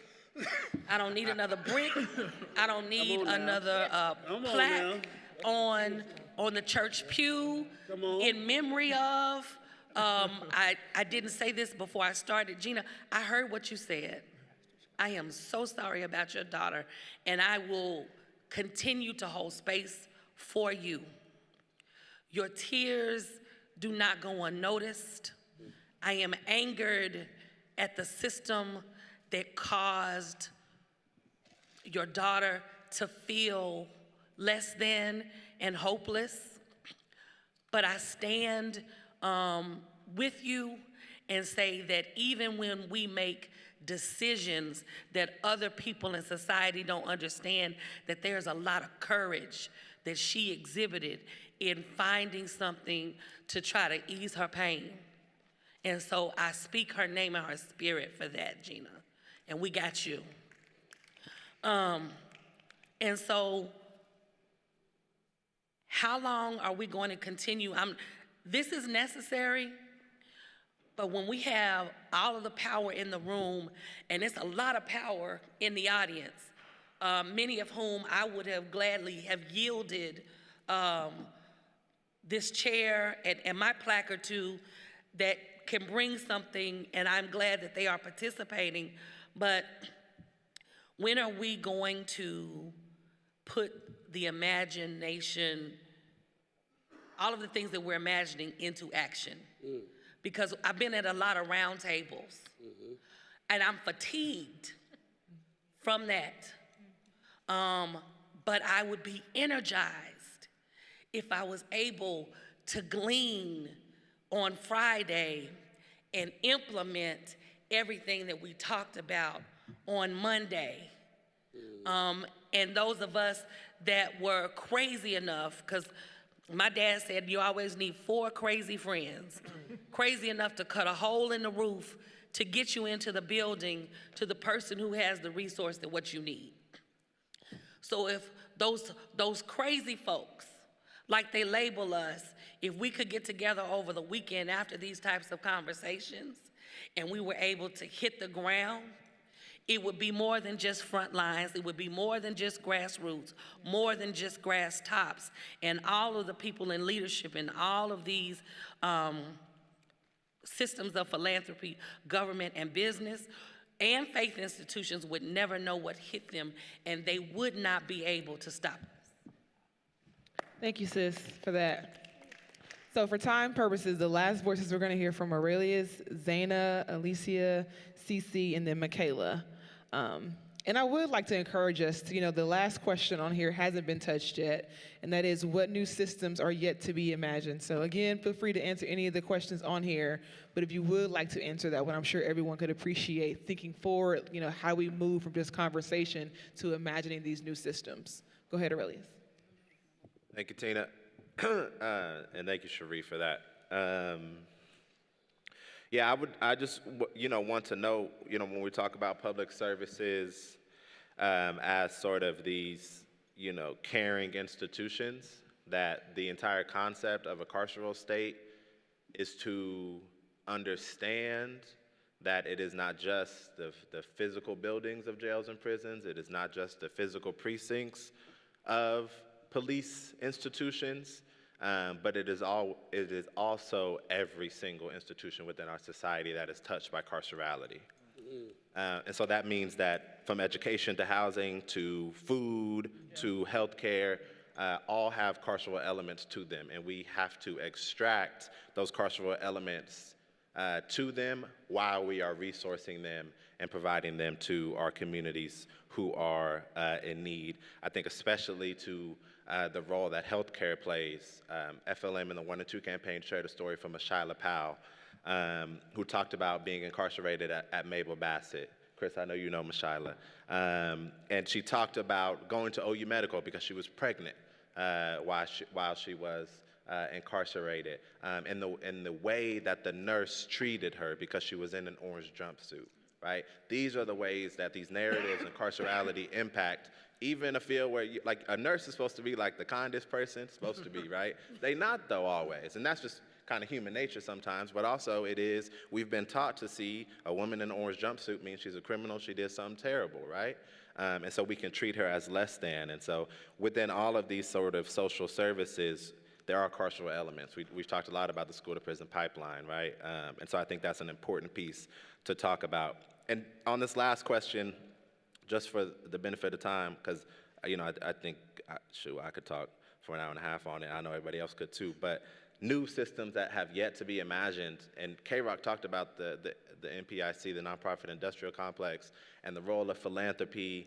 I think what we have yet to see in Oklahoma is a true solidarity economy being built, one that resists scarcity mindset and resists competition, that I really believe that philanthropy as well as government institutions sort of entice in nonprofit organizations, because we all got our programs and we all trying to get $1 so we can pay our people, right? And that sort of degrades our ability to come together and build the kind of power and solidarity that we have to dismantle this system. And so I think what we really need is more and more collaboration, more and more connection, more and more solidarity across issue areas and across difference, because all of us, right, are here because the criminal legal system, carceral state, is our passion, is our work. There's a connection to every other fight, whether it's climate change or whether it's reproductive justice, it is all connected. It's all connected, right? And so we have to do more of that sort of multi-strategic, multi-tactical work across issue areas, because we're gonna need all of us, because the reasons that our communities are not safe, that people don't feel safe, is because there are people in power who have made it their job to ensure that we do not feel safe, right? But in the same way that there are people and institutions and people in power and wealthy folks who do not want to see us safe, there are so many more of us who do, right? But we have to sort of do away with the barriers and the walls and come together and really create that solidarity economy. And we're seeing that in sort of pockets, but it's really got to be more connected all the time. So. Yes, sir. Thank you. Yes, sir. Zaina? So here's an idea. Businesses and entities who benefit off of our cultures, right? They come into our cultures, they buy up all of the land, all of the buildings, and then build out everything and profit off of the cultures and the, basically the neighborhoods that they've built in, the systems that they've built in, so even the jails and the prisons. So how about a percentage of what they're profiting has to be designated to people like Aurelius, to people like JB, to people like myself, and this kind of goes to what Mr. Reggie Hines was just talking about, for programming, so that we can fund our programs becoming evidence-based, right? Because now we're not just doing feel-good stuff, right? Now we're measuring outcomes, we're tracking data, we're seeing it tangibly. What does this look like? And then the other piece of that is, how about when they reinvest some of those profits that they're getting from our people and our communities, when they reinvest that into our programming, and we get to have ownership of our curriculum. Mind-blowing thought. Let the people who are actually going through it, creating the solutions, who have provided the intellectual property, own it without you having your hands in it. Just a thought. Thank you, thank you. I love solutions. Can I just add on that? And can I just add on that? And when you choose to fund people closest to the problem, closest to the solution, when you choose to fund a nonprofit that has a little bit more of that humanity, right? And they are out there working, how about you just, stop micromanaging them and let them do their jobs? Yeah, absolutely. Come on here. Thank you. That was the first excessive wave we've had. That's what I was saying. I'm surprised. Last time was a whole lot of waving last time. Go ahead, Alicia, Cece, and then we're going to end with Michaela. Thank you. I'm looking at the question, what are the systems of safety that currently exist in Oklahoma? And I'm the type of person who likes to look big to see where everything is, but then I come down and I say, okay, what's my role and what can I do right here, right now, next steps like you were talking about, Tishari. And I want to share a little bit about the organization I work with, Gateway to Prevention and Recovery. Our mission is to support all individuals in Oklahoma towards recovery and greater health through prevention, treatment, and wellness. Mm-hmm.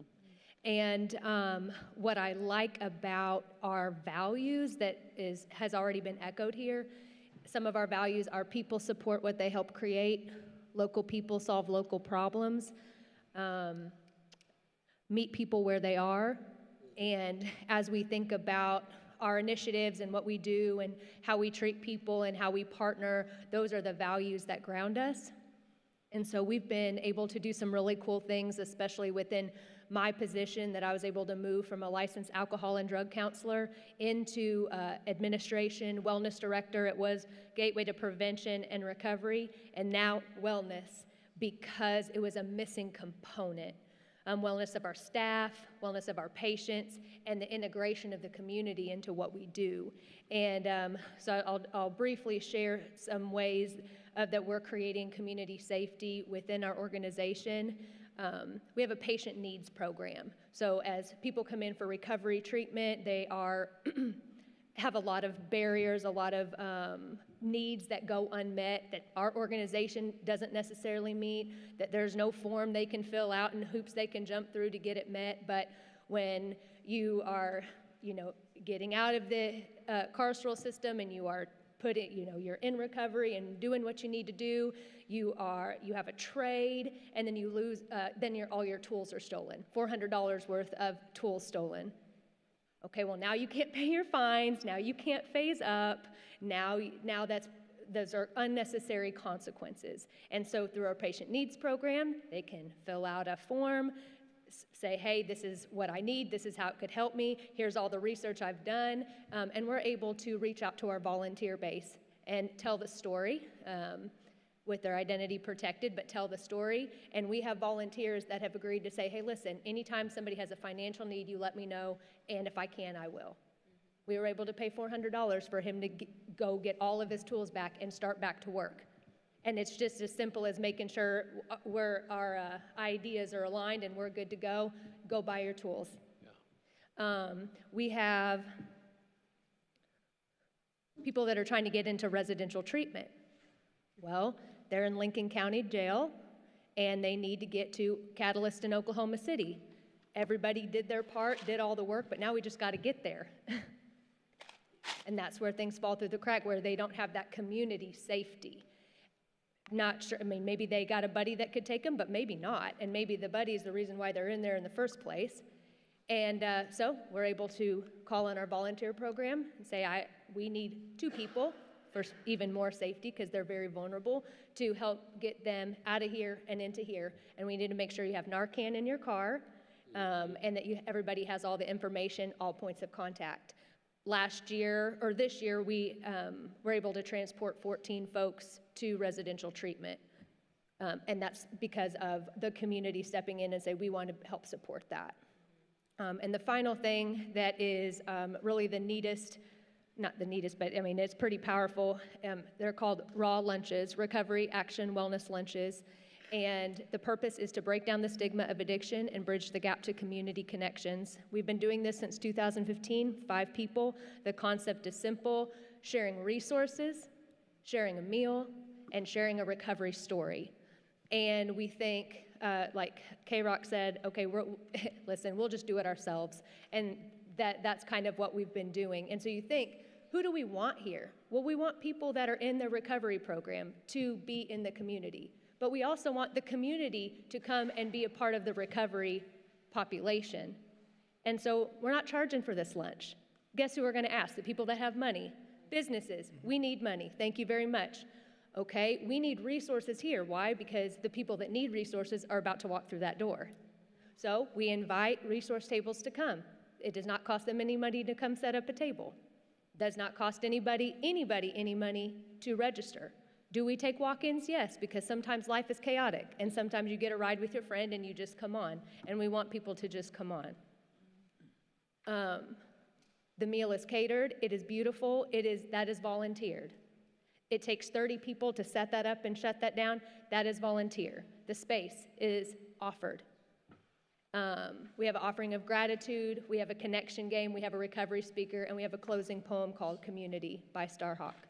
And the end of the line, end of the poem, we all join hands after it's been read, and we all say together, arms to hold us when we falter, a circle of healings, a circle of friends, someplace where we can be free.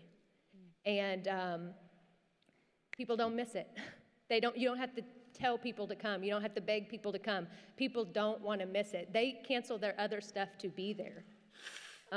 We started with 5 people back in 2015, went online during COVID, called those connection calls. 25 people still showed up every month for 2 years. Got into Life Church last year with about 88 people coming, and our last luncheon was in November, and we celebrated Native American Heritage Month with 170 people. And we'll be taking that to the community and saying, okay, this has gotten bigger than just Gateway, and I like to look at RAW as a platform, not just for recovery, but all the intersections with recovery. So the Native American Heritage Month, looking at racism, looking at incarceration, all the things that affect the recovery population, but we're not necessarily talking about that. But we don't need to talk about that separate, because we're already talking about it when we're talking about the people that are there. And so now that community safety is there and people trust each other and don't have their defenses up and they can come their full authentic selves, we know that together, that RAW community, we can hear anything. People can say anything. We can address anything because we have a lot of lived experience where somebody in there is going to have the solution, and that helps us not to have to be afraid. Thank you. Thank you, Lisa. Way to go, Alicia. Wow. Cece? I just wanted to quickly say, there was a question about the churches and faith-based organizations, what we can do. I want to just build on that there's a limitation to what these organizations can do if they are not funded. and if there's no capacity building. I think we have a fantasy around particularly what churches can do or faith-based organizations can do, but these folks are depending largely on tithes and offerings that change based on people's attitudes. And so what we truly need is community partnerships with state organizations, federal programs that have tax money rolling in on a regular, right? Because that's what's consistent. So that these community-based organizations, these churches, these faith-based folks can have the capacity building to be able to support people in the community in the way that we have an expectation of. I also think that we should not at all assume that just because people are well-meaning, that they know what they're doing. And so with that capacity building, with faith organizations, pastors, and whomever else, there is a need for people to be trained to do the work that we're asking these churches and people of faith to do. Thank you, Cece. And lastly, we're going to go ahead, Michaela. Yeah, I just want to uplift a brilliant comment from the observers, and this was in response to Reggie's earlier comments. Organizations and nonprofits have their foot in the door to help, but they do benefit from people being in poverty. As the organization nonprofit grows, so do the amount of shareholders and their agenda. They treat a symptom of the problem of incarceration, but without education of these matters, they will continue the cycles of poverty and uphold white supremacy. All right, well, thank you all for this wonderful discussion this evening. There were a lot of voices, a lot of perspectives, so we appreciate that. I'm turning it over to Justin to kind of recap what was discussed here. Thank you, Tina. I'll do just a brief recap, and I wanted to thank Kenneth in particular for getting us started off on I got your name right? Yeah, it started us off on just a great exercise, which really echoes throughout the conversation that we've had on this topic. And it really kind of goes public safety versus community safety. I heard a lot of that in the conversation.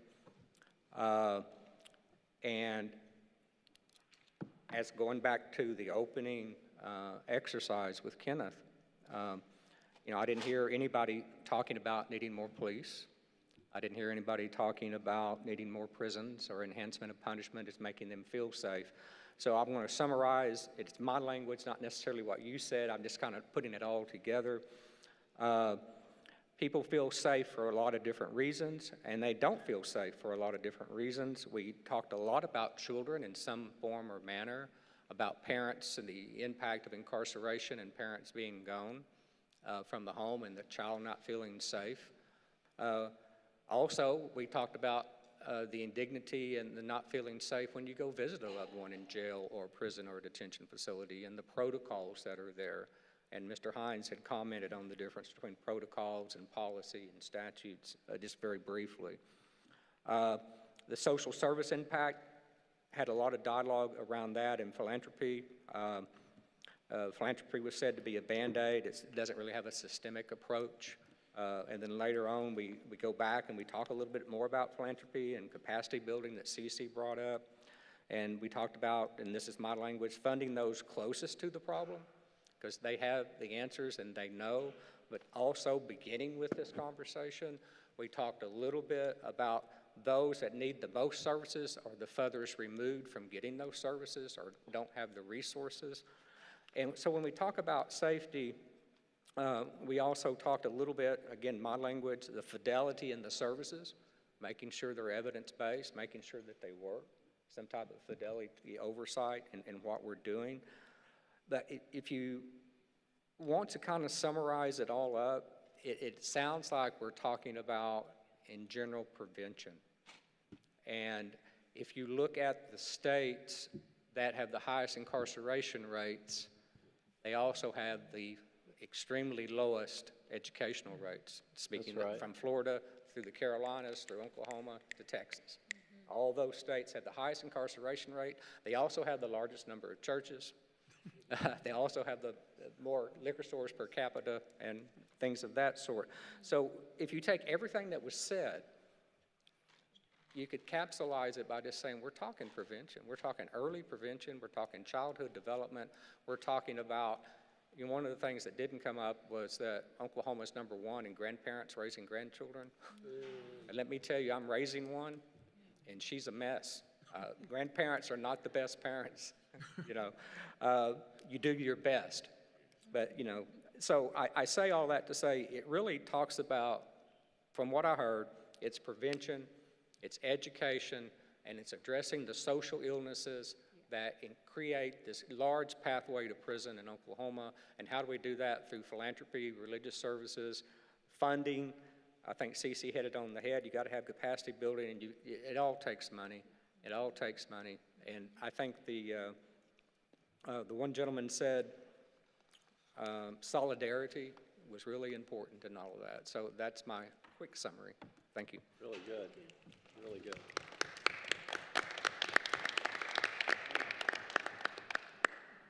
Thank you, Tina and Justin, for facilitating that. We do have time for a little bit of a break before we go into our closing activity that we would love for everyone to participate in to close us out. Has anyone lost a few rings as well? There we go. Yeah. Okay, I have them right here for you. So let's take a 5-ish minute break. Don't go too far. And we'll meet back at 3:45 to start our closing activity.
I didn't. Yeah. Hi, everyone. Okay. And I did not. Hi, everyone. We're going to start back at 4, so please start heading back in about 5 minutes or before. Thank you. Is family food with the matriarch? I didn't get a chance to expound on it, but.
All right, everyone, please come back to the table and take your seats for our final discussion/activity of the day.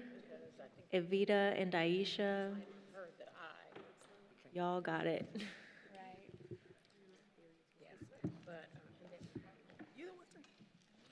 Okay. Can you hear me? No, you have to pull it to you. Can you hear me? Okay, great. Kind of low?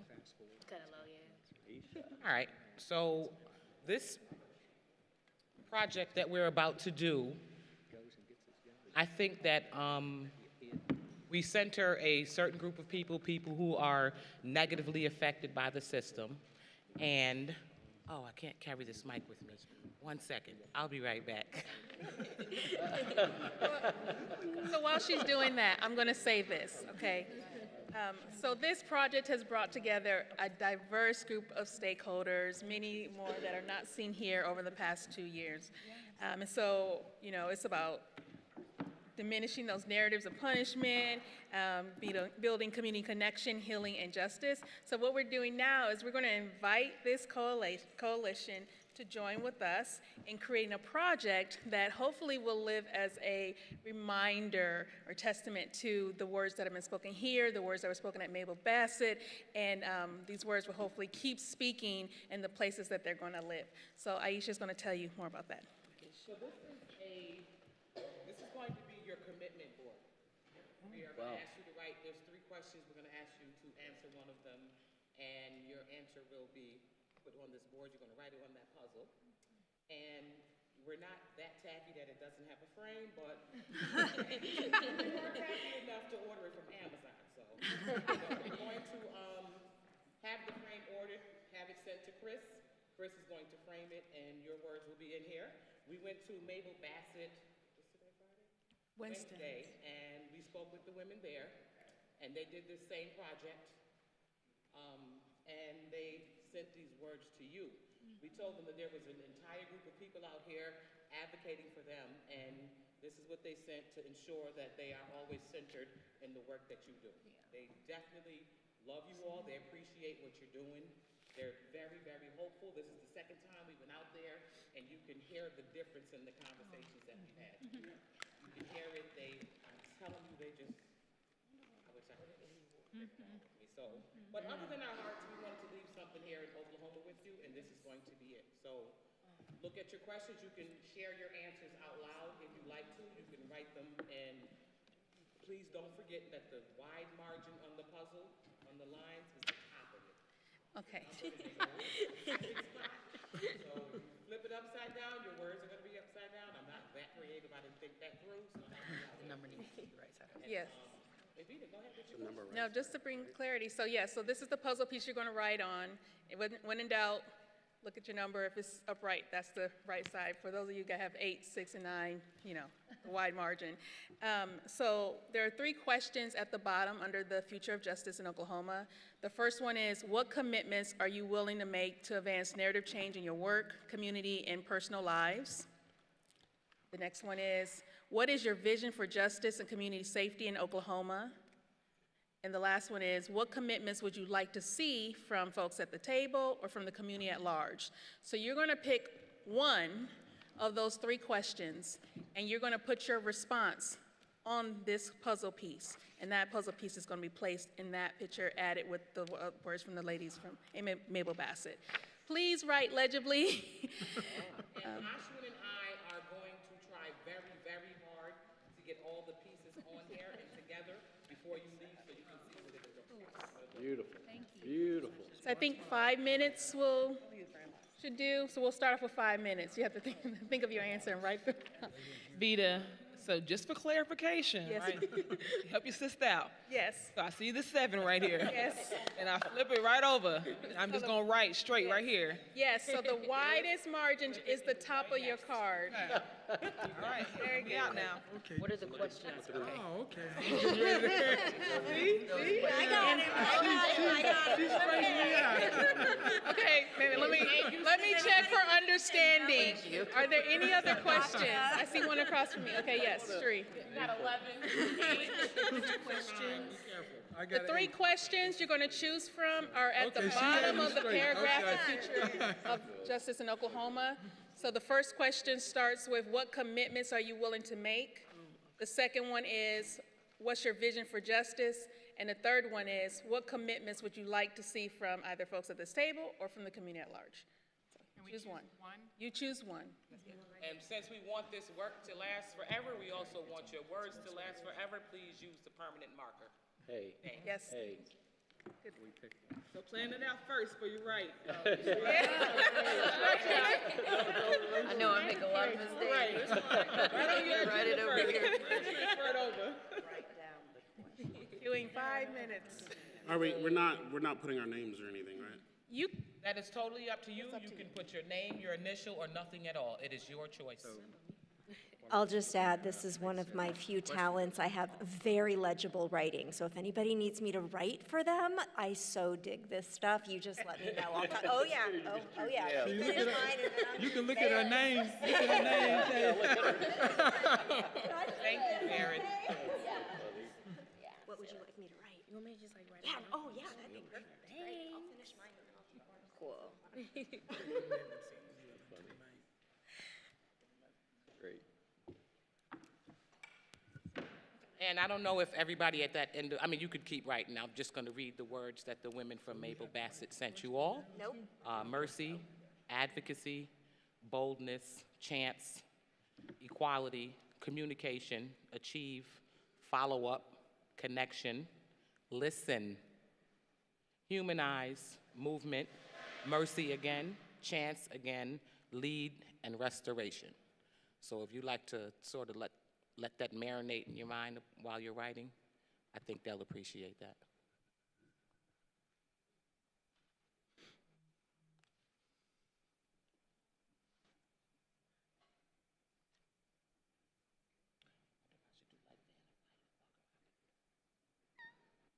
You should.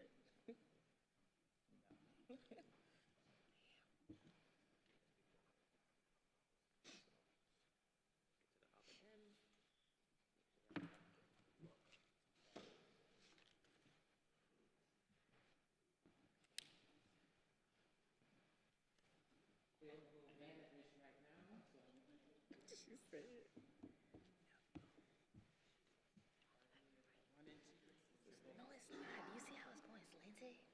And I can't spell either. So I just got out my phone. I was like, how do you spell unlicensed? I'm like, no, me responsibility? What? No. I'll just take it from her. Yeah, okay.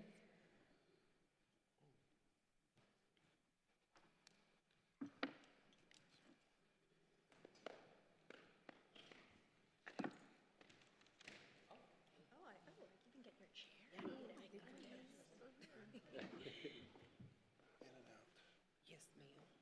Sorry. Mm-hmm. I am still at this, at the round table, but we're doing activities. Love that so much.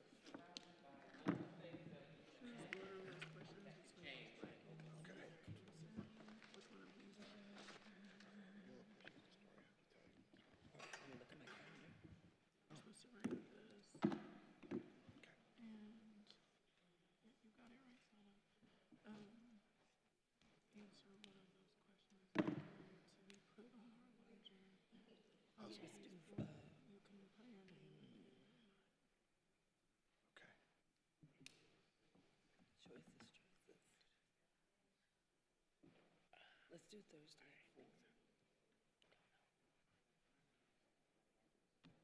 Mm-hmm. You'll get me out of a meeting, a Zoom meeting a little early. It is.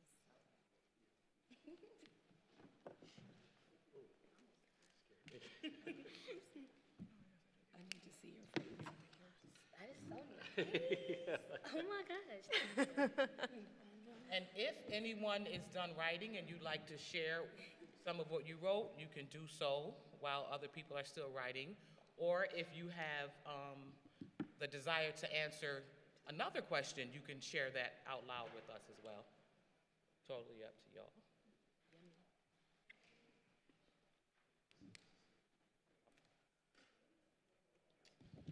I'll share. I'm giving y'all all I got today. I love it. And I'm gonna be asleep the rest of the weekend. So I wrote that I commit to being people-centered in my daily interactions and to not shy away from using my talents wherever they're applicable to support this work. Yeah, so good. So good. I answered the vision for justice, and this goes along with the word that maybe you had us think about on Wednesday. My word was release, so I kind of brought that together. And it's threefold for the people in power, and then just the community, and then those that are marginalized or incarcerated. So release of unnecessary, harmful, and limiting power and control, release of distraction, politeness, and fear, release of doubt, stigma, and spirit. Incredible. And if you're done writing or you're done reading it, you can give me a holler and I'll come get it. Beautiful. These numbers on the back, gotta make sure they're No, you go ahead. What, read yours? I think you should No, read it out.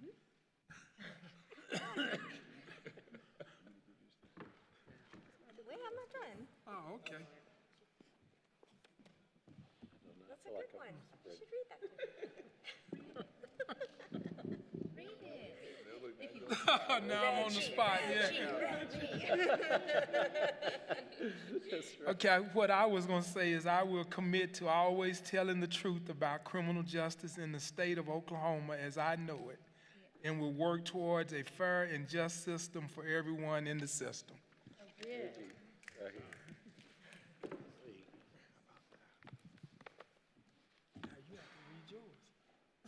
That wasn't part of the deal. I would like to make a commitment to get to know women at Mabel Bass Correctional Center through visiting and study. This would help me to learn their stories, share their narratives, and humanize them to people I speak with as a form of advocacy. I also hope that studying together would be enjoyable, gratifying, and a form or source of hope for all of us.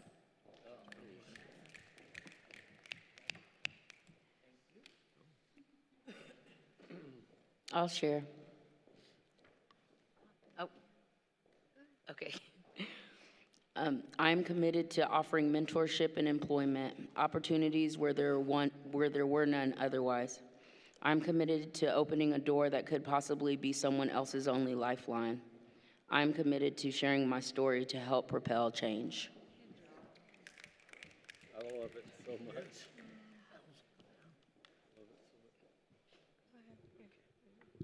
I guess I'll share. Remove obstacles that limit success or promote othering or dehumanization. Provide access to tools that empower, reaffirm dignity, beauty, and worth.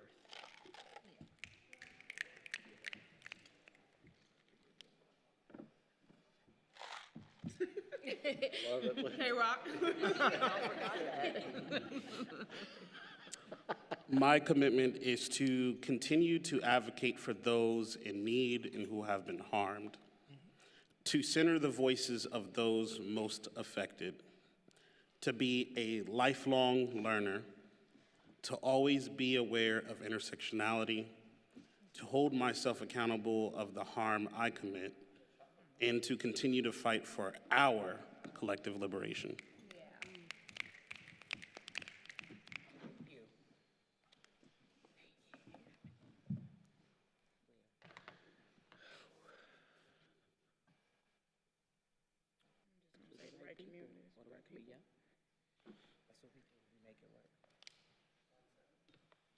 No scribbling on my cards, y'all.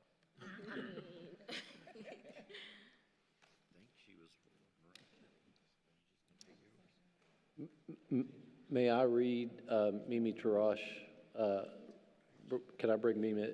Did Evita mention that Mimi's taken some precautions to protect herself, protect all of us? She had some individuals in her office who had tested positive for COVID, and so she's here participating, but just in a different space.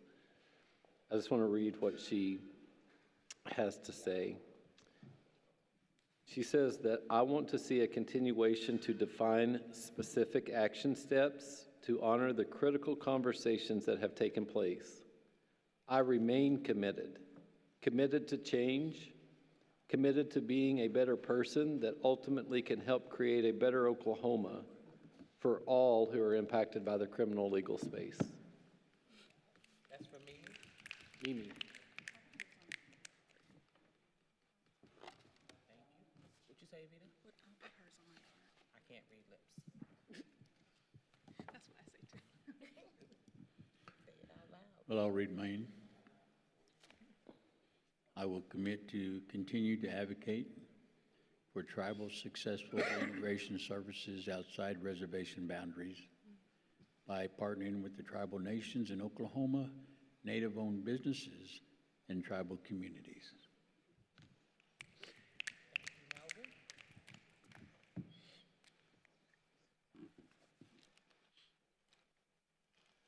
Are there any other questions that anyone would like to answer that didn't go on the card? Francie would. That's not how this works. I'm teasing.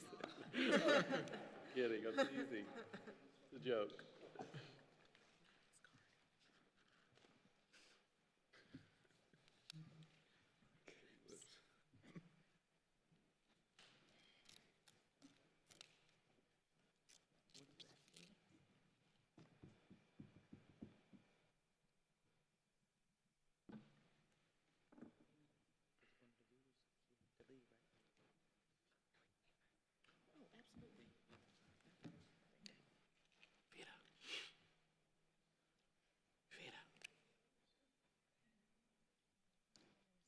Really, Melvin? What they talking about?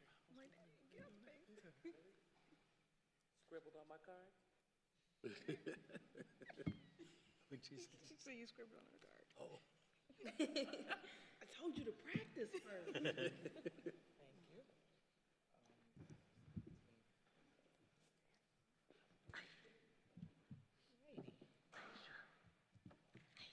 Are there any more cards out there? Not a card. Not a card, but I'd like to answer the last one. What commitments would you like to see from the folks at the table, from the Oklahoma community at large? With this, I'd like to echo the words that Cherie had for us earlier, and that is action. Throughout this last portion of my career, these last 2 years, I've been to a lot of conventions, panels, talks, both in my personal and professional life. And I think it's really important for us to understand that it's great to have all of these beautiful minds and souls in one room to talk about and address these issues.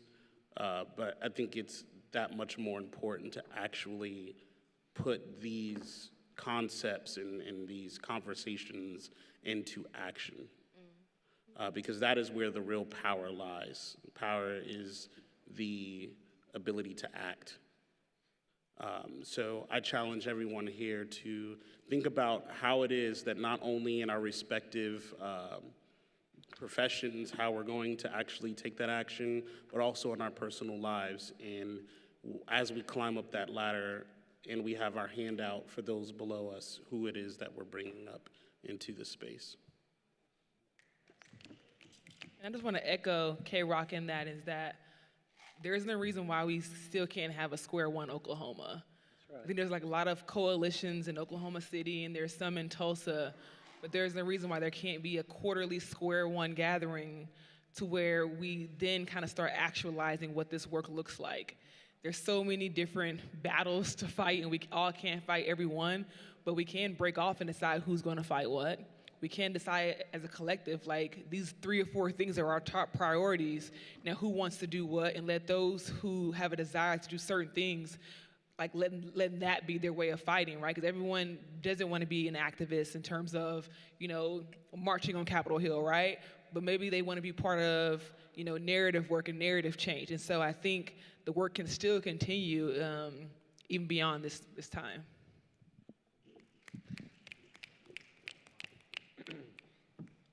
And if I can piggyback off of you and the sentiment has been expressed before earlier, but it is possible to continue We've, in my opinion, having lived in places like Chicago and back east for a long time, one of my observations has been this culture of siloedness, if that is a word.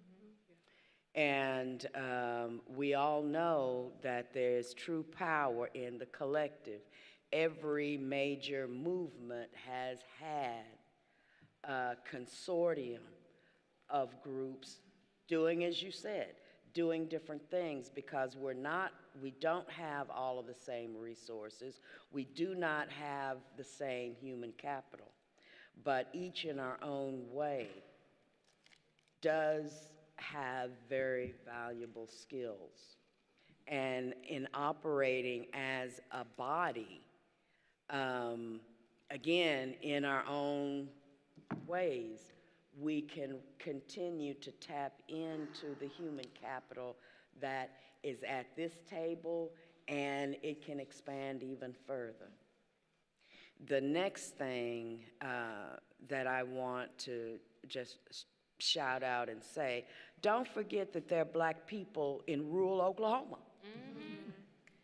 You know, and the thing is, if you look at Boley and other places, you know, we have young people who are affected. We have older people who are affected by this system. They don't have the same resources even that you all do in Oklahoma City and Tulsa. They don't. So, you know, please, I want to say, please don't forget us. You know, because in doing so, you're perpetuating the very same stereotypes, you know, that label all Black people as being urban, you know, et cetera, and that is simply not true. So that's all I have to say. I know it's important to know when to step up and when to step back, so I just have one more thing to add.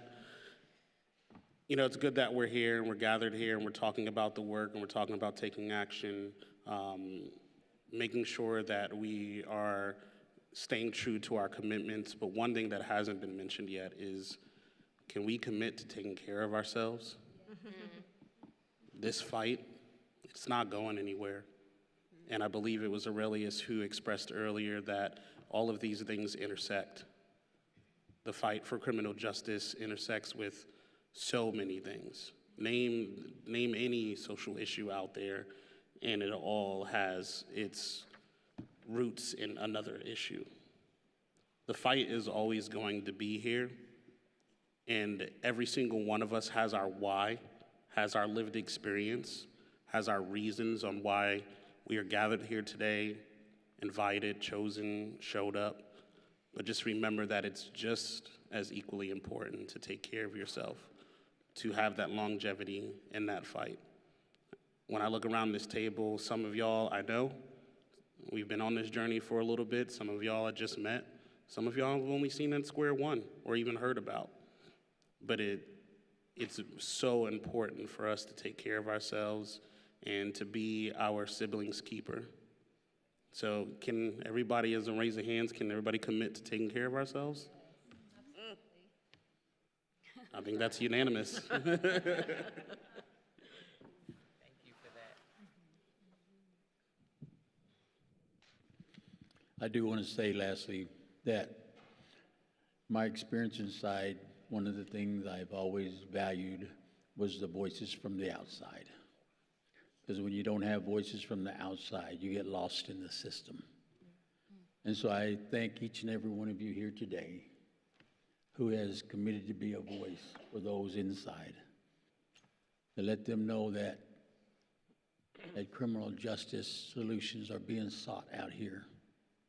When I go in, I go back into the prisons, me and my wife. We go back in to several prisons here in Oklahoma, and we're continuing to go into other prisons. Thankfully, we got approval yesterday. was it yesterday or the day before, we went to Mabel Bassett to allow us to come into Mabel Bassett and do our work in there. We want them inside to know that there are voices out here. And I tell them every time I go to the prison, I always leave the word hope. Always hope, because you are not alone. There are many that are advocating for things to be done right in the correctional system. And that gives them hope. You see the light in their eyes when they hear that. And so I just want to encourage you all to continue, because they are depending on our voices to make that change. Thank you. There you go, Melvin.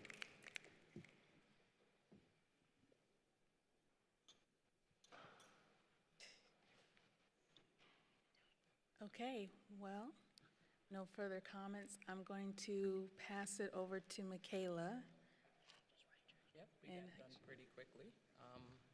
I just wanted to say, I'm sure, where's Catherine? Right behind you. I just wanted to say thank you on behalf of Square One just for even having us in your space. I'd really appreciate that a ton, and Catherine's going to tell you more about how we really feel. But I'm going to tell you more about how grateful we are for just being in their space and welcoming us in.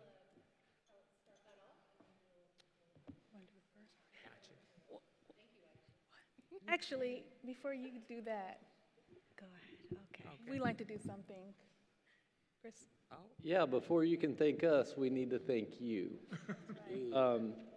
Evita, would you come help me really quickly, please?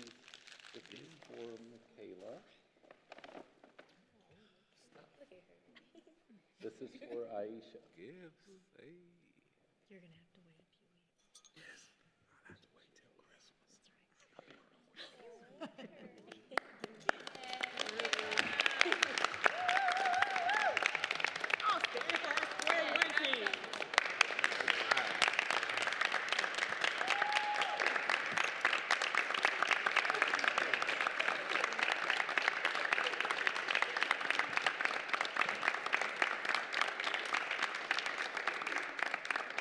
You guys are going to have to keep standing because we also have gifts for Jasmine, Eva, Ashwin, Anamika, and Catherine.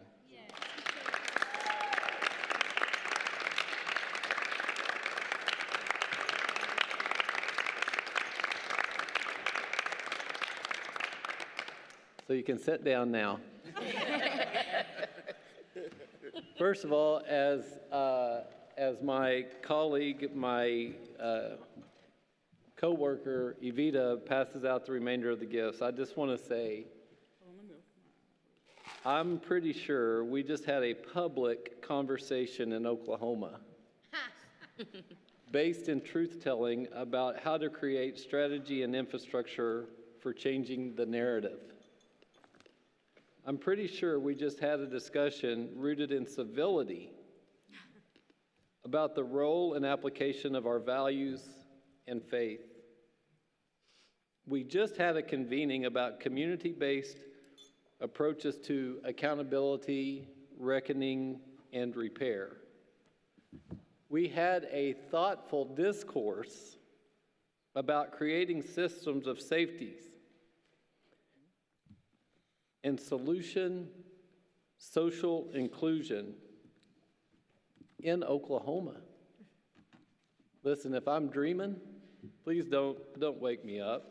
I want to say to our Square One staff, in each gift bag, there is a custom-made Thunder sweatshirt created by a locally owned business and an Oklahoma coffee mug. These gifts were selected in part because of the invitation to communicate community safety through our senses. Safety to me, in part, feels like throwing on my favorite sweatshirt on a cold, chilly day for warmth and comfort, like a hug that lasts forever.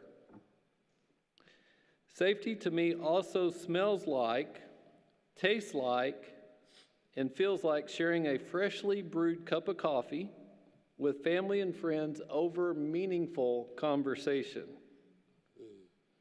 They tell me that thunder occurs when a surge of intense energy, lightning, moves through the air.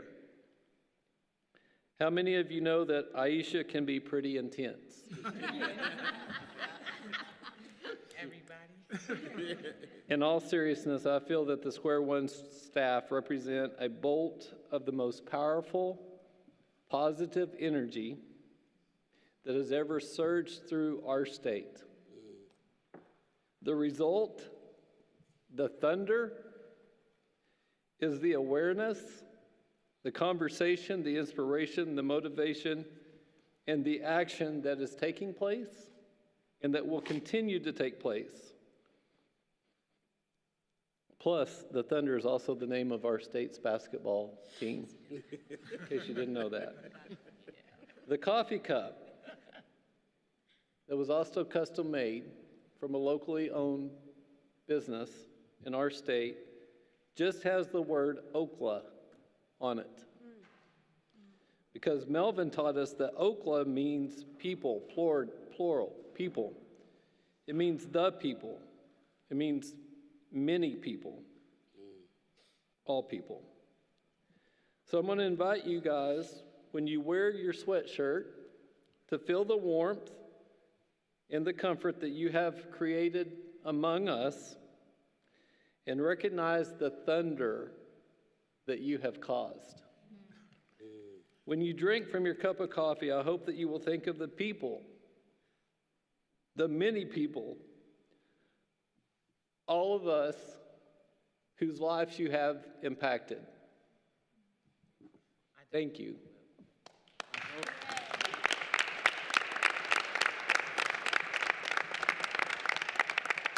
Evita, I will turn it over to you. Oh man, I hate going after Chris. This pretty much says it all. But I really want to thank you all.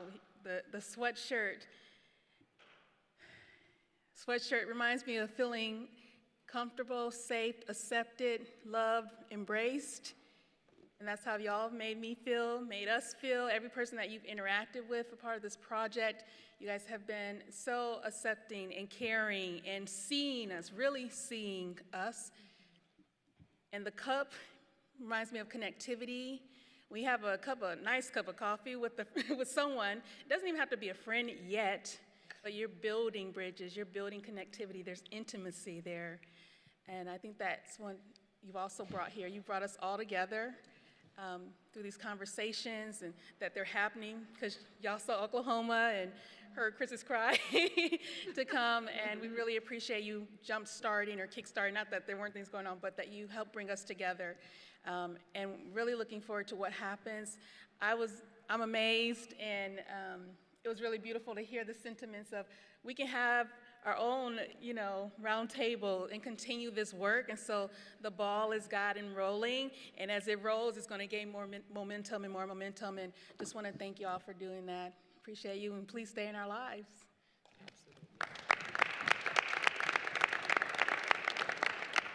Thank you very much. And the Thunder won last night, too, so. Big time. Yes. And I just wanted, before I pass it over to Michaela, just wanted to check to see, Aurelius, if you wanted to share what's on your card. It could be no, but we don't want to leave you out. Yeah. Yeah, but everybody shares. Every single person. No pressure. Everybody did not share, but a lot of people did. So, but it's up to you. I share if you share. All right, you go first, Antoinette. What number were you? 24. Okay. I felt the pressure. He is going to be all eloquent.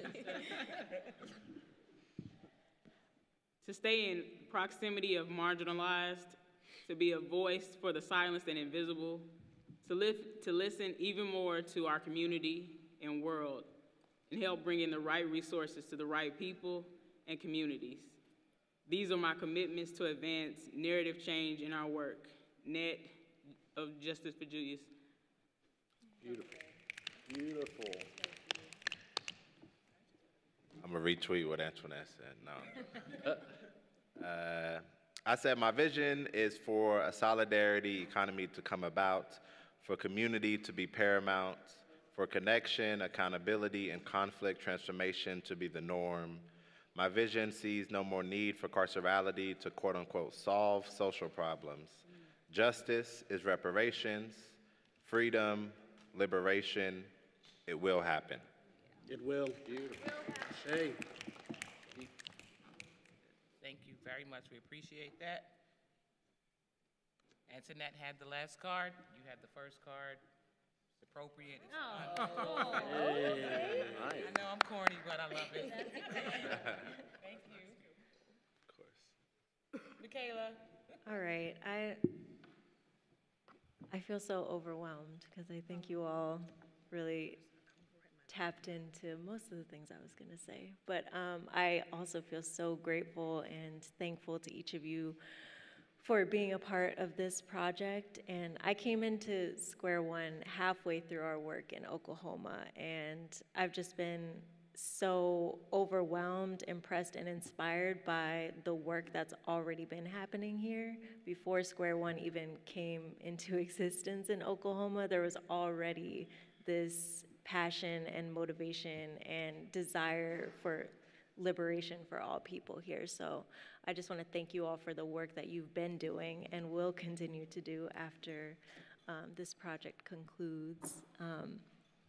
And so, yeah, I'm just going back to my talking points right now. But yeah, this 2-year journey has been led by Oklahomans who are committed to foundational change in the state. And as we've reiterated time and time again, we are centering human dignity, power sharing, and truth-telling, both in the substantive discussions that we have with each other, but also in the process itself, the process of building these tables together, building out the agendas, the topics, and through having the discussion. And this is a narrative change project, and even though individual and policy changes are a crucial part of that, but we also need to change the ways that we think and talk about justice and how we dream about what is possible. And so these 3 days together, we started in Mabel Bassett, and by centering the voices and the power of those who are directly impacted by the system. We spent time on our first day getting to know each other and being vulnerable and sharing our stories together, and setting the tone of being open and honest and respectful.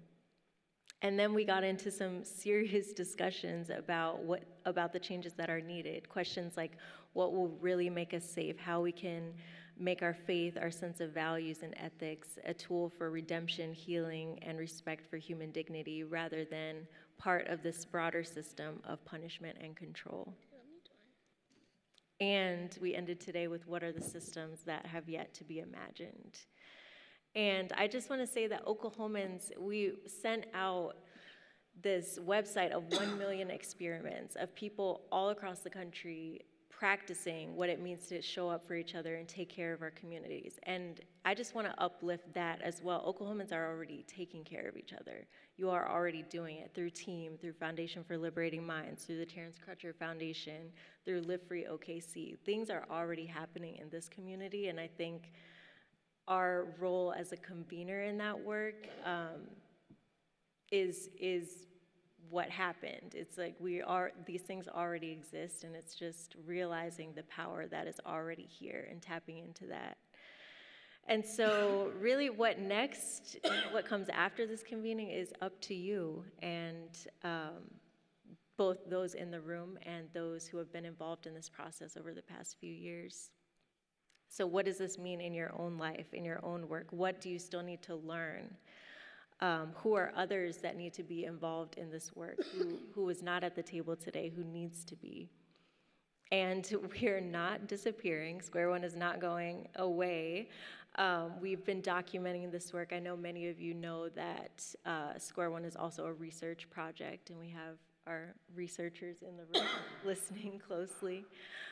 We'll be reaching out to everyone at this table for a one-on-one interview about this experience. And some of you will be in your second or third interview, but we've really been tracking this process from the very beginning.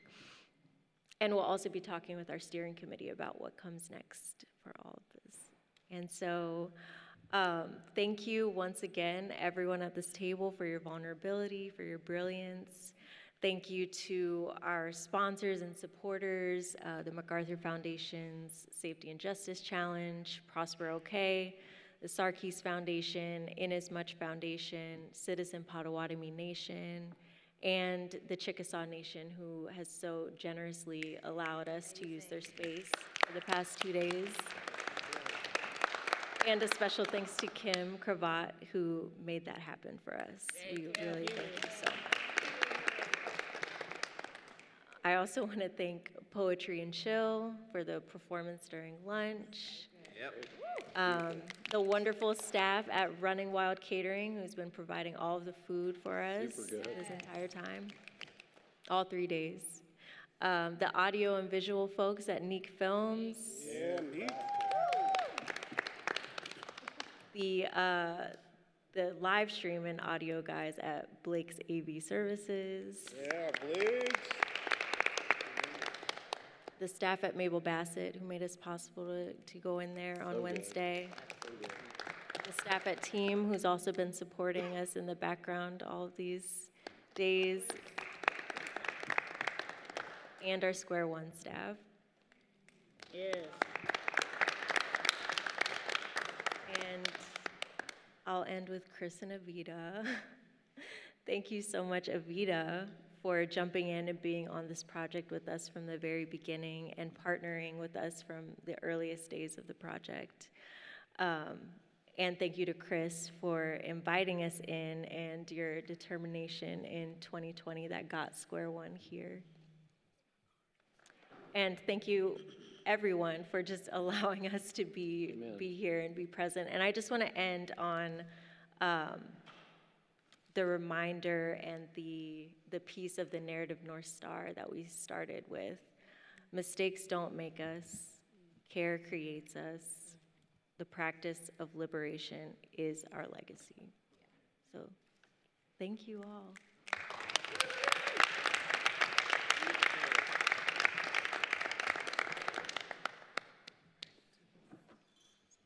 If I could just really quickly jump in, because I always do what Aisha tells me to do. I'm the director of Square One, and just want to echo the huge thanks from our team to all of you all for the journey we've been on together. We have learned so much. You heard us, we don't advertise that y'all were the first state we were working with, but we have learned so much from you all, and that will, we hope, be something that we can offer back to all of you, as Michaela was saying, and that we hope we'll be able to lift up, because we think there are places all over the country that have a lot to learn from Oklahoma and what y'all are doing right now. I'll also just say personally, y'all know Chris, and he introduces people or he tells you about someone and they're the best person who ever existed on the planet. And he would do that. Every single one of you all has had that Chris Steele explanation to us, and you think, that can't be true again. It cannot be true again, and it's true again every single time. Yeah. I'm just blown away by. Told ya. We should have believed you from the beginning. So anyway, we just wanted to say thank you. We're not disappearing. We're really looking forward to continuing to work with you all. And personally, just thank you for, not just for the opportunity to work with you all and learn from you, but I feel like I've really made some friends that are going to be part of my life for a very long time here, and I'm just incredibly grateful. So huge thanks to the staff who really made this possible, and to everyone here who took the time and willingness to be a part of this, and we're looking forward to what comes next. What comes very next is a wonderful reception. Way to go, Catherine.